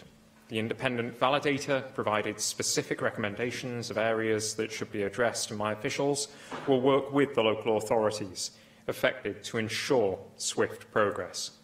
We are also making recommendations to other authorities, highlighting areas for improvement. These first integrated network maps are the starting point. I expect local authorities to continue to work and refine these network maps in dialogue with their communities. This way, when they have to submit again in 3 years' time, this will be a much simpler process. Now that we have the first integrated network maps for the majority of places in Wales in place, we have a sound foundation to make these walking and cycling networks a reality and to get more people walking and cycling in Wales.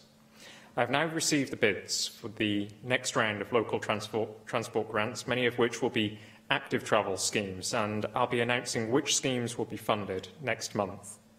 I'll continue to look to supplement this funding in year whenever the opportunity to access additional capital arises, as I have done this year. I allocated an additional capital funding of over £8 million for schemes benefiting active travel for 2017 to 2018 to boost existing schemes and fund additional projects.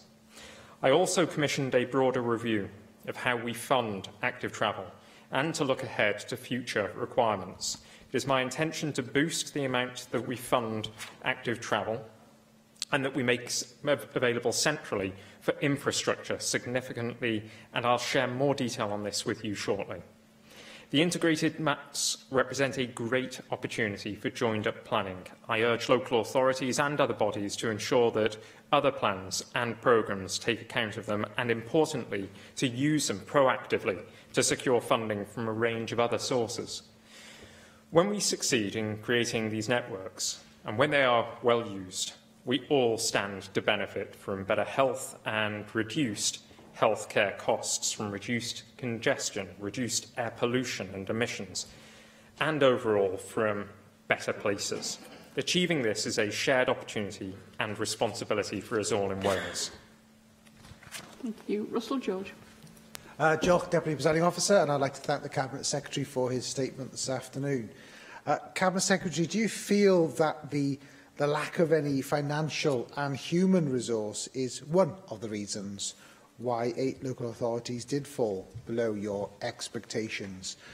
There is also some concern from the cross-party group on active travel that the implementation of legislation has been process-heavy, meaning that the development of routes has been delayed and a vital time has been lost, and I'd be grateful for your views on that. It does seem that without adequate funding, local authorities will be unable to properly implement priority schemes identified in their integrated network map. So, do you recognise the concerns expressed by some local authorities that funding in Wales for active travel has historically fallen far short of what is needed to implement the Active Travel Act? And can I ask what considerations you've given to a distinct active travel budget with a multi-year funding settlement as well? So turning to some outcomes in Wales. Now, the recent data shows that outcomes are actually worsening, with a third of people not engaged in any activity at all, and there's been no improvement in overall numbers of people walking and cycling.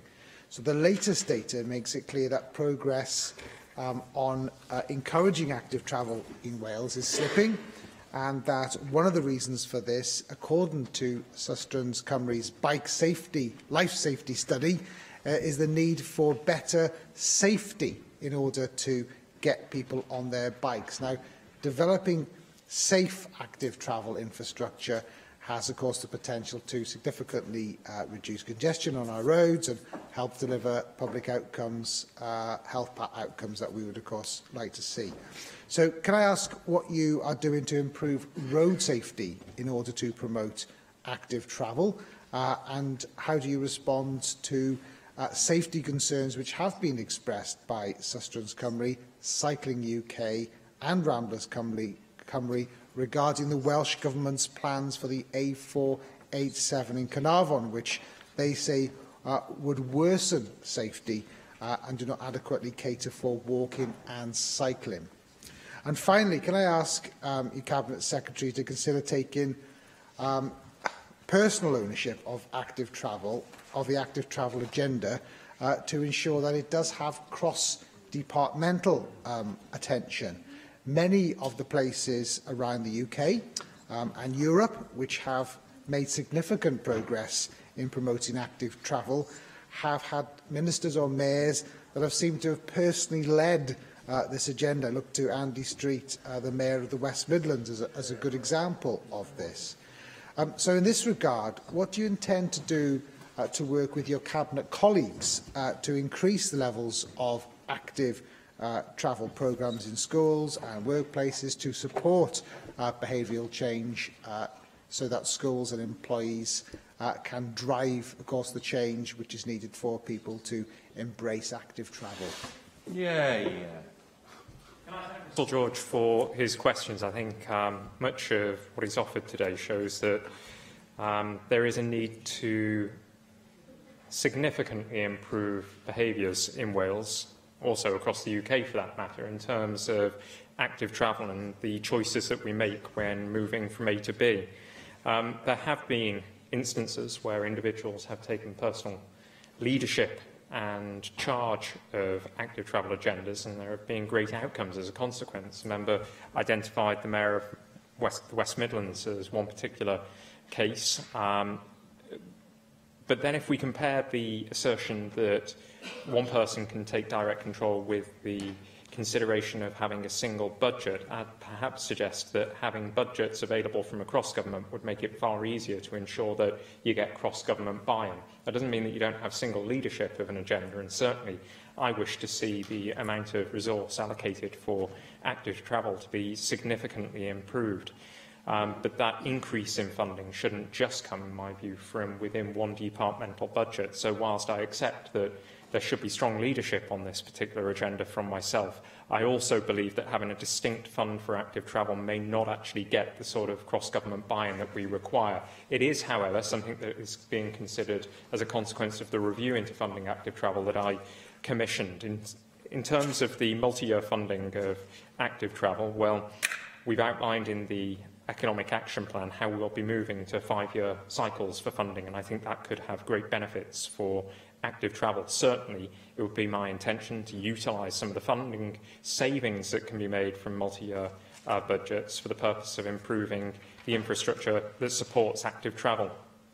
In terms of the concerns over a potential lack of financial and human resource at a local government level is concerned, we did make available £700,000 for local authorities to prepare their maps. It's worth noting that one of those local authorities, at least one of those local authorities that has not yet had the maps approved, decided not to utilise that resource that was made available.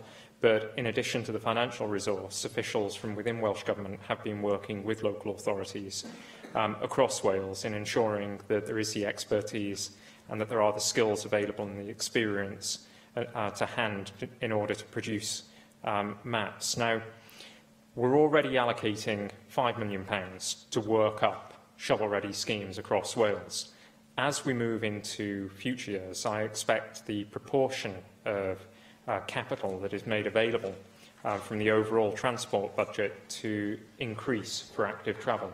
We've seen an increase from about 3% to 6% in the last 10 years in terms of the proportion of funding available for active travel from within the transport budget, but I would like to see that, that proportion increase still further so that we can have a pipeline of projects that are fundable and that can be delivered based on the initial £5 million of identified schemes, or the schemes that are identified through the £5 million of funding.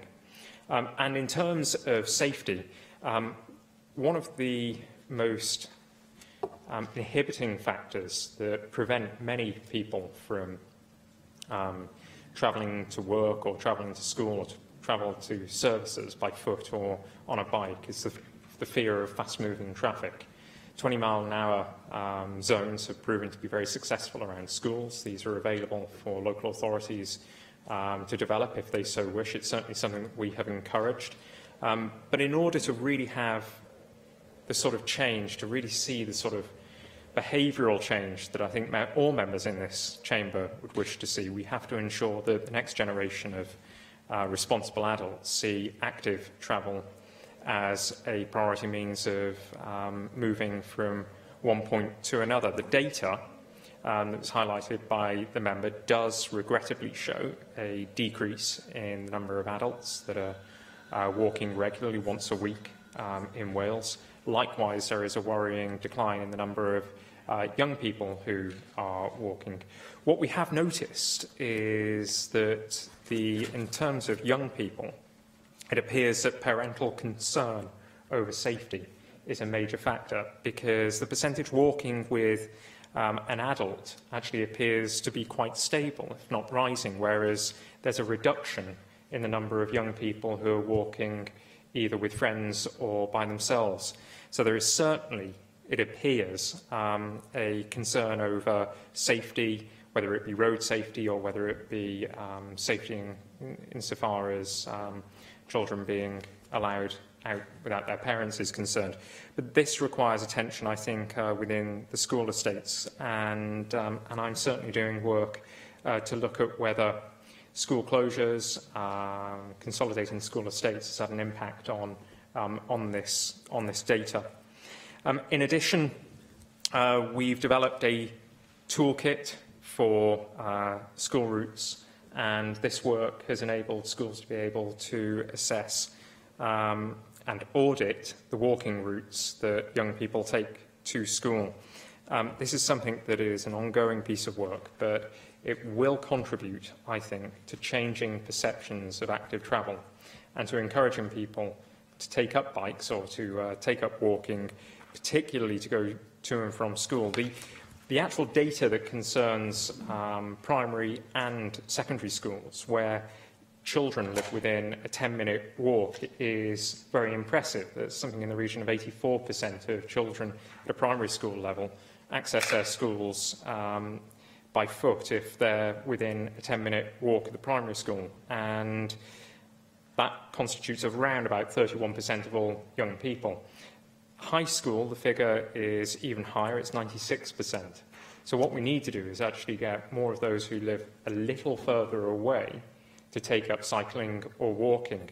The data, sorry to go on about the data, Deputy Presiding Officer, but the data also indicates that insofar as adults are concerned, those adults who were walking or cycling some years ago, in recent years, are probably walking even more now. The problem is those who have not been walking are still not walking, and for that reason we have to ensure that the maps that are developed, the networks that are built, are suitable for the needs of people in communities right across the length and breadth of Wales. Okay, thank you. The reason I was urging you on is we have a number of speakers and we're almost to halfway and we've only had one speaker. So, Di Lloyd, thank you. Diolch, Deputy Lywyd. Can I welcome the statement from the Cabinet Secretary? Obviously, from a public health point of view, it is vital to tackle this agenda. It's vital to tackle the obesity agenda inherent in active travel and encourage the total physical fitness agenda in general. Because all the stats show from a medical point of view, if you are physically fit as an individual, as I've said before in this chamber, your blood pressure is 30% lower than if you're physically unfit. Your blood sugar is 30% lower than if you're physically unfit. And your blood cholesterol is also 30% lower than if you're physically unfit. Now, if we'd invented a tablet, a drug that would have that dramatic effect on those indices, because we haven't yet, it would be a totally transformative drug, and there'd be a clamour for NICE to approve it like tomorrow. No such drug exists, but physical fitness exists. So I would suggest, in your hunt for some additional funding, that actually having close consultations with the Cabinet Secretary for Health would be of benefit, because we are talking a huge agenda here which needs to be grasped, obviously. So I do welcome your statement, and obviously welcome the vision of the active travel legislation, of which this statement on active travel integrated network maps today forms an integral part. But obviously this active travel vision requires a step change in behaviour, as you've already alluded to, Cabinet Secretary, and obviously that step change in behaviour is a challenge to us all personally, as well as being a challenge to governments, both national and local, because there remains justifiably a real fear of road traffic, the fear of the danger of cars and lorries, and a very real situation in terms of accidents, particularly involving cyclists.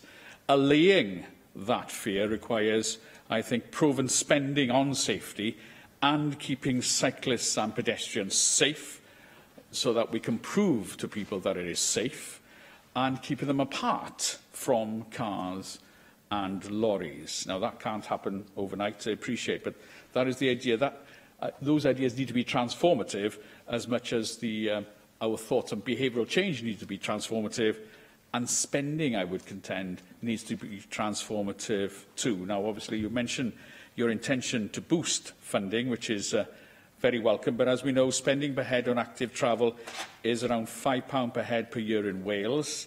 Scottish Government spending on active travel is £16 per head per year. Dutch and Danish cycling utopias spend around £30 per head per year. So I'm not saying we jump to that tomorrow, but that's the transformative change that we are looking for. And presumably spending challenges informed the local authorities that have responded in their integrated network maps, and obviously, as you alluded to, not all of which have met with your approval, but obviously local authorities, like everybody else in this age of austerity, are under tremendous funding pressures. So basically, can you just detail how much additional funding will you be searching for, or can be made available for active travel legislation, so that we can truly see the transformation that needs to happen? Diolch yn fawr. Yes, can I thank Dai Lloyd for his questions, and I'd agree entirely with him that active travel can play a crucial role in reducing instances of obesity and other physical illnesses, but it can also assist in improving our well-being and certainly our mental health. I, for sure, benefit from regularly walking, cycling and running, particularly when I'm down here in Cardiff Bay after or before work. I find that I perform much better if I've had a run after work or in the early morning than I perform if I'm sedentary for most of the day. And I think all of us in the chamber probably have a role to play in leading by example and trying to be more physically active more of the time. I know that time is very precious, but it's absolutely essential in modern life to be able to carve out sufficient time for you to be physically active. It's absolutely crucial for your physical health, mental health and well-being.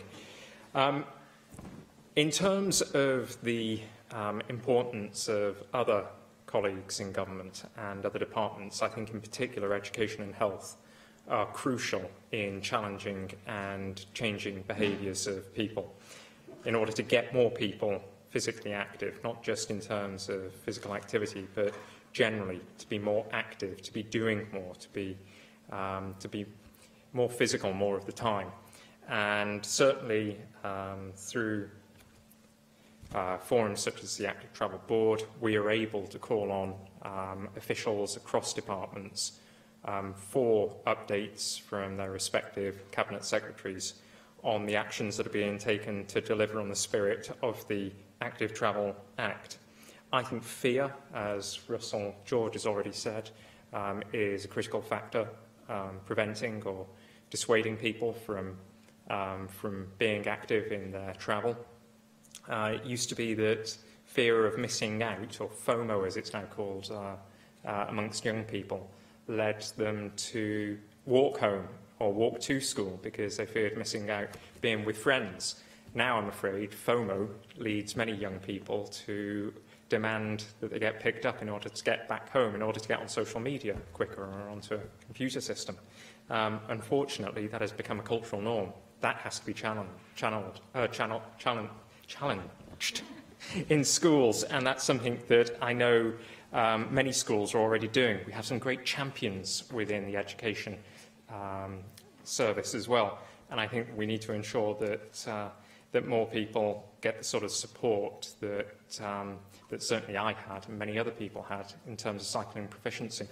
There was a great book written by Anthony Seldon a few years ago entitled Trust, in which he painted quite a dark picture of modern life, where we are constantly bombarded with fearful images, with negative images that lead to dissipation of our trust in one another. And I think as a consequence, people believe that they are less safe than they actually are. They are less likely to trust other people in society as they would have done in years gone by, and that's most unfortunate. What we need to do is encourage people to actually be more trusting and to be realistic about the threats on our road system, on our cycleways and on our pavements.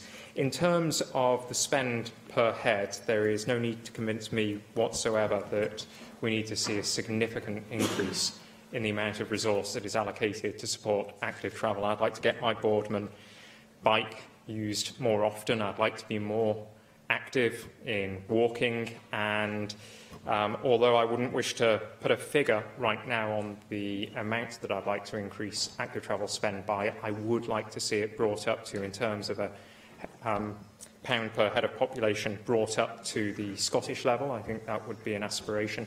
I think if essentially one day we could reach the cycling utopia levels of some of the continental countries, then that would be fantastic.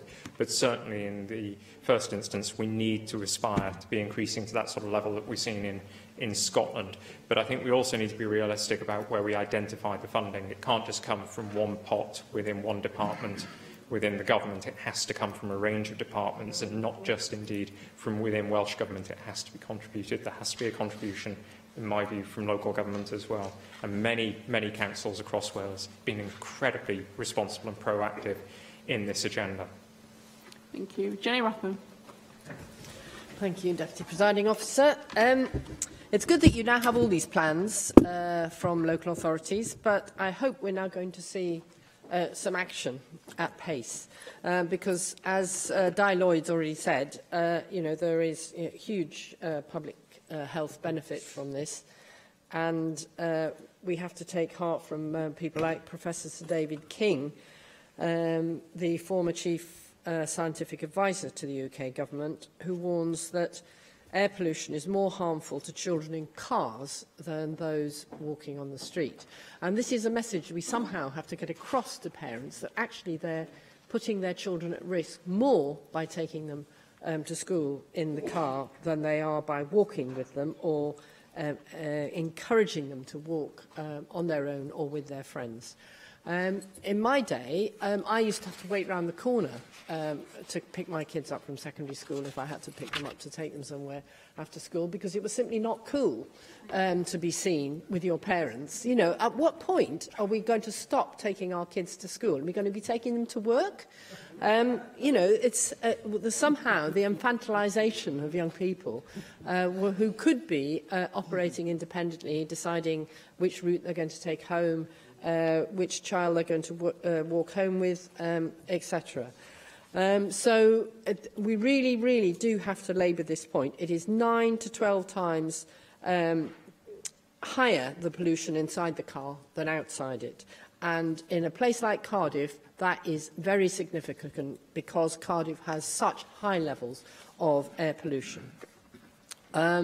We know that the Welsh Government has admitted that our current plans for resolving this are illegal, and I wonder what consideration you've given to implementing a clean air zone for Cardiff, because we really do need to move forward at pace. I'm very interested in the fact that NICE says that off-road cycle routes are very good value for money, with every £1 invested returning £14 in benefits. And investing in walking infrastructure has a £37 return for every £1 invested. No doubt, referring back to some of the statistics that Dr. Di Lloyd has given us. If you're in search of money for implementing these excellent schemes, I wondered whether you might consider the additional funding that could be raised by having a levy on city centre car parking. Because in Cardiff alone, I have estimated that a 100% levy on a 2-hour charge on all the city centre parking could raise £1 billion. You could introduce an awful lot of walking and cycling routes with that sort of money. So I'd be very interested to know what consideration you've given to this sort of thing, because we have the roads already. We don't need to build more roads. We just need to use them for different purposes, and we need to use dedicated routes for walking and cycling.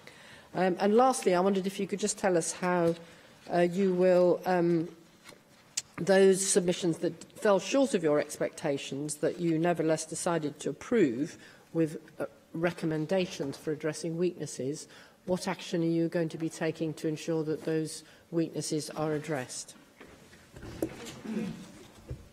Can I thank Jenny for her questions and for highlighting the most pressing problem, particularly in urban areas, which is the existence of carbon canyons in many respects that are polluting the lungs of commuters and in particular young people. And the irony, of course, is that within those more intensely urbanised areas that young people can most easily access places of education on foot. What's preventing them from doing that are either parental fear or their own fear of not being safe on the roads or on pavements, or indeed, I'm afraid, a lack of desire to actually be physically active. And it used to be that certainly when I was at school, it was cool to cycle to school. I'm not sure whether that's still the case today. It seems to be that it's often cool to be picked up, to have a chauffeur. And again, it's absolutely crucial that within the school estate that these behaviours and practices are challenged and changed. And I do think that there is a role for education practitioners to take up in leading that sort of cultural change. Money, I don't think, should be raised just by Welsh Government for this purpose, as I stated just previously. I think it's absolutely essential that local authorities also play a role in increasing the amount of resource that can be made available for active travel. And I think it's a really interesting suggestion that you've made about having a levy on car parking. Welsh Government doesn't have a monopoly on ideas, and what we're looking for from local authorities as partners, working individually or together, are for good ideas that will challenge and also deliver game-changing proposals that will increase levels of physical activity and bring about a healthier nation. And I think that the idea of a levy is certainly one that's worth further consideration. I think Jenny has been very consistent over many years in championing active travel, and I'd like to put on record my thanks to her for ensuring that I personally am fully accountable for the level of spend and the commitment the Welsh Government shows to active travel. And again, I can give my commitment to Jenny that in future budgets I will be seeking a significant increase in the amount of funding that's available for active travel projects. Thank you. David Rowlands. I'm afraid that coming a little late in the debate, sometimes many of the points that I wish to make have already been made, Cabinet Secretary. I thank you, obviously, for your statement, and please forgive me if I do reiterate some of the points already been made this evening. The measurement of any programme can be challenging. We see with many plans the focus is often on activities surrounding its implementation rather than its outcomes. What is the Cabinet Secretary putting in place in order to monitor the effectiveness of your active travel programme? It has been stated that funding was set at £5 per head of population. We've already talked of funding, but it has been mooted that it's probably nearer £3. Could the Cabinet Secretary update us on figures that are more current than that? You mentioned the Scottish figure, but you didn't actually give us that figure, so could you do that as well? The Active Travel Act puts Wales at the forefront of action to promote walking and cycling, and for which it received international recognition. However, the sight of ranks of buses and cars outside schools, often engaged in travelling quite short distances, shows how deep the problem is in effect in a model shift in people's attitudes. Does the Cabinet Minister share with me the belief that there should be a concerted effort within schools to convert our young people to a greater use of the bicycle and walking for school access? And the last point I wish to raise with the Cabinet Secretary is the seeming lack of ambition by local authorities with regard to their integrated travel maps. This has been identified by no less an authority than the WLGA, who believe this is due to local authorities' fears of a lack of funding for the active travel infrastructure that they envisage. Could the Cabinet Secretary make a comment on this observation? Thank you. Cabinet Secretary. Can I thank David Rowlands for his questions and actually touch on a point that I should have dealt with that was raised by Jenny Rathbone, which concerns the funding that's available for schemes that are being developed. That £5 million that I talked of earlier is being allocated for the purpose of bringing schemes to construction, the point of construction. The reason that I want to see an increase, a significant increase in the available resource for those projects is because that £5 million worth of funding is likely to result in a significant number of projects that will require capital resource. And if we are to ensure that the, if you like, the vision doesn't just remain a dream, but that the action turns it into a reality, we're going to have to back it up with significant resource. And so that's why I'm pressing hard the point that I will be searching for a significant increase in the amount of capital investment that goes into active travel. The member raised the figure of £16 per head in Scotland. The overall sum that is spent in Scotland, it's increased significantly recently, is £80 million. Here in Wales, I was pleased to be able to allocate an additional £8 million within the current financial year for active travel, which resulted in a figure within the department, my department itself, of £23 million, and that equates to more than £7 per head population in Wales. But it doesn't reflect some of the additional spend that has gone into schemes that have encouraged modal shift. It's far more difficult to be able to identify all of the spending, all of the investment, when you don't have a single active travel budget. Nonetheless, I wish to see within my department an increase, a significant increase in the capital available for schemes to be able to be delivered in future years. And I think that the variation in the quality of submissions from local authorities demonstrates that the challenge for councils across Wales has not been primarily one of financial resource, but of a willingness and a belief in this agenda, a willingness to work hard to deliver excellent integrated network maps and to contribute to this agenda meaningfully, often with a financial resource. There are exemplar councils in Wales in this regard, and I wish to see all councils perform extraordinarily well in the years to come. For that reason, we are monitoring the progress of those 3 local authorities that we've approved the network maps for. We're going to be monitoring the implementation of the recommendations that Jenny Rathbone asked about. And we're going to be monitoring the rollout of projects and programmes across all 22 local authorities. This is an initial phase. Further maps will be submitted in 3 years' time. We'll be assessing, in terms of data and uptake of those routes that are captured within the maps, we'll be assessing the effectiveness of them. We'll be looking at the projects that are delivered as part of the mapping exercise. And we're keen to make sure that we work with partners in sustrans and across local government and other third sector organisations to increase the availability of active travel. And I think, again, the member highlighted the role that education can play in this regard. If we can change the behaviour of children, we will also, in all probability, change the behaviour of their parents, as was the case with recycling. The increase in recycling rates has largely been down to young people driving this agenda, influencing and inspiring their parents and older generations.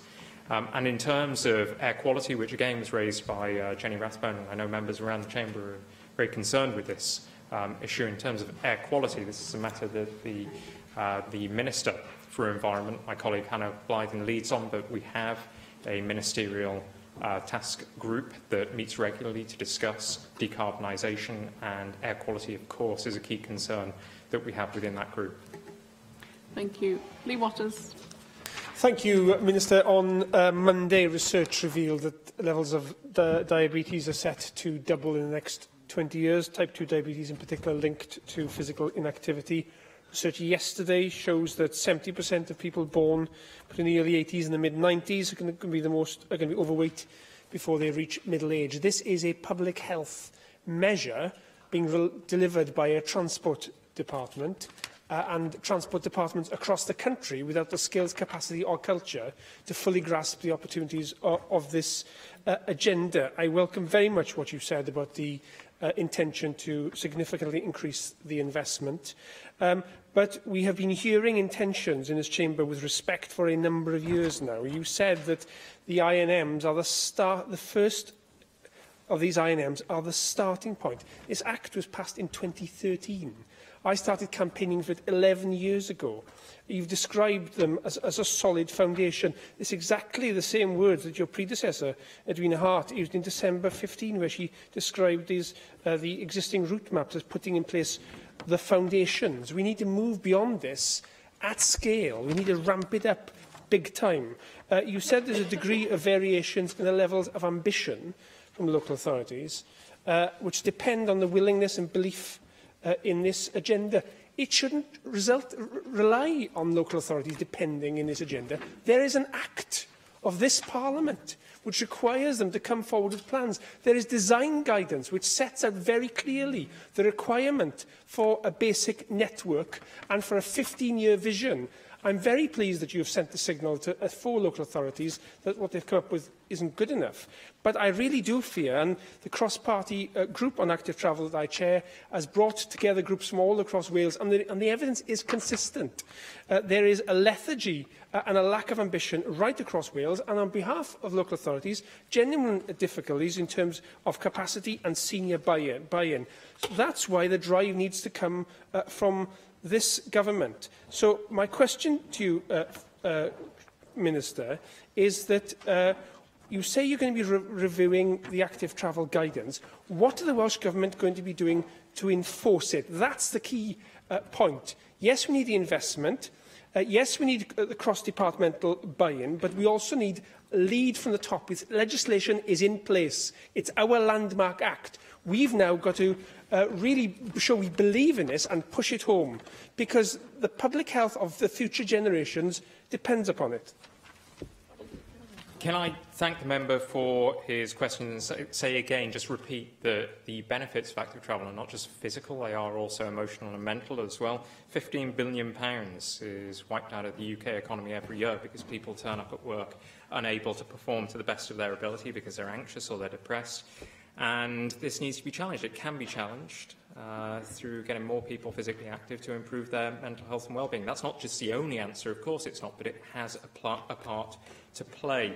And I know that the member has been, again, very helpful in holding us to account and has often, I'm sure, as he would recognise as well, been very critical of the approach that government has taken insofar as transport is concerned. But I would very much agree with him that enough is not enough, and that whilst we do have this Act, I would urge all partners not just to meet the minimum requirements of the Act, but to go an extra mile and to make sure that we do deliver the change in behaviour that is required in order to improve the health of Wales. And as a consequence, for our part, we'll be looking at the requirements on Welsh Government, not just meeting them as a minimum standard, but making sure that we can excel and that we can turn Welsh Government's activities and leadership into an exemplar in Europe. And it will require, I accept, it will require some difficult decisions as well. I'm prepared to make those difficult decisions, but it will be important that all members recognise that difficult decisions will carry criticism from some quarters, from some constituents, from some people who disagree with the active travel agenda. So whilst I'm hearing across the chamber today a call for more money to be invested in active travel, for stronger leadership to be made in active travel, I hope that when the difficult decisions are made by myself, my department and this government, that members in this chamber will also support them when the time comes, rather than offer a megaphone to those critics outside of this chamber, who I am sure will be quick to object to increases in spending on active travel. I think it's also important to recognise that, yes, it's taken 3 years to come to this point, but those 3 years were outlined, they were there, built into the Act, and whilst I accept it's taken time, I do believe it is a starting point, and that we do now have solid foundations. The key is in making sure that those foundations are not left without the infrastructure that is required to be built upon the foundations in order to get behavioural change that I think everybody in this chamber has been talking about. Thank you. I have 3 more speakers, so if they can just ask their questions, and Minister, if you can just respond to the one question that they're going to ask you, then we won't run that far over time. John Griffiths. Can I very much welcome the statement, Cabinet Secretary, and your commitment, which I think is very clear. And some of the answers you've given on funding, for example, I think are very welcome. And you will have the support, I'm confident, across this chamber that you're looking for in terms of the difficult decisions around implementation. Could I just say that interest groups, I think, are very clear about the great potential of the legislation, Cabinet Secretary, but there is some frustration around implementation which has already been expressed. There is some concern as to whether local authorities are looking at commuter routes that cross local authority boundaries, for example, and joining up in that way, and concerns about the basic network for modal shift around things like the 20-mile-per-hour speed limit that you mentioned. We need to make the local neighbourhoods friendly for walking and cycling to get to the new routes and join up in that way. Can I ask you about behavioural change, Cabinet Secretary? We do need people to have the skills and confidence to make this shift to walking and cycling, and I do believe that schools and workplaces are key to that. As far as schools is concerned, Sustrans Cymru are doing some very good work, but they're only reaching 8% of schools, even though it is effective work, because we see a 9% increase in active travel after 1 year of their work. Cycle training is... You're really it's all taking my patience. Come on, quickly. I will be very quick. It's all connected with behavioural change. Deputy Presiding Officer, cycle training... Yeah, we do need some behaviour changes in the chamber. Come on, move on. So I just ask about cycle training as well, and Cymru Active Travel Challenge has ended in terms of workplace behavioural change, Cabinet Secretary, with no replacement. Can I assure the member I'm pleased to be able to share this news with all members, actually, that I've recently agreed to extend the Active Journeys contract for another year up until July 2019 for the reasons that John Griffiths outlined. It's proven to be exceptionally successful in those schools that it's operated in. I think 88% of respondents said that the number of pupils cycling to school had increased as a consequence of this programme, so I'm happy to extend it for a further year. Thank you. Vicky Howells. Cabinet Secretary, I'd like to welcome your announcement today, particularly the boost in funding available centrally for infrastructural investment. During recess, myself and my colleague, Dawn Bowden, we had a wonderful day trip where we were actually allowed to go through the Abernant railway tunnel that links our two constituencies. And you'll recall that I raised a question with you on this just prior to recess. And you spoke about the funding you've allocated to Merthyr Council to look at developing the Abernant tunnel in particular. The main barrier, as other people have said, to more use of active travel is the perception of danger from traffic. So do you agree with me that the use of disused railway tunnels such as Abernant could overcome this significant barrier, as well as significantly improving the east to west links in our northern valleys to complement the north-south links that will be improved with the Metro? If the Active Travel Act is to become more than a paper exercise, is it time for Welsh Government to act more boldly and invest in these railway tunnel infrastructures that we have on our doorsteps? I think Vicky Howells makes a really valid, very important point that we shouldn't just view roads as the only infrastructure that people can use for cycling. I've noticed in my constituency that upgrading the Llangollen Canal towpath has proven to be incredibly important for cyclists to be able to access places of work and to get to school in Llangollen. And I think also tunnels can play a very important role. Whereas in more urban areas, I think it's essential that dedicated cycle routes and cycle highways are considered. So wherever you are in Wales, there should be a bespoke solution that's developed by the local authority in conjunction with third sector partners. I'm sure that Sustrans would take very keen interest in advising and supporting any local authority that wants to develop an innovative solution to the particular challenges that they face. But I'm very pleased in the case of Vicky Howells to have been able to provide the local authority with the funding to take forward further work that could be required in order to convert that particular tunnel into a cycleway. Finally, Julie Morgan. Thank you, Deputy Presiding Officer. In January, I organised in my constituency an event to encourage more people to take up everyday cycling, which was very well attended, and people had a chance to go for short cycle rides from the Whitchurch Rugby Club, where we held the event, and it was very successful. And we had representatives of Welsh Cycling to tell us about group social rides, which were very attractive, and rides for people who need to build up their cycling confidence. This event was held on the Taff Trail, which obviously is fantastic for cycling. But many of the people there raised the issue about how they have to battle with the traffic to get to the Taff Trail. And that was the point I wanted to raise with the Cabinet Secretary, was how are we going to ensure that the cycle routes and the walking routes that are, set up, how are they linked up? And I think that's one of the key issues. I think the answer is through great ambition and determination, and by showing strong leadership. It's certainly the case, if I can identify one example, in London, where the development of the cycle highway over Westminster Bridge, I think, probably met with furious objections by some motorists, but actually it's proven to be hugely successful in getting more people to cycle to places of work. It's proven to be incredibly successful in improving, I think, cycling safety as well. And so perhaps that shows the way for other local authorities in Wales to operate, to be ambitious, to be bold, and to be brave as well in the face of criticism whilst work and whilst proposals are being worked up. Thank you very much. Finally got there. Thank you.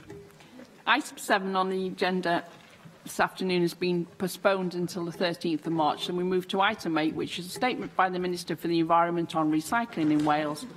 And I now call on the Minister, Hannah Blythen, to make the statement. Diolch, Deputy Clywys. Fel cenedl medrwn ni fod yn falch iawn o'n llwyddiant ysgubol wrth ailgylchu. Before devolution, Wales only recycled 5% of waste. We have now reached over 60%. We are leading the way in the UK, and I want us to build on this to make Wales the #1 recycling nation in the world.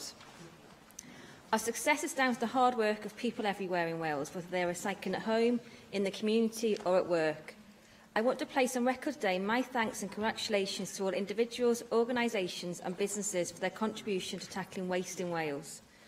Our impressive results demonstrate that by us all working together and playing our part, we can make a real difference. Our groundbreaking collaborative change programme provides local authorities across Wales with access to technical expertise on recycling. This enables them to adopt the systems in our collections blueprint, which are the most sustainable and cost-effective options for collection services. Today, I am pleased to announce I am approving a further £7.5 million for the collaborative change programme. I was in Merthyr Tydfil yesterday to see first-hand improvements the Council has made to their services through the collaborative change programme and how this has driven up participation in household recycling. Over the last 5 years, the programme has helped Merthyr Tydfil Council adopt more sustainable waste collection systems whilst also reducing costs. During that time, their recycling rate has increased from less than 50% to over 65%. Our continued investment in the Collaborative Change programme and in our award-winning Waste Infrastructure Investment programme has significantly driven up the quality and quantity of recycling collected in Wales. Our ongoing support will ensure Wales remains at the cutting edge of recycling systems and infrastructure. Whilst our recycling has significantly improved through, for example, targeting food waste, we now need to focus on other difficult-to-recycle materials such as some plastics and textiles whilst maintaining our current progress. The BBC's recent Blue Planet series highlighted the urgency for global action on plastics and marine litter. Wales's coast is one of our treasures and a massive tourist attraction. 2018 is Wales's Year of the Sea, so it is timely to act to protect our natural access by taking further action. We have set up the Wales Clean Seas Partnership with a working group to look at these issues and to focus action on preventing the problem at source. We led the UK in introducing the carrier bag charge and are bringing in legislation to ban microbeads. We are exploring options to widen access to drinking water in public places in order to reduce the numbers of disposable water bottles, as well as engaging with water companies and with City to Sea, who worked on a scheme in Bristol. And we have secured Wales's involvement in the UK Government's call for evidence about how it will address the issue of single-use plastics, including with the use of tax. Alongside this, we will continue to work on a potential standalone disposable plastics tax for Wales.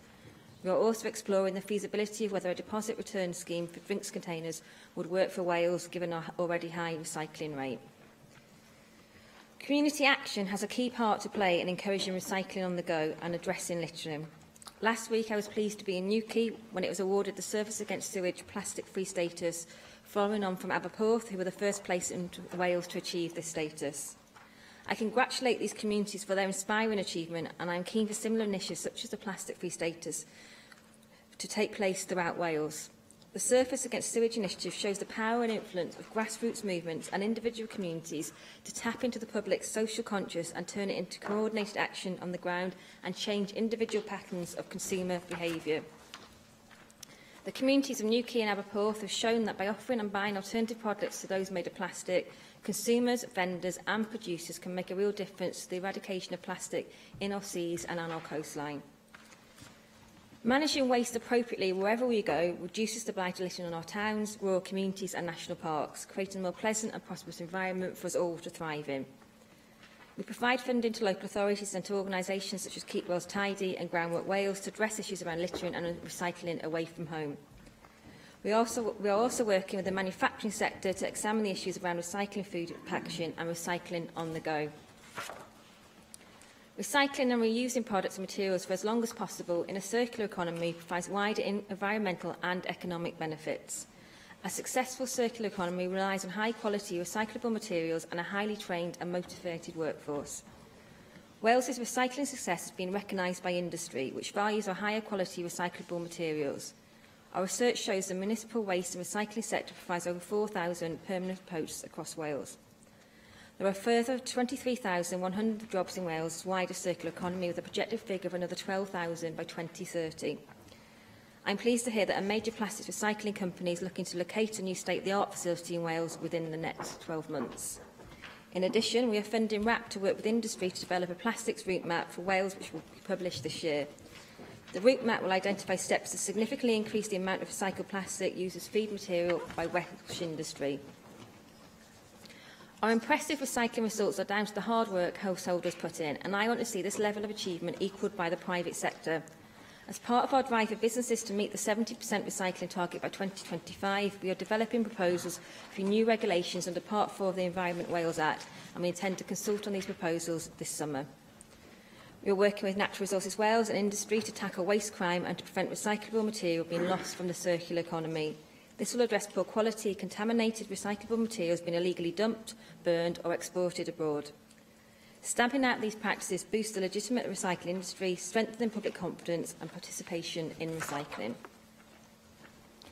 As other countries increase environmental protection and build their own circular economies, they will become less reliant on importing of recyclable materials, as illustrated by China's ban on imported waste plastics.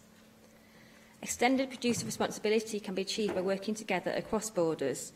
We support the recently published EU plastic strategy and commitments on plastic made by the UK Government and its recently published Environment Action Plan. We welcome a UK approach on extended producer responsibility to tackle issues around litter and waste prevention to achieve the best outcomes for the people of Wales. We in Wales should be proud of our record of groundbreaking environmental policy and our successful Welsh way to tackling waste. I intend to sustain and build on this approach, reclaiming our resources towards a zero waste Wales. By working together from grassroots to government and everything in between, we can become the top recycling nation in the world by 2020. Diolch yn fawr. David Melding. Can I just start by saying that this is largely positive news. Wales does have much to be proud of, and I do think it is a success for devolution. I remember all the debates way back 20 years ago about what sort of policy differences could emerge, and even in areas where policy direction is largely agreed, comparing different jurisdictions and their performance could be, key to the general efficiency of public policy. And I do think it's been demonstrated. And also, I think the Minister is quite right to commend the work of most LAs, local authorities in Wales, and they clearly have been, the main agents to achieve an awful lot of the successes that we have enjoyed over a 20-year period now. I also welcome the acknowledgement of the private sector's role, and often they are responding to public demand. I think that's something that we should very much welcome. Last year, as you know, IKEA started its textile take-back scheme in its Cardiff store, and that relates to all sorts of textiles, not just clothing, but fabrics in general. So that's the sort of initiative we want to see. I note what you said about the access to drinking water, and I think Water UK's refill campaign has really started to take off in England. You mentioned Bristol, which is where I think it started. And the aim now is that every English town and city would be covered by 2021. And I do think it's imaginative to be able to go in to all sorts of retail premises and for free have a refill of water. So I'd like to hear a bit more about how it's been taken forward here in Wales. I do think we need more recycling, as well as more recycling. We do need more careful use of materials, and that does take us into a more general strategy, I think, about what sort of materials we want to encourage in our circular economy. And you do refer to those materials that are difficult to recycle, and they're the prime ones that we don't want really in our economy. But I think the public are getting much more demanding about the type of depth and integration they want in this sort of strategy. And therefore, I am pleased that you are working closely with the UK government to encourage producer responsibility, which is obviously key in this area. And I note what you say about the plastics policy that's now contained in the Environment Action Plan published by the UK government. And again, I would encourage you to cooperate fully so that we learn lessons from them and vice versa. I think you're right that littering is a very important problem to tackle. I think sometimes people see it as one of the more trivial crimes out there. But in terms of, impact on the environment and our sense of well-being, it's really serious. And I think we've all been in communities where there's, it's a very poor it's a record, really, of tackling this. And it can be very sort of debilitating, I think, for some communities that see great amounts of waste being just thrown on the streets, for instance. And it, it extends to all sorts of issues like dog fouling as well. We need to be vigilant, and we need to ensure that all communities have that ability to ensure it is tackled, because unless you catch people and then there is a deterrent established, then, unfortunately, behaviour change amongst some offenders can be very slow, whereas the majority of people everywhere, of course, do not litter. I do have a few specific questions. I still think it's important to be tough on the local authorities who fail to meet their recycling targets. This is overall a positive message. We don't need to be too strict in what we say in this area, but I think that is a mechanism that needs to be used occasionally, and I'm not quite sure what Welsh Government policy is at the moment. You don't seem to be imposing the fines very often. I do think it's time for an integrated plastic strategy. I think building on this work, and I note what you'd said you're doing in terms of microbeads and exploring legislation there possibly. Similarly, we would welcome further investigation of use of a plastic tax, if that could be coherent. I'm not quite sure where we are with the deposit return scheme. That probably is a question that Simon Thomas will pursue. But, we were supposed to have a pilot scheme, and now we're just having an investigation. And there's this qualification. I'm not sure whether the civil servants have sort of sneaked this in, that you're considering it, in the light of our already high recycling rates. Well, that does seem slightly cool to me. And finally, let's not forget that we could stop an awful lot of the need for recycling by having, a return to the days when I can remember all too well, when not everything was covered in plastic or packaged in polystyrene trays, and I think that is something that we really need to send a clear message. And again, the public want to do it. They don't mind having their fruit and veg so loose. Thank you for that comprehensive contribution and questions. I think you mentioned how litter is often and dog fouling often seen as those kind of trivial or low-level political issues. But if you go around a local community and you do a survey, they are the things that are likely to be most highlighted, which is why for me I think it's very important that we tackle litter as part of recycling and the whole, like how we deal with things on the go. Now we're so kind of used to that culture of collecting things at the curbside, but what happens, with somebody and they've got a bottle and they've gone out for the day, they're walking down the street, we need to make sure that there are places more available for people to be able to recycle when they're out and about.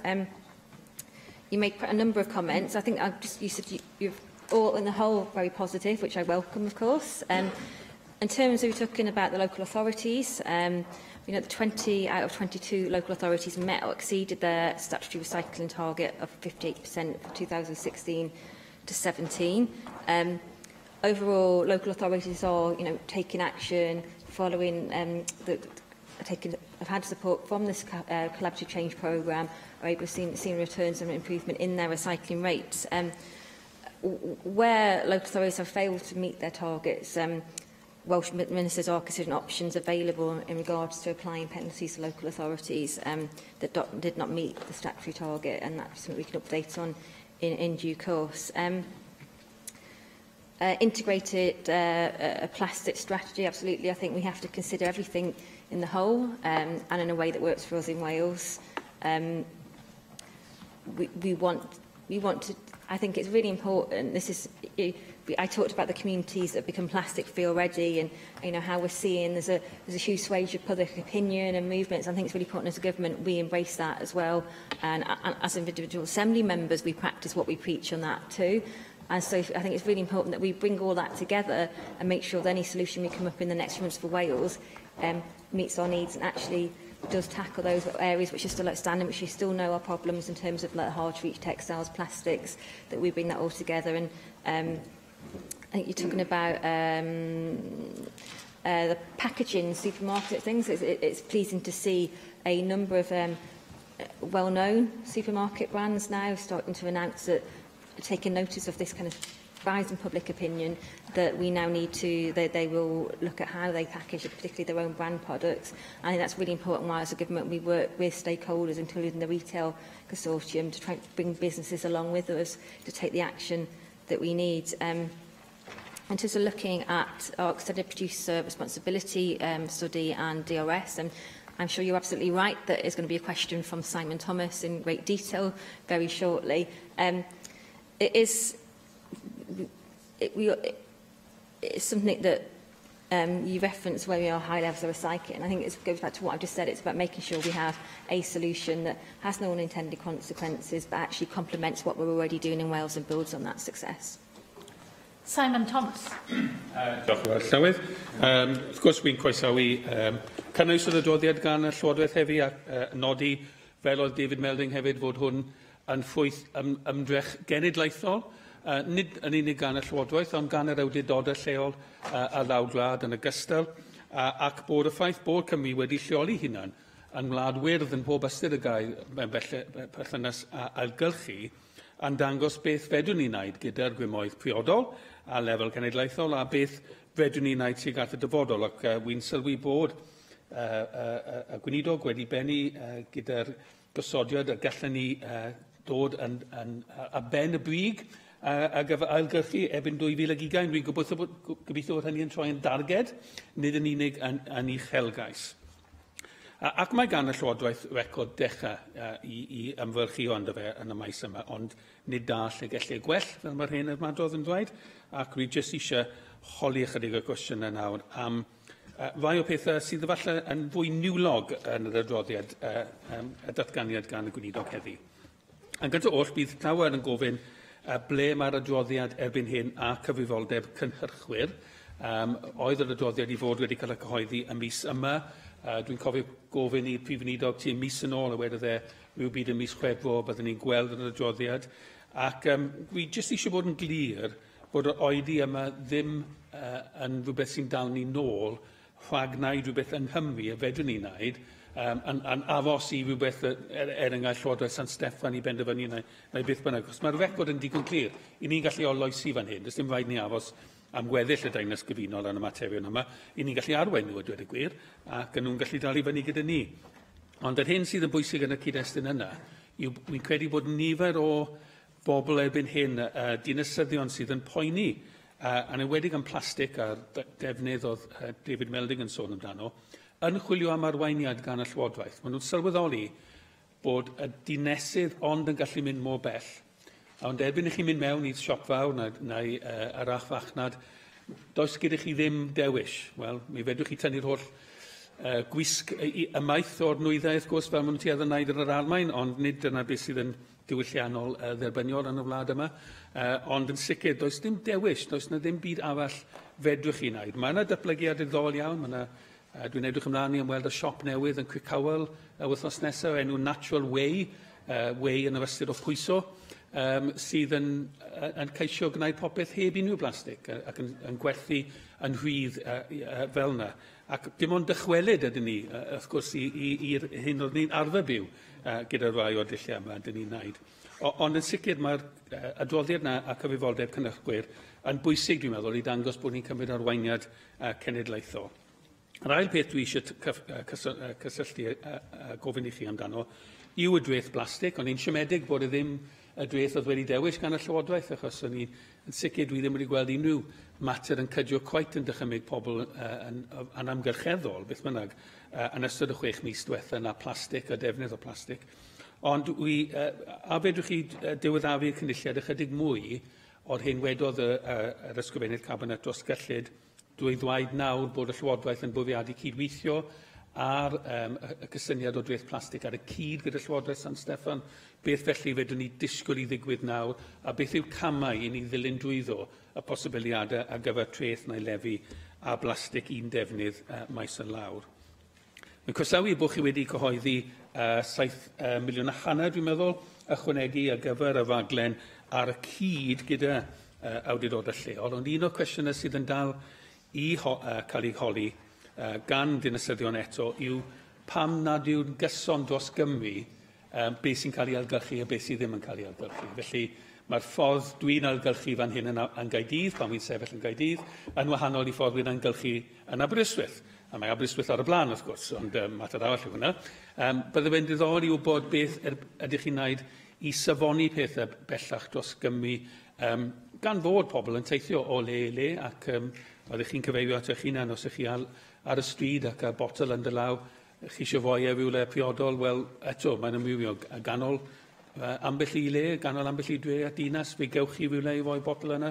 Mewn dinasoedd eraill a trefi eraill gewch chi ddim lle i fwy unrhyw beth o'r fath. A'r cwestiwn ola yw y cwestiwn ar Blaendal, y cynllun Blaendal. Dwi'n croesawu, wrth gwrs, bod yna arian yn y gyllideb ar gyfer cynllun o'r math. Fel wy'n credu sydd yn glir erbyn hyn, mae'r cynlluniau hyn yn gweithio. Maen nhw'n gweithio dramor, maen nhw'n gweithio ar y cyfandir. Y cwestiwn i Gymru, dwi'n meddwl, yw am ha ffordd y gall cynllun cydweithio gyda'r system sydd gyda ni. Wy'n gweld beth sydd gyda chi yn eich datganiad, oedd David Melding wedi cyfeirio ato fe hefyd. Ond wrth gwrs, mae rhaid ni gofio, bod ni'n llwyddiannus yn ailgylchu y boteli plastig neu boteli sy'n cyfaidd y ffwd sbwriel os felly, mae yna dipyn sydd ddim yn cyfaidd y ffwd yna. Ac mae cynllun Blaendal, dwi'n meddwl, yn ceisio mynd i'r afael ar y boteli sy'n cael ei twlu ar y stryd, neu sy'n jyst cael ei roi yn y biniau sbwriel, sy'n heb cael fynd mewn i'r bosibiliad hyd yn oed o ailgylchu. Dwi ddim yn meddwl bod ni'n ailgylchu gymaint o blastig yn ni'n meddwl bod ni'n ailgylchu, achos dyn ni ddim yn cyfri'r plastig sy'n cael ei waredu drwy'r free food sbwriel. Os ydych chi ar Norwy, lle maen nhw'n llwyddo ailgylchu dros 90% o blastig, mae'n cynnwys pob dan o blastig sy'n cael ei werthu neu sy'n mynd drwy'r system. A dyna beth ni eisiau anelu ato fe, ac yn fy marn i, dyna lle mae cynllun Blaendal a'r posibiliadau i ychwanegu at ein tasgau ailgylchu. Ymhlug yn y geiriau niwlog, os liciwch chi yn y datganiad fan hyn, yw ffaith bod plastig yn werthfawr, wrth gwrs. A'r ffaith nad yw pob un eisiau fwy ildio falle reolaeth dros ffwd werthfawr o sbwriel sydd yn a hyn y byd yn dod â arian i mewn. Ond gyda, fel ych chi'n gweud, gyda newidiaeth sy'n digwydd yn gwledydd fel China, dyn ni ddim eisiau just switcho China i Vietnam cyn belled yma plastig yn y cwestiwn. Dyn ni eisiau gweld ni yn mynd i'r afael y problem yma yng Nghymru, defnyddio pob dan o blastig sy'n gallu cael ei ailgylchu neu ail defnyddio gymaint sy'n posib, a mae cynllun Blaendal yn fan hynny. Diolch am ei cwestiynau. Start with, in terms of the extended producer responsibility report, and I agree with you that we're proud that we've led the way and we're able to innovate in Wales, and we do want to continue to do that. And in terms of when the report is due, it is due this week, and one that's likely we'll be assessing this and developing recommendations where appropriate. So I do hope to be able to come back in the very near future with some dates on that. And if I go straight to Tucker, the deposit return scheme, question for Wales and how we work with we currently have. I think you're absolutely right. How can we make it fit how we work here in Wales? And it is something that we need to give careful consideration to. And I know this is something that you're very passionate about because of the agreement, and I'm sure once we have something from the study, then we can hopefully meet and then take that further into what the next steps are. But it definitely needs to look at how it fits within what we do here. And also, I think, just linked to what you said about China, that we don't want to simply export our recycled products elsewhere in the world. I think one of the best ways to do that is also look at how we do better recycle on the go, but also look at making sure we have the infrastructure here in place to recycle and reuse those products in Wales. I've seen some innovative examples recently when plastic's been recycled to be used in terms of as part of tarmacking roads as well. So there's lots of innovative ideas out there, and I think the key is to be open to that, but actually at the same time making sure that we turn, like you said, our aspirations into, I was going to say, into concrete action. That's probably not the right phrase then. In terms of the funding for local authorities, and to the way we cycle, I think you're something which I'm very familiar with, the different practice in terms of Cardiff and my own council in Flintshire too, being in 2 places within the week. We do, the Welsh Government has a collections blueprint, which recommends that councils as sovereign, local authorities as sovereign bodies can make their own decisions, but obviously through our collections grouping and the support we can give through the Collaborative Change Programme, we hope we can support and work with councils to both improve their efficiency in terms of recycling and also sort of actually invest to save with the councils as well. And I think the other thing that links into is looking at how we take forward further educational and behavioural change campaigns, because I think that we have seen, to get to the levels we have, a significant cultural shift in terms of attitudes to recycling and just being an automatic thing that people do now. But I think there's still quite a level of confusion, and I can see that when I visited certain sites, and you can see some of the things that people are putting in, with some of that even in, when they're separated recycling collections, that there's the importance of further behavioural campaigns to talk about actually at the moment what plastics can be recycled, what can go in your recycling bags or bag, wherever the case may be. I think finally the plastics tax. I'm not surprised to learn that you're disappointed by the Finance Secretary's decision, but and I recognise the considerable interest and support for a tax, and I saw it myself online and in correspondence as well. But appreciate the complexity in developing an effective tax in this area. We have had constructive discussions with the UK Government at both ministerial and official level on the need to tackle the issue of disposal tax, including taxation. And it's on this basis we're clear that we have expertise to bring to the table on that, and as the forefront of leading on the waste agenda, and have much to offer in terms of what we've done and our research capability. So it's on that basis that the Cabinet Secretary for Finance and I have agreed that the UK and Welsh Government should work together at this early stage, and that we contribute to the analysis of findings following the call for evidence. And my colleague, the Cabinet Secretary for Finance, agreed to meet the Exchequer Secretary of the Treasury again to discuss the progress and contribute our Welsh views and development of policy options of possible Wales forward to reflect the needs of Wales. But as I said in the statement, we also continue to explore the options for a standalone disposables plastic tax for Wales as well. Neil Hamilton. Okay.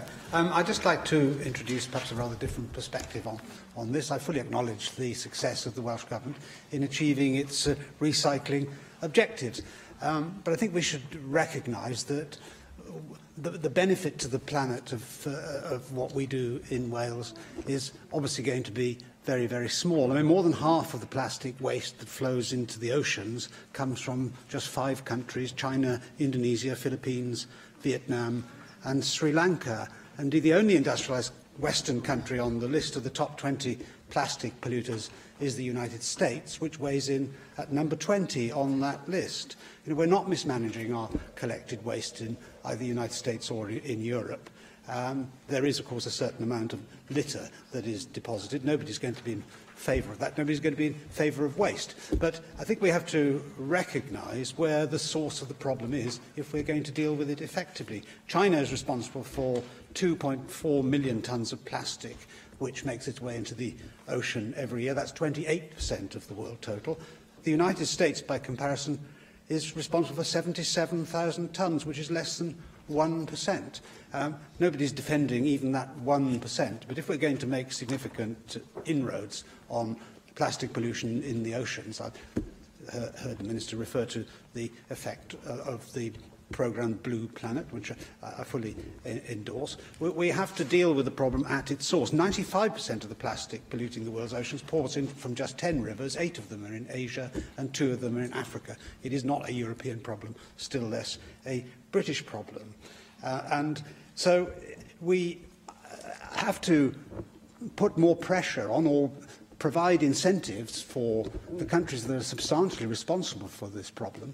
And although what we do in this country is all very worthy and worthwhile, no doubt, it's not going to make the slightest difference to the real problems which exist. I certainly approve of banning plastic beads, for example, which are causing significant problems with fish. And we know that if the problem is not dealt with in a meaningful way, things are going to get worse. By 2050, the amount of plastic in the ocean is going to weigh more, apparently, than the total weight of all the fish in the seas, and nobody is going to want to see that. So I don't know what the Welsh Government can do to aid the UK Government in putting more pressure upon countries that are responsible for the overwhelming bulk of this kind of pollution. But anything that the Welsh Government could do, I'm sure, would be perhaps even more beneficial than the good work which is being done rather closer to home. Thank you for that question. I think I have to fundamentally disagree with many of the points that you made there. This is about, it's not for us to turn our back and say just because we don't create the vast majority of the world's problem, we're not going to show leadership and do something about it. The responsibility is on all of us, individuals, communities, governments, to actually step up and show leadership on this issue and to play our part as responsible global citizens. And that's what we're hoping to do in Wales by actually saying, being there. So we're number 1 in the UK, 2nd in Europe and 3rd in the world. And actually we should be using that to show our leadership, to use leverage, to encourage others to take action. And actually if we don't play our part, how do we expect others to play their part as well? Mike Hedges. Thank you, Presiding Officer. I agree with the Minister that we can be very proud of our success in recycling. Before devolution, 5% of waste being recycled, now 60%. But a lot of that has been driven by waste, the taxation on waste, and that's gone up. Local authorities have been worked harder and harder in order to recycle. So I think that we need to look at taxation as a driver for changing people's behaviour. I think everybody welcomes the ban on microbeads. In fact, I think that if we had this discussion 10 years ago, most of us wouldn't know what a microbead was. The 5p charge for plastic carrier bags has had a visible effect on the environment. You only look back before it existed, and everywhere you went, whether it was grass, there'd be carrier bags. Now there aren't. I mean, if you see a carrier bag on a sports field, it's unusual. If you see it in the grassed area, it's unusual. It used to be a very common sight. Recycling and reusing products and materials for as long as possible is a circular economy, and you've got environment benefits and economic benefits. Can I just add my voice to that of Simon Thomas? If you want to have things reused, a deposit scheme is the way to do it.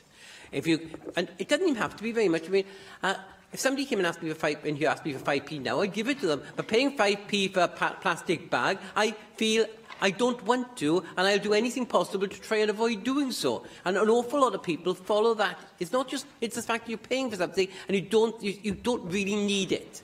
And I think exactly the same can be with bottles, and some of us old enough remember taking Corona bottles back and getting the 5p.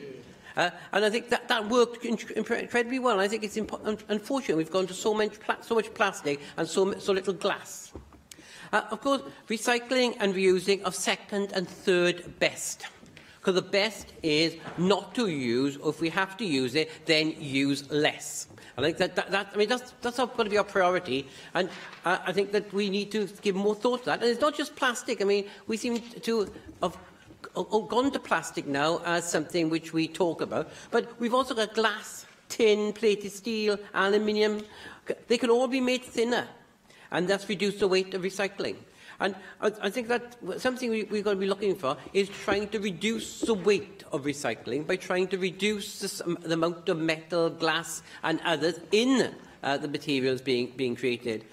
So what is the government doing to promote less material in packaging? Yes, you probably want a tin of baked beans. You wouldn't want to get them loose. Carrying them home might be a bit difficult and embarrassing. But do you really need such a thick tin? It's in the interest of the manufacturer and of the consumer and of the environment to get thinner tin. So what is being done to try and reduce those sizes? May I thank the member for his very really illuminating contribution, and also thank him for his work and interest in this area, particularly as chair of his committee. I'm actually just about old enough myself to remember the getting the money back when you took the Corona bottle back, but I think I used to get to keep it and use it for a mixed bag of sweets, so that's probably not the behavioural change we'd be looking to go for, and I think the Cabinet Secretary for Health would have something to say about that if I were to suggest that as a policy going forward.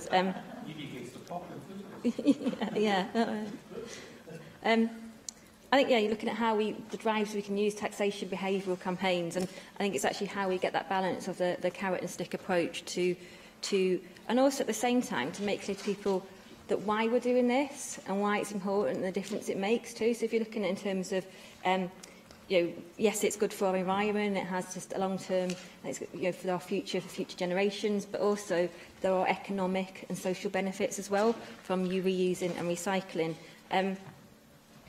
On promoting less material and packaging, yep, absolutely. I think that it's something that to be considered, and that's why it's so important the work Welsh Government does in terms of working with our stakeholders and working groups across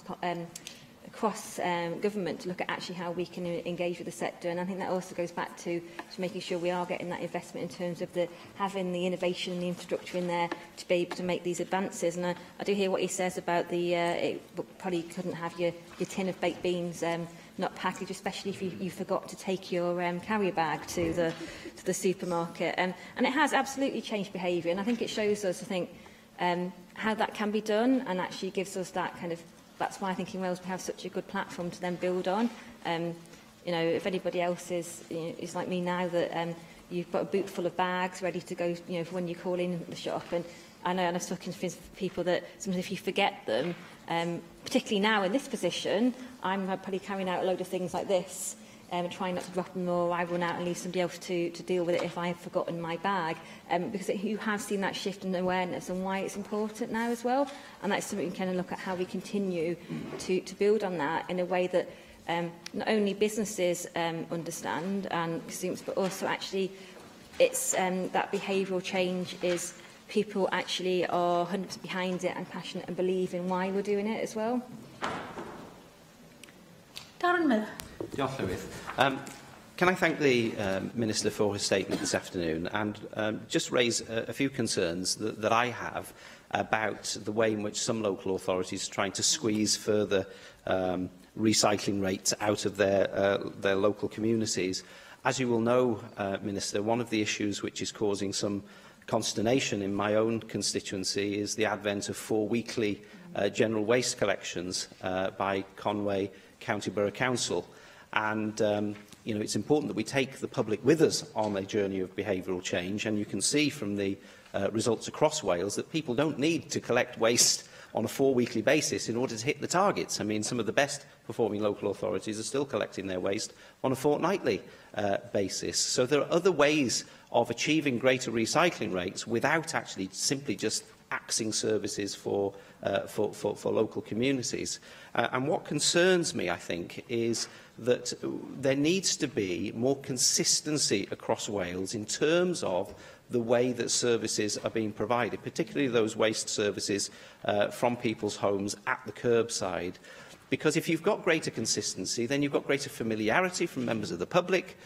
You can potentially achieve far bigger economies of scale for people, and therefore better, more efficient recycling services. One of the big problems with the situation in Conway at the moment, and I appreciate hearing the Welsh Government's position on this, is concerns about public health. So not only have we got more litter on the roadsides, and I charge anybody to drive down the A55 at the moment, or through some of the trunk roads in Conway at present, where they are absolutely strewn with litter, but you also end up with more fly tipping. We've had big, significant increase in fly tipping in that community, even though the recycling rate is marginally better.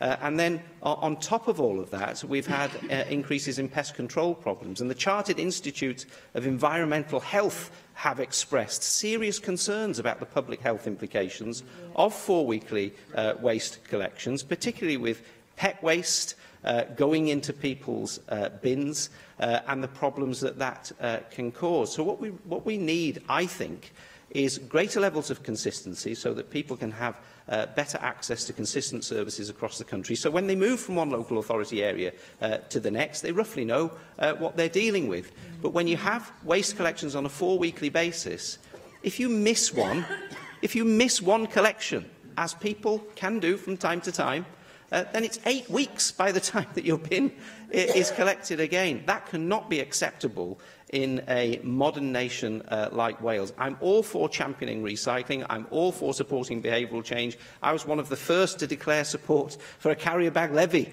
in this chamber almost 10 years ago now. And I think that it's time that, as a nation, the government was able to set a standard below which the frequency of waste collection should not fall. So I urge you, Minister, please give some consideration to this. Please give some consideration to allowing some local flexibility while still maintaining certain levels of service, and in particular a level of service with regards to the frequency of waste collections.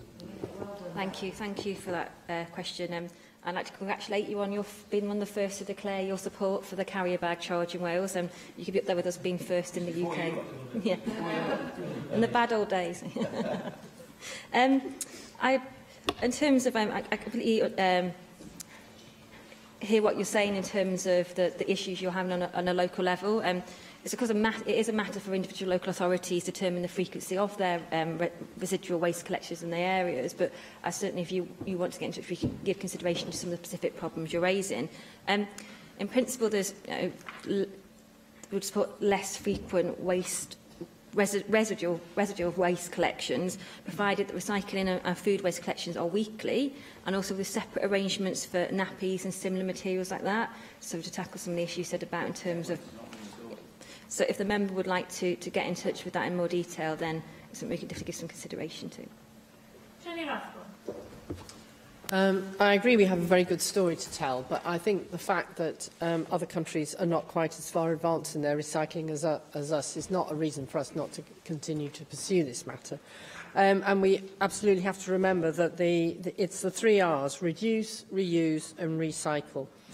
I was astonished to read the other day that the bottled water industry has managed to persuade us to buy bottled water to the cost of £2.4 billion a year for a product that is freely available for nothing in the tap.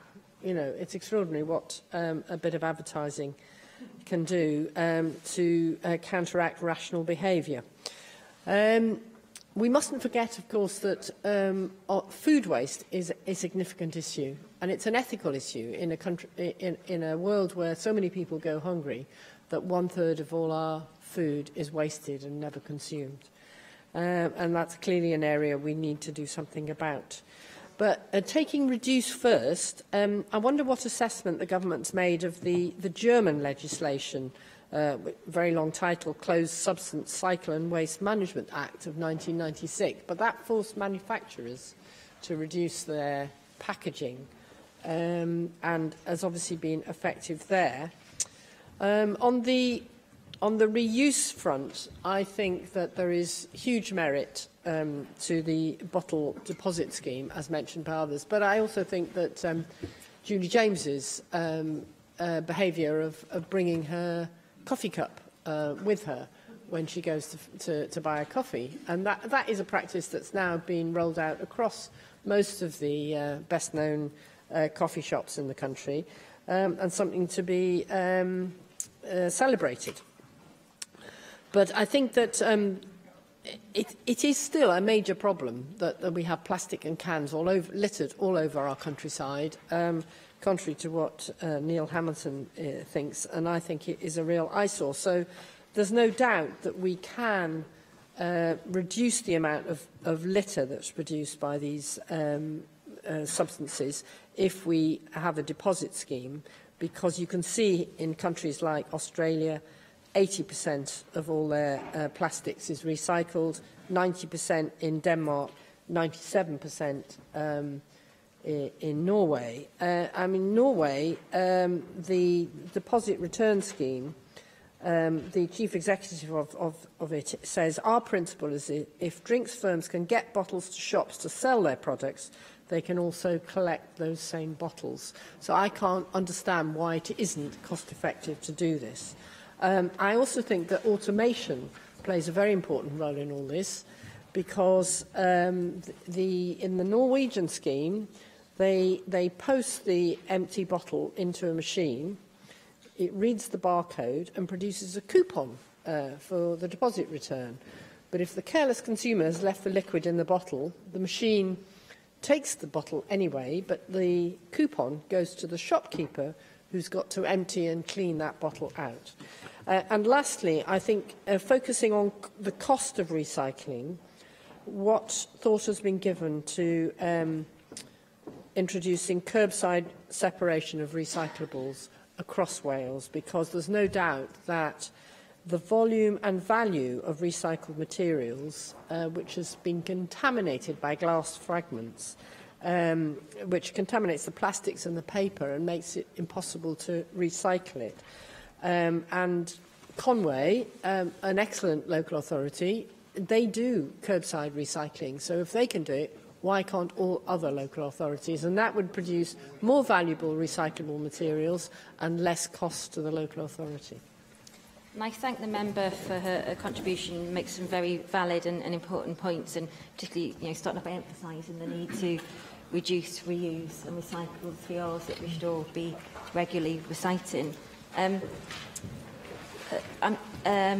terms of the point you make in terms of food waste, and that is an ethical issue as well. I think that's why it's so important that our ambition to halve food waste by 2025 is linked to actually the work we're doing in terms of working with retailers and industry to reduce the packaging and the sort of packaging they use as well, because part of that is the way, there's probably the way things are packaged actually lends itself to increasing food waste as well. So it's all interlinked in terms of how we the bigger picture in terms of how we tackle that and why that's all important, that it's all connected. I'm not overly familiar with the German legislation 1998 that you mentioned, but I will certainly try and take a look at that, or ask officials to do that as well. The reusable coffee cups, I think you can really see how that is gaining ground now, and I won't mention the well-known coffee retailers who are using it. I was going to say perhaps one of them could use some of the money that they're charging from their coffee cups to pay their taxes, but in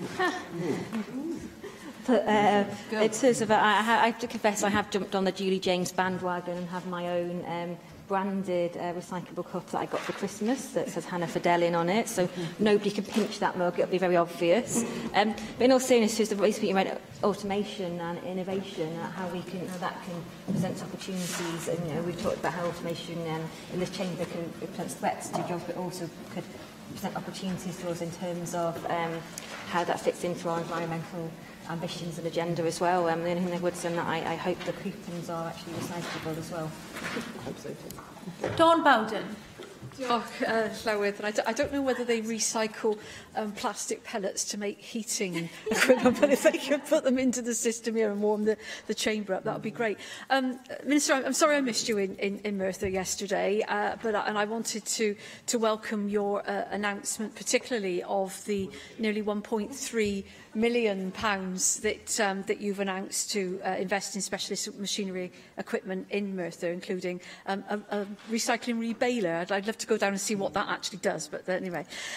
What I would say is I think Welsh Government has in particular reflected the public concerns around plastic, the levels of plastic in the environment, and we've heard the contributions today about the plastics deposit schemes, and that's already been well covered. But clearly we can achieve more through increasing our plastic recycling rates. But as we know, there are some plastics that we're not currently recycling simply because the food industry or consumer preferences prevent us from doing so, and that's both of those are matters of that public policy actually can influence. And there are also some plastics, like the cellophane covers, that are not generally accepted in our current recycling systems, yet other EU countries do collect and recycle that material. And while concerns have been expressed over decisions taken in China, not receiving plastic, doesn't that also present us with an opportunity to greatly increase our own domestic plastic recycling sector? There's a common perception that the plastics industry is a problem, but it does seem to me that we should be working alongside the industry to invest in the technology and plant that can take us further on our recycling journey, so that those plastics currently not recycled can be, and if we can develop plant and technologies then surely those could be exported to help those parts of the world which, as we've heard, you know, plastics and recycling are a far greater challenge than they are here. So my question really is, how do you think we could work alongside the plastics industry, which we have to assume are experts in that particular product, to help develop further and innovative ways of helping our plastics recycling? The member for comment, and assuming you missed the visit to Merthyr yesterday. I certainly found it a very interesting visit, and it was good to see how they built on their success following the funding and increased the recycling rates in Merthyr, that had not only improved their recycling rates, but they'd actually helped reduce their costs as well, so having added investor-safe benefits for the local authority. But so you'd love to go down and see what a baler actually does. So you're they have invited me to go back. You're very welcome to join me, but I think the next visit they think includes me actually having to go out on with the recycling teams in collections to see how that's working with the public. Yeah. So, remember just said to go down her street. I think the points you make in terms of the plastics we're not currently recycling, you know, it's really, really key to look at how, you know, how we could expand what we do on that. And also in terms of, we've talked about, it's been mentioned here before, with like China banning exports, and and the solution is not necessarily to look for other markets to export to. The solution should be to actually how we can invest that as part of our circular economy, which not only brings environmental value, but also brings economic value in terms of job creation and working with plastic supply chains. You're absolutely right. There are some companies out there and in Wales who are doing innovative things already, and that's why it's so important, the work that we're doing, bringing industry and stakeholders together, and looking at our plastic route map is so important, so we can approach it as a whole to make sure we get solutions that work long-term for the future. Diolch i'r gweinidog. Yr eitem nesaf felly ar yn agenda ni yw'r cynnig cydsyniad deddfwriaethol ar y mesur ymosodiadau ar weithwyr gwasanaethau brys troseddau. Dwi'n galw ar ysgrifennydd Cabinet dros iechyd i wneud y cynnig. Vaughan Gething. I'm happy to move the motion for us today on the LCM, the Legislative Consent Motion related to the Assaults on Emergency Workers Offences Bill. I'm sure that many of us are regularly shocked by the continued reports of emergency workers being attacked both verbally and physically whilst they are fulfilling their already demanding roles that are of such great value to all of our communities across Wales. Chris Bryant, the Member of Parliament for the Rhondda, has introduced his private member's bill to provide additional protection to those emergency workers. That bill was introduced on the 19th of July 2017, and it enjoys cross-party support. And interestingly, in introducing his bill, he had undertaken a wider consultation, encouraging members of the public to vote for the potential options of. He was drawn in the ballot. More than 10,700 responded directly, and both in the UK consultation and also the very local Rhondda consultation, this particular bill topped the poll as to the proposal to take forward. It also had the support of more than 145,000 petitioners online. So the bill enjoys widespread support, and I certainly hope it will receive the support of all parties in the Chamber today. The bill as drafted extends and applies to England and Wales, and it would strengthen the law by creating a new aggravated version of the existing offence of common assault or battery when committed against an emergency worker. The maximum penalty would therefore increase from 6 to 12 months imprisonment. It would also create a statutory aggravating factor for other assaults and related offences against emergency workers, such as ABH, GBH and manslaughter. That aggravating factor would merit a more severe sentence, but does not increase the existing maximum penalties for those offences. And it would also extend police powers to take blood samples with consent and non-intimate samples without consent from individuals who assault emergency workers, where an inspector has reasonable grounds to believe that the emergency worker has been exposed to a risk of transmission of an infectious disease. And that proposal is intended to reduce the number of emergency workers who sadly have to undergo blood tests themselves and take prophylactic medicine, sometimes unnecessarily. That will provide emergency workers with faster and greater certainty about whether they have potentially contracted an infectious disease. And the bill defines emergency workers to include the police, national crime agency workers, prison and custody officers, and fire services, rescue service workers, and NHS workers in public-facing roles. And, of course, a number of those are in devolved areas. I would like to thank both the Health, Social Service and Sport Committee and the Equality and Local Government and Communities Committee for their work and conclusion that they too have no objection to today's motion. Some of the services to the bill do fall outside devolved competence, but others, as I said, fire and rescue in particular, the rescue service and NHS workers are devolved. I'd ask the members across party today to support the motion, so the provisions would therefore ensure that Welsh emergency workers will be afforded the same protection as emergency workers within England and on the same timescales. I hope that members will rapidly agree today's motion and bring proceedings to a close. Galwaf ar Gadeirydd y Pwyllgor Iechyd Gofal Cymdeithasol y Chwaraeon, Dai Lloyd. Diolch, Llywydd. Trafododd y Pwyllgor Iechyd Gofal Cymdeithasol y Chwaraeon y memorandwm cynsyniad deddfwriaethol yma i gyfarfod ar Ionawr 11. Dwi'n siŵr y bydd pawb yn y siambr yn gytuno dylai croesawu unrhyw fesus yn amcanu wella diogelwch gweithwyr rheng flaen i'n gwasanaethau brys, fel dyn ni wedi clywed yr heddlu gwasanaethau tân a gweithwyr yn y gwasanaeth iechyd, nyrsys a meddygon ag ati. Trwy gryfhau'r gyfraith pan fod troseddau penodol yn cael eu cyflawni yn ei herbyn. Dylai croesawu hefyd mewn sefyllfa anffodus lle bod gweithwyr brys yn cael eu ymosod arno wrth gyflawni ei gwaith bod cymalau yn y bil ymosodiadau ar weithwyr gwasanaethau brys a fydd yn caniatáu cymryd sampl gan y person a ymysododd ar y gweithwyr os credir y gallai'r gweithwyr brys fod ar risg o gael clefyd heintus wedi drosglwyddo iddo. Mae hynna i'w groesawu hefyd. Yn ogystal â galluogi'r gweithwyr i ddarganfod yn gyflym a diw mewn peryg o fod wedi cael ei effeithio gan glefyd heintus a chymryd camau cyflym i fynd i'r afael â hynny, bydd yn gysur meddwl i'r gweithwyr rhag ystraen parhaus a'r pryder wrth ddisgwyl am ganlyniadau sy'n gallu bod wythnosau os nad fisoedd weithiau. Felly, gan y bydd cymeradwyo'r darpariaethau hyn mewn bil y Deyrnas Unedig yn golygu bod gweithwyr brys mewn gwasanaethau datgonoledig yng Nghymru yn cael yr un lefel o ddiogelwch yr un pryd â'r rheini yn Lloegr, nid oes gan y Pwyllgor unrhyw wrthwynebiad i gytuno ar y cynnig hwn. Diolch yn fawr. Angela Burns. Thank you, Presiding Officer. I will try to be brief, but I do want to first of all say congratulations to Chris Bryant for bringing this forward in Westminster, because I think it's an excellent bill to have brought forward, and it absolutely reflects the Welsh Conservatives' 2016 Assembly manifesto, where we sought to strengthen laws on penalties. Quick bit of context, because everybody else has spoken about what the bill will do.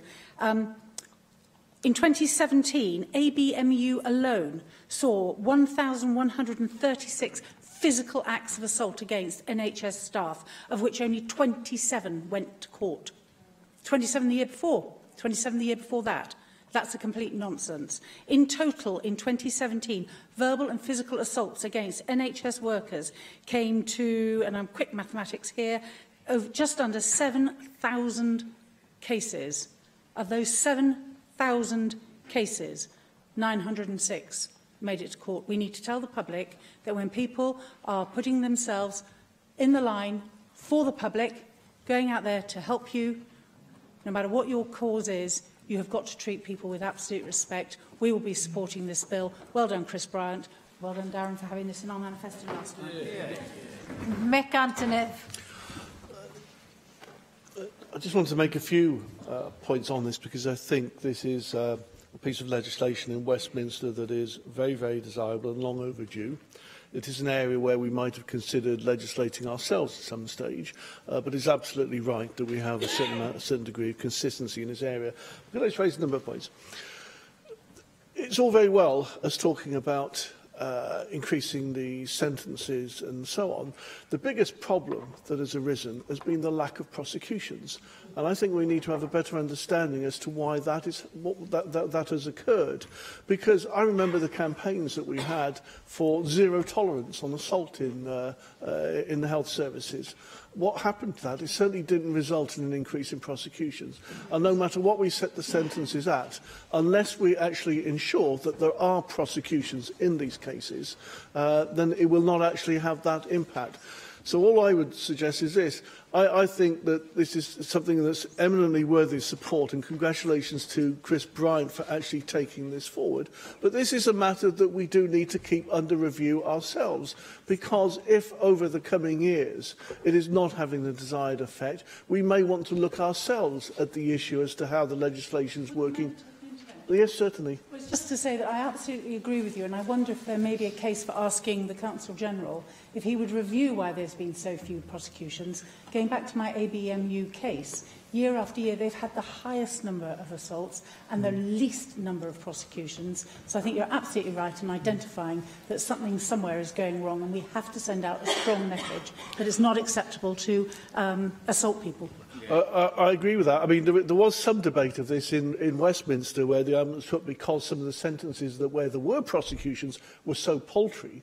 There was an attitude of, well, it's not worth the trouble, it's not worth actually doing it.